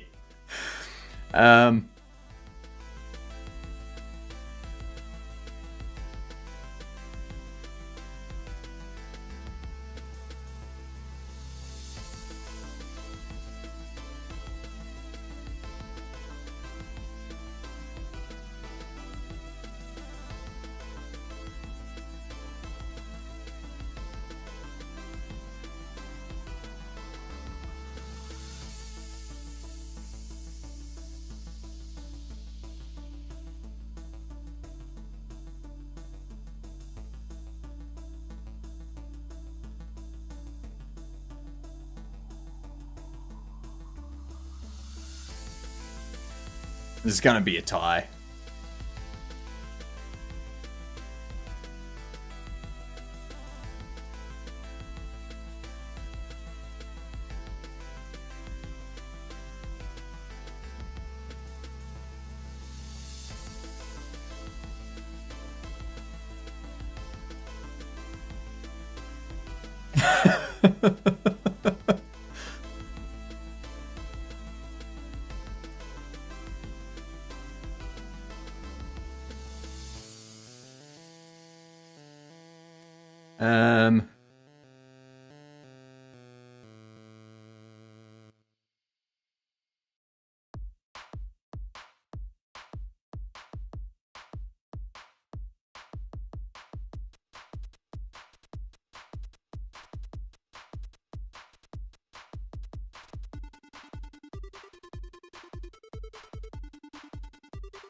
I've lost.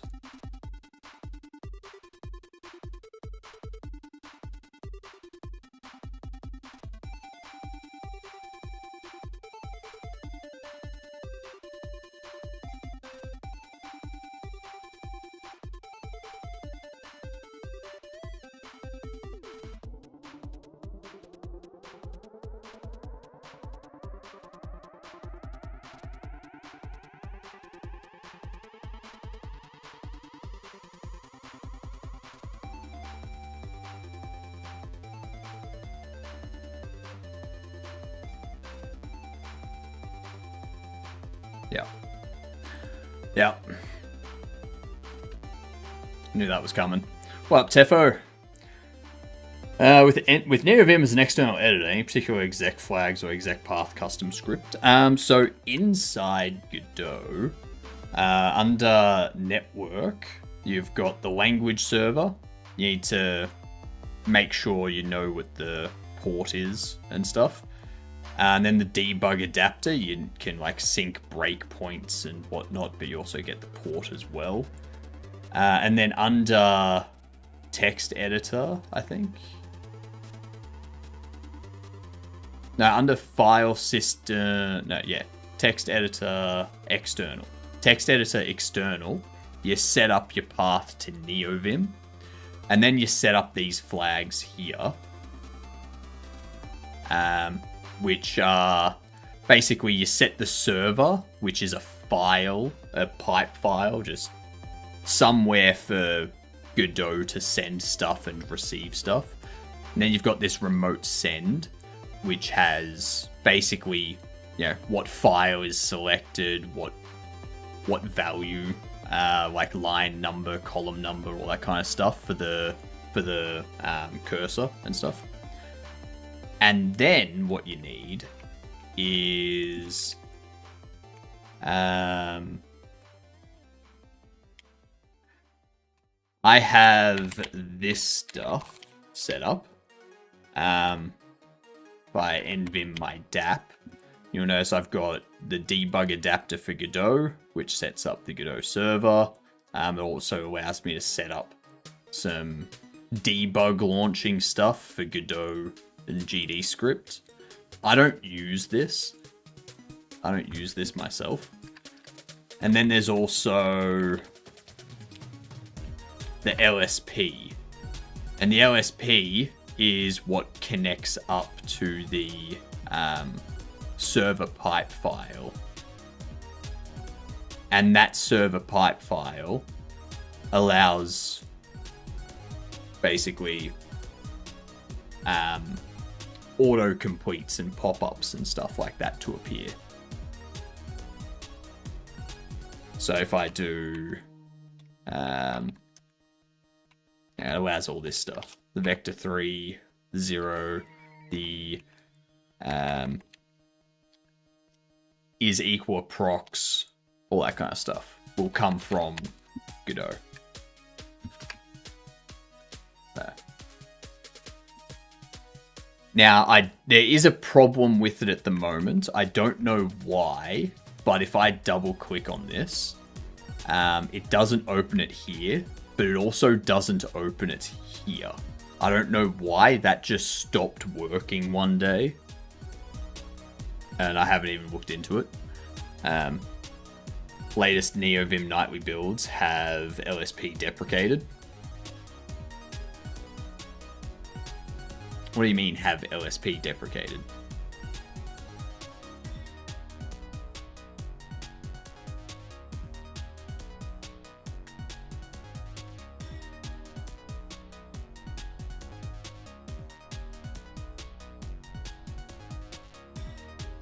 Like, language server stuff is an external program that you just have Lua stuff.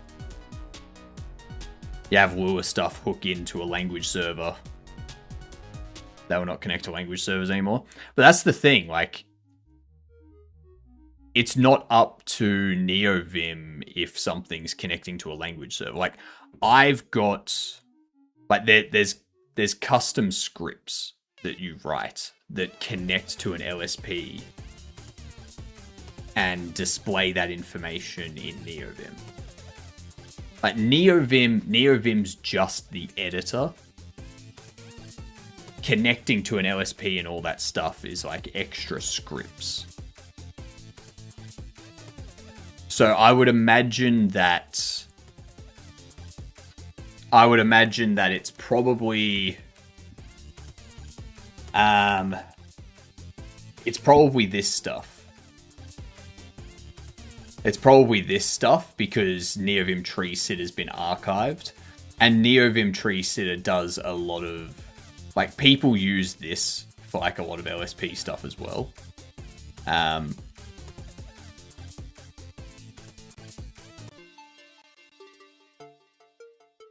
So, yeah.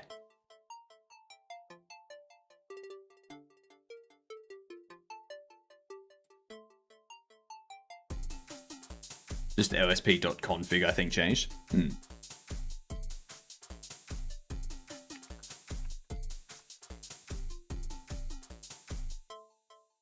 Yeah. Tree Sitter and built-in LSP.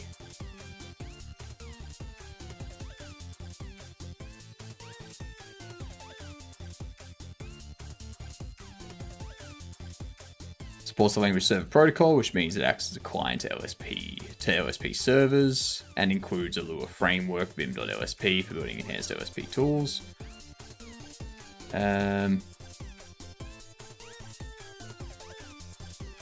Yeah, but it seems like it's all still there.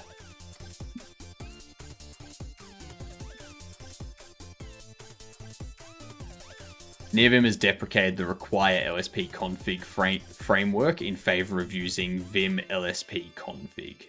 Starting from version 0.11, users are encouraged to update their configurations accordingly. So that would mean, for me, if I went into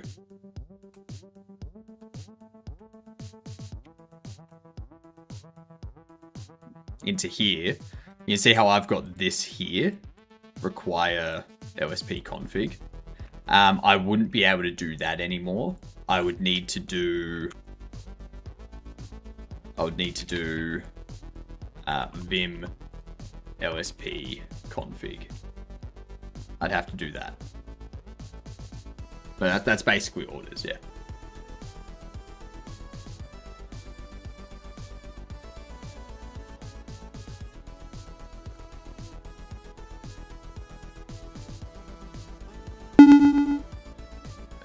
Thank you for the follow. Much appreciated. You're fantastic.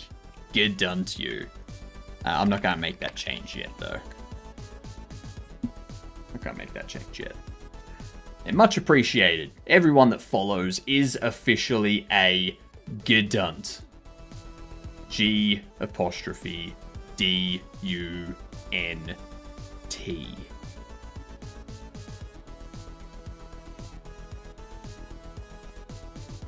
We have a 24-hour stream coming up on Sunday.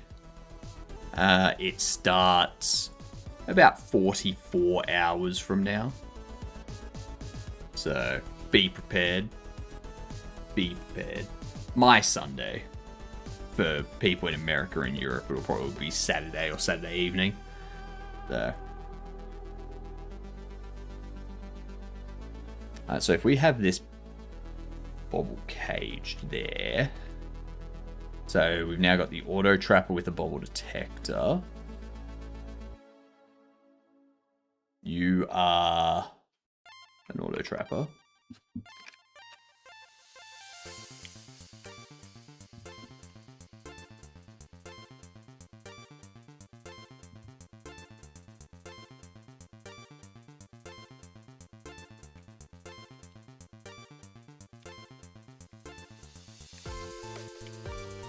Save.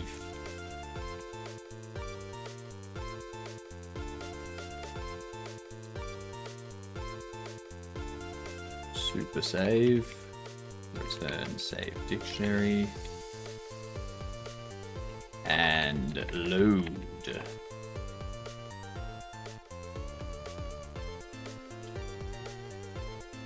If not, super low data. Return false.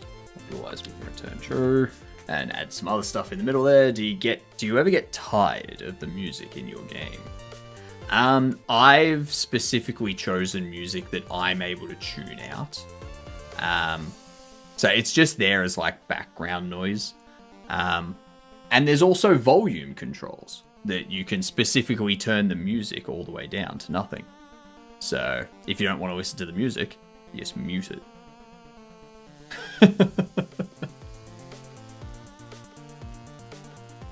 But yeah, it's the same as the stream's background music. Like, I'm able to tune it out. So yeah, it's more there as just background noise than anything else. Yeah.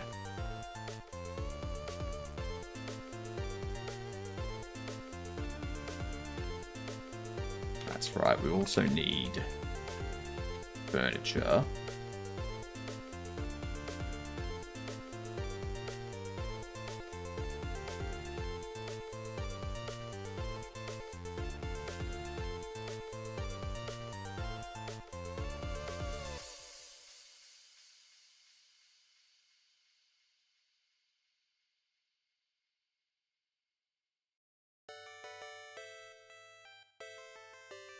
This is going to call placing.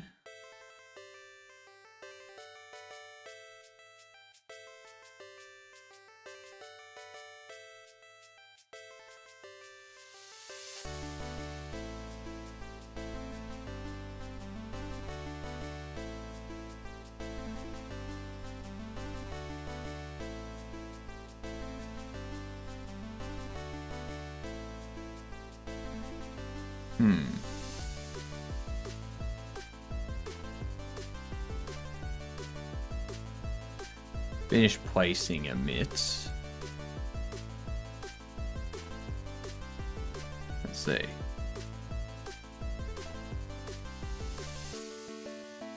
Now placing. Okay, so that's from the state there.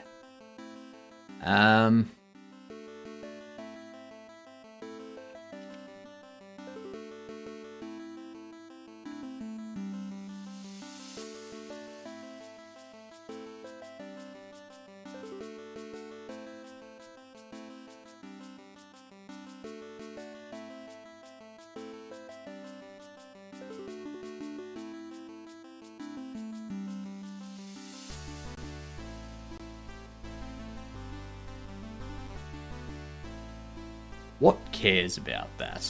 It doesn't look like anything does.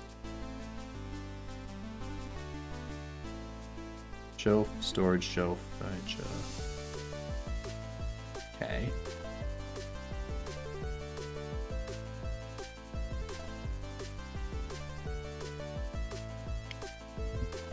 Store.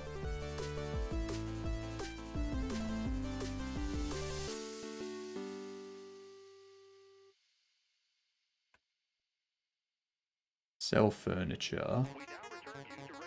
Do I not have LSP again?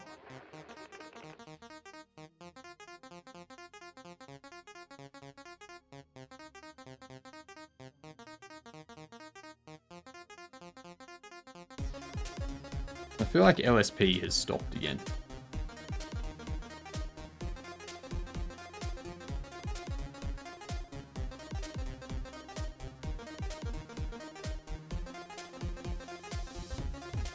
What up, old Ohm? Got a favorite bobblehead from your game?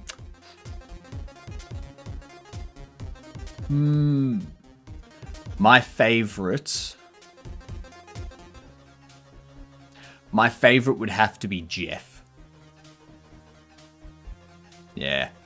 Because Jeff is nothing special. Like, literally, Jeff is just a guy. It's just, that's it.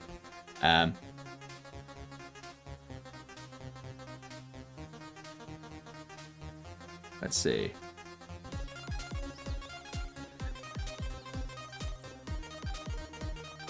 Get that one.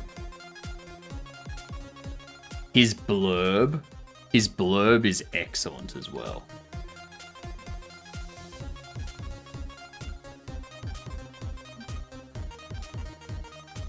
That's Jeff. Nothing special about him. Nothing special. But his card, if we over here, we go critter.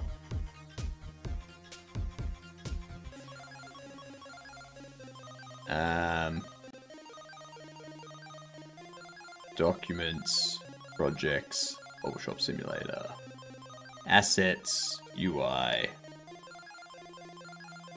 Ooh, actually. Yeah, textures. Card, Jeff. Right here. His name's Jeff. Jeff is Jeff. Everyone knows Jeff. Jeff is nice. Jeff enjoys coffee and is a little nerdy. Give Jeff a chance. Jeff is Jeff.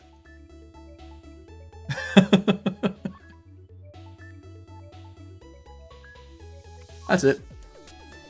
That's Jeff. Be like Jeff. If only everyone was like Jeff. I just hit the point where I need to stop coding example code in GStreamer and do software engineering and design. Ew. Ew. Progress. And then implement a clean design. The think first, then act sort of thing. No. No. My entire game is made from act first, think later. We do have some other bobbleheads that are pretty cool. So there's Bumbletooth.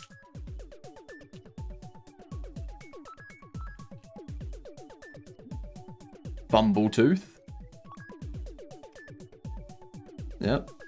Little red dragony looking guy.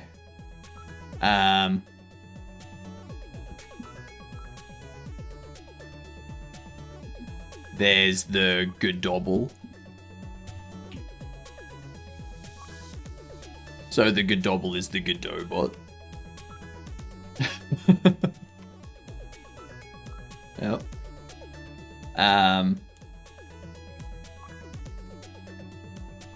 There's also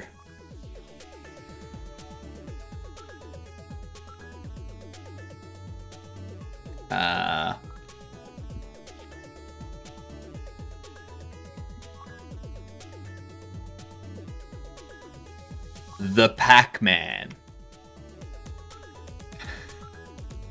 The Pac-Man. No relation to Pac-Man.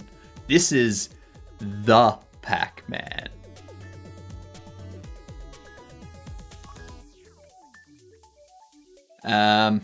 I've got a couple of others that I want to create. Like, I've got a few others that I want to create. So, Buckethead is a parody of Lord Buckethead. Big Brain Barry, he's going to have like a really small body and a really big head. Pumpkin Spice, a rejected Spice Girl turned president impersonator. They're going to be orange. Dookie Ookie, no relation to Mr. Hanky. He's going to be a poo.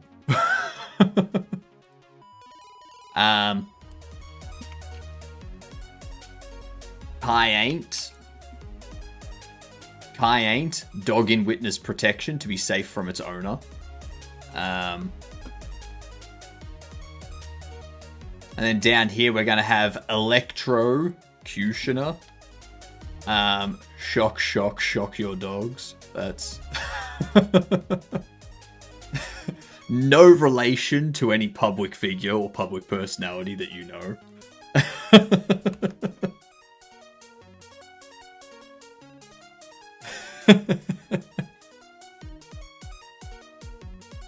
There's going to be Legless Tea Leaf, who is an archer. Roy Lee Poyley, who is a 10-pin bowler. Dottie O'Brien, a darts player. Phineas Bell, an old-timey strong guy with like the leotard. Yeah. I will cleanly apply design software patterns and methods. Like, solid. God, no. God, no. Doc Labot, a shark that uses the laser on its head to give disagreeables lobotomies.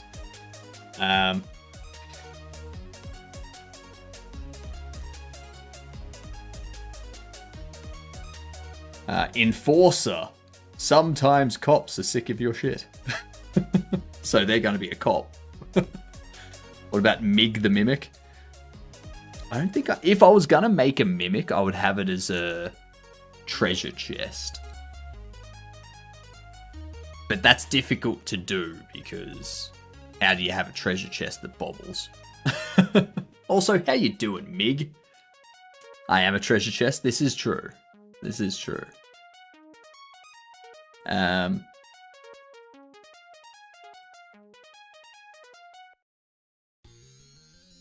And then I've also got season 2 bobbles, which will be Lost in Time. So Lost in Time bobbleheads will be like a Roman centurion, a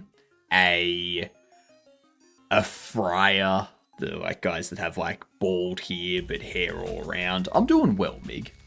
We'll have a cowboy as well, a knight. All that kind of stuff will go in there. Gods and deities, we'll have like Vishnu, we'll have God, we'll have Jesus, all that kind of stuff. Mythical, we'll have minotaurs, medusas, ice giants, dwarves, centaurs, all that stuff.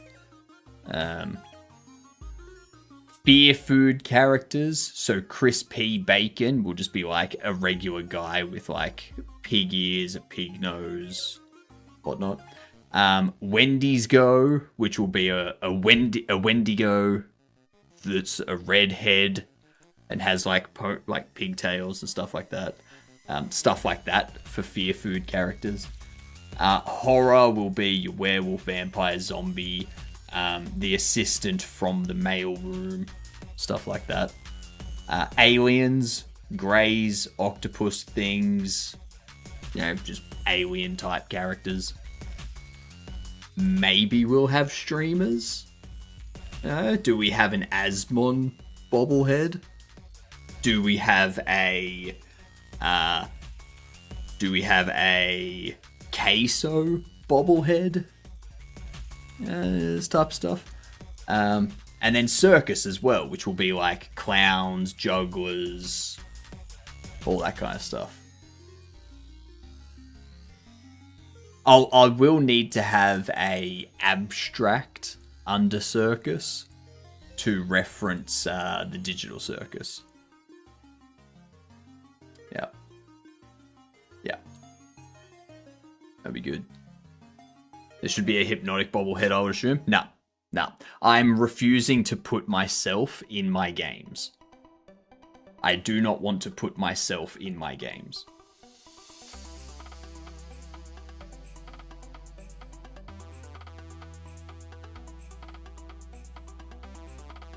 That's just me, personally. Yeah.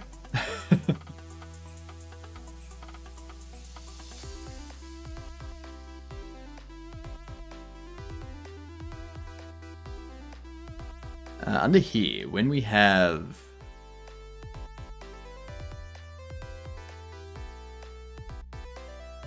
like, yeah, where do we... what do you mean?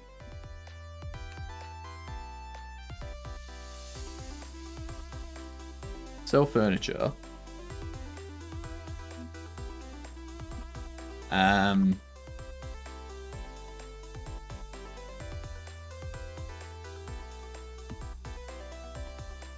Placing is not...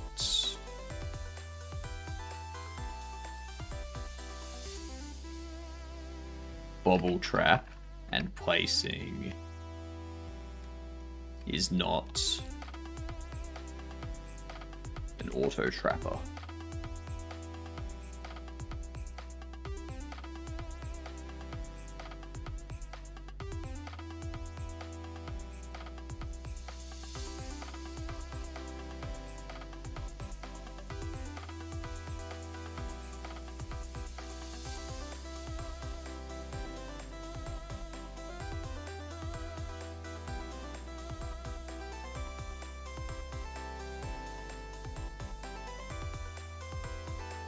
That'll work.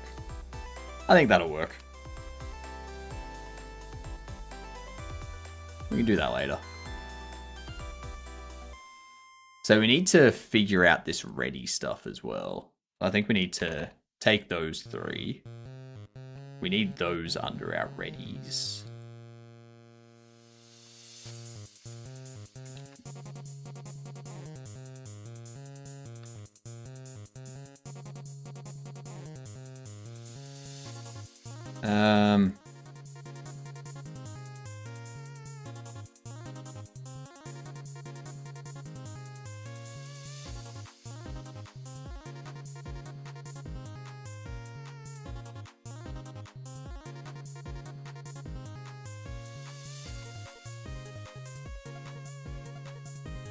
We can take these 4, 5.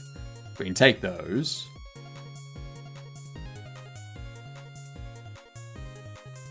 Pop them under here as well.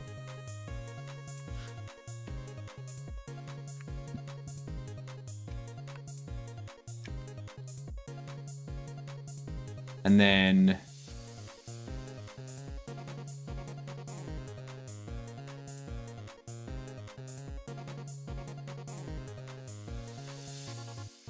as we can take this.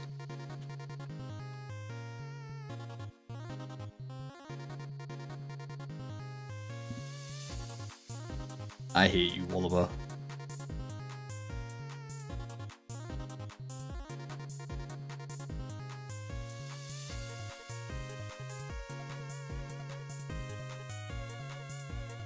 Let's see.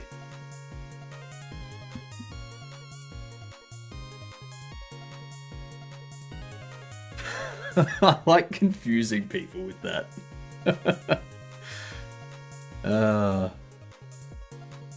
So if we take this,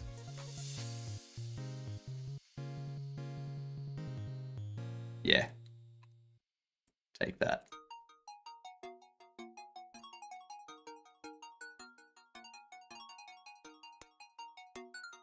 Oh, hang on.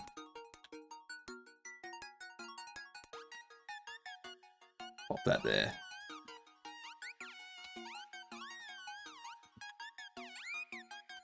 Do that. Okay, so the only thing we don't want to do is set up this collision mask stuff. So what is collision mask 18? What is that layer? Furniture cell. Yeah, so we don't want that.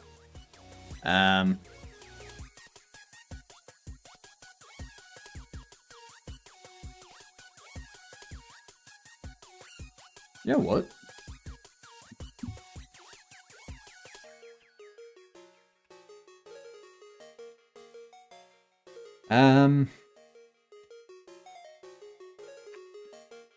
Self is not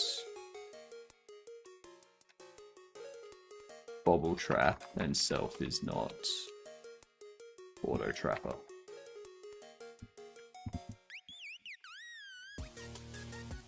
Because everything else we want to have happen. So I can get rid of those. And do super ready. So now we've got that set collision mask value stuff. And we also have all the rest of the logic running both of those as well. I like that.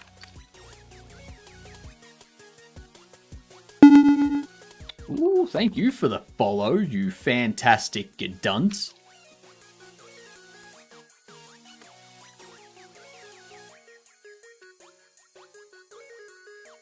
Alright, let's get all that up there.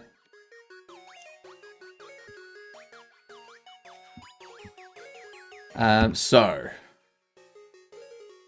I think we need to figure out this here. Because I need this script.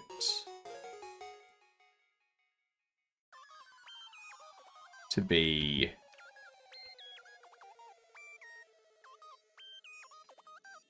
auto trapper placed.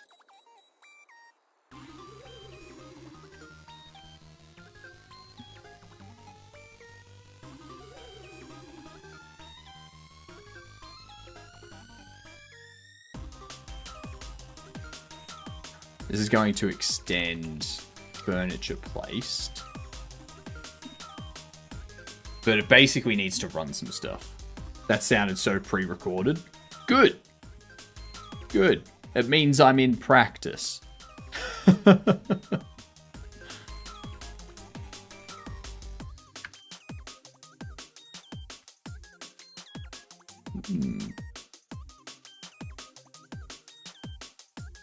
We have placed running.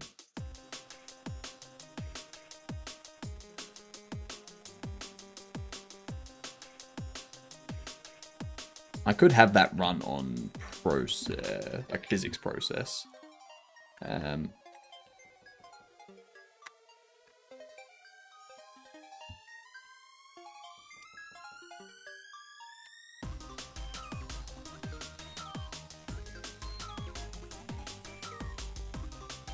Auto trapper. We'll need physics process and go if go state machine, current state, process physics delta. And we need this to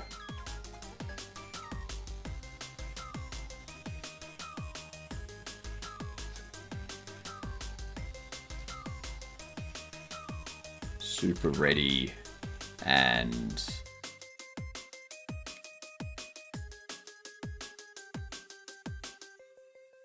set physics process false.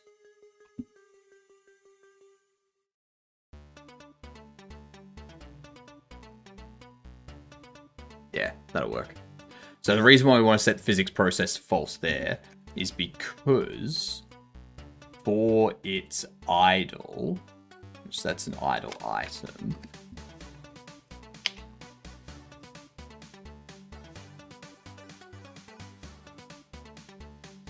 we don't need the interact primary on this. I don't think we need that anymore. Any cool handy key maps also set in the init Lua? Not really. Let me double check.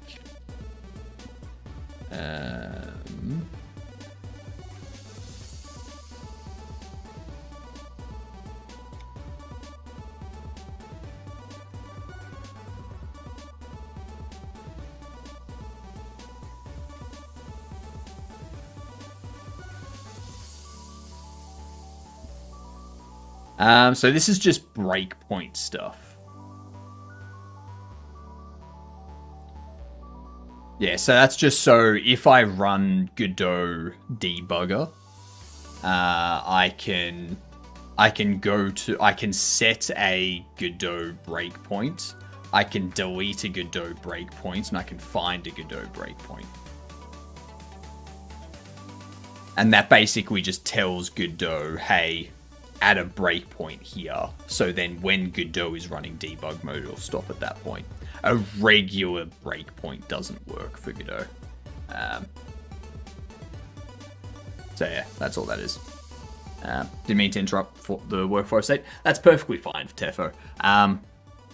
It's approaching the end of my stream anyway, so. And I'm getting really freaking hungry as well. I usually have... I do stream twice a day. That's the schedule. We're in that first block at the moment, the 7 a.m. to midday.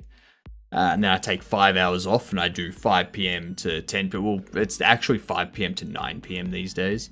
I need to update that. I changed it to 5 p.m. to 9 p.m. instead of 10 p.m. so that I can get like a bit extra sleep. And I was finding myself to be very, very tired. And that extra hour has helped immensely. So much.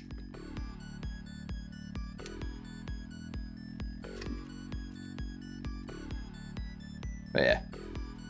I'm liking how these are coming together. What we might do tonight is start to create these models. So we'll create the model for this with the doors that go up and down. And we'll create the model for this, which will be like a little vehicle that drives around and whatnot. Sleep helps a lot. Unfortunately, it does. But I dislike sleep because it is so unproductive. So I try to limit my sleep to 6 to 7 hours. That way I get a good amount of sleep. I get enough sleep to be healthy, but I don't get so much sleep that I'm wasting time. Like I cannot stand sleeping for like 12 hours.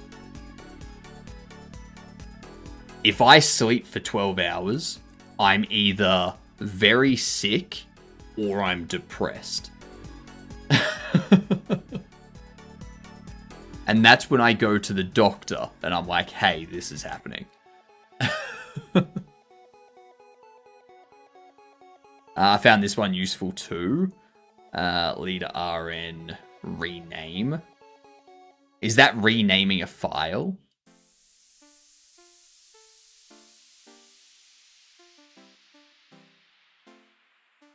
I mean, I'm assuming that's renaming a file. I like to... I need to actually figure out... NeoVim... Run... LSP config. Great. NeoVim... reconnect LSP. VAR renames it on the entire .gd.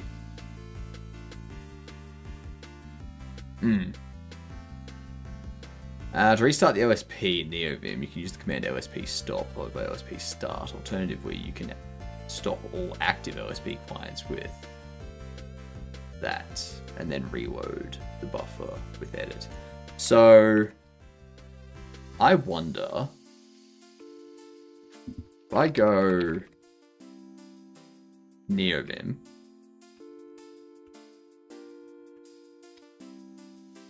LSP connection taken. If I go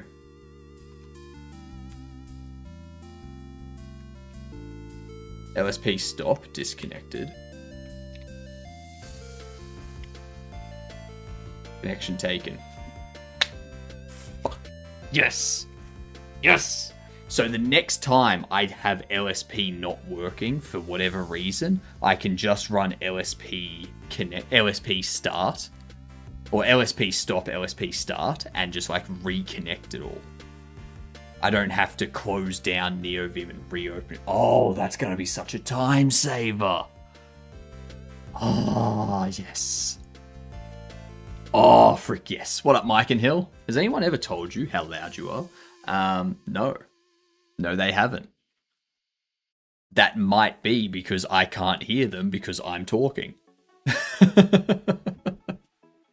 Hey, thank you for making me Red Divinity. Much appreciated. Alright, let's think. So tonight we're going to do some 3D modeling to get this created. The way that this is going to work, this is our auto trapper. So it's going to chase down a bobblehead. And when it gets near the bobblehead, it's going to have something on it that grabs the bobblehead and pulls it in. And then it's going to take that bobblehead out the back. And it'll either put it in the cage, if you have a cage, or the trapper will stay there and hold the bobblehead there until you come out the back and you take the bobblehead and either put it on the workbench or throw it in the furnace or whatever you want to do. Yeah. Yeah. That should cause some funny stuff. That should cause some funny stuff to happen. I'm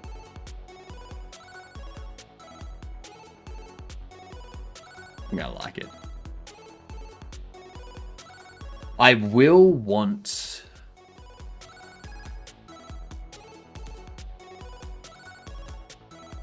I'll want to try and get the bobblehead to be running away from the trapper. But I think that's a future thing. I don't need to worry about that right now. We can deal with that. Long way down the track. But yeah, I think that's going to be good. That's going to be excellent. I'm going to have fun with that. All right. Here's what we're going to do. We are going to go and see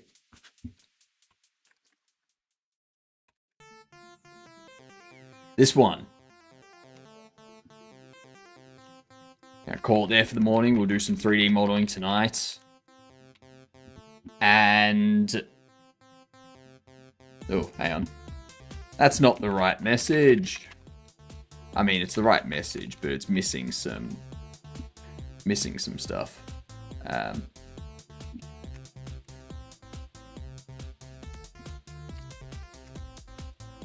There it is. That's the correct one if you're subscribed. Yeah. I guessed it. I knew it would be bad cop. Sure you did.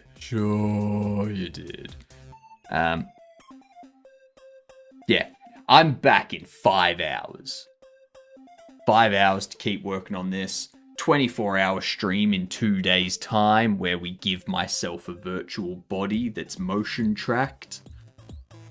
Be there. That's going to be fantastic. It's going to be amazing. You'll still be able to see my head and hands. It's just my body will be projected from something. Enjoy watching Bad Cop apparently cheating on a future game jam. I don't know. Have a good one, Razor, Gamer, Mike and Hill, all the Raiders. Toodles.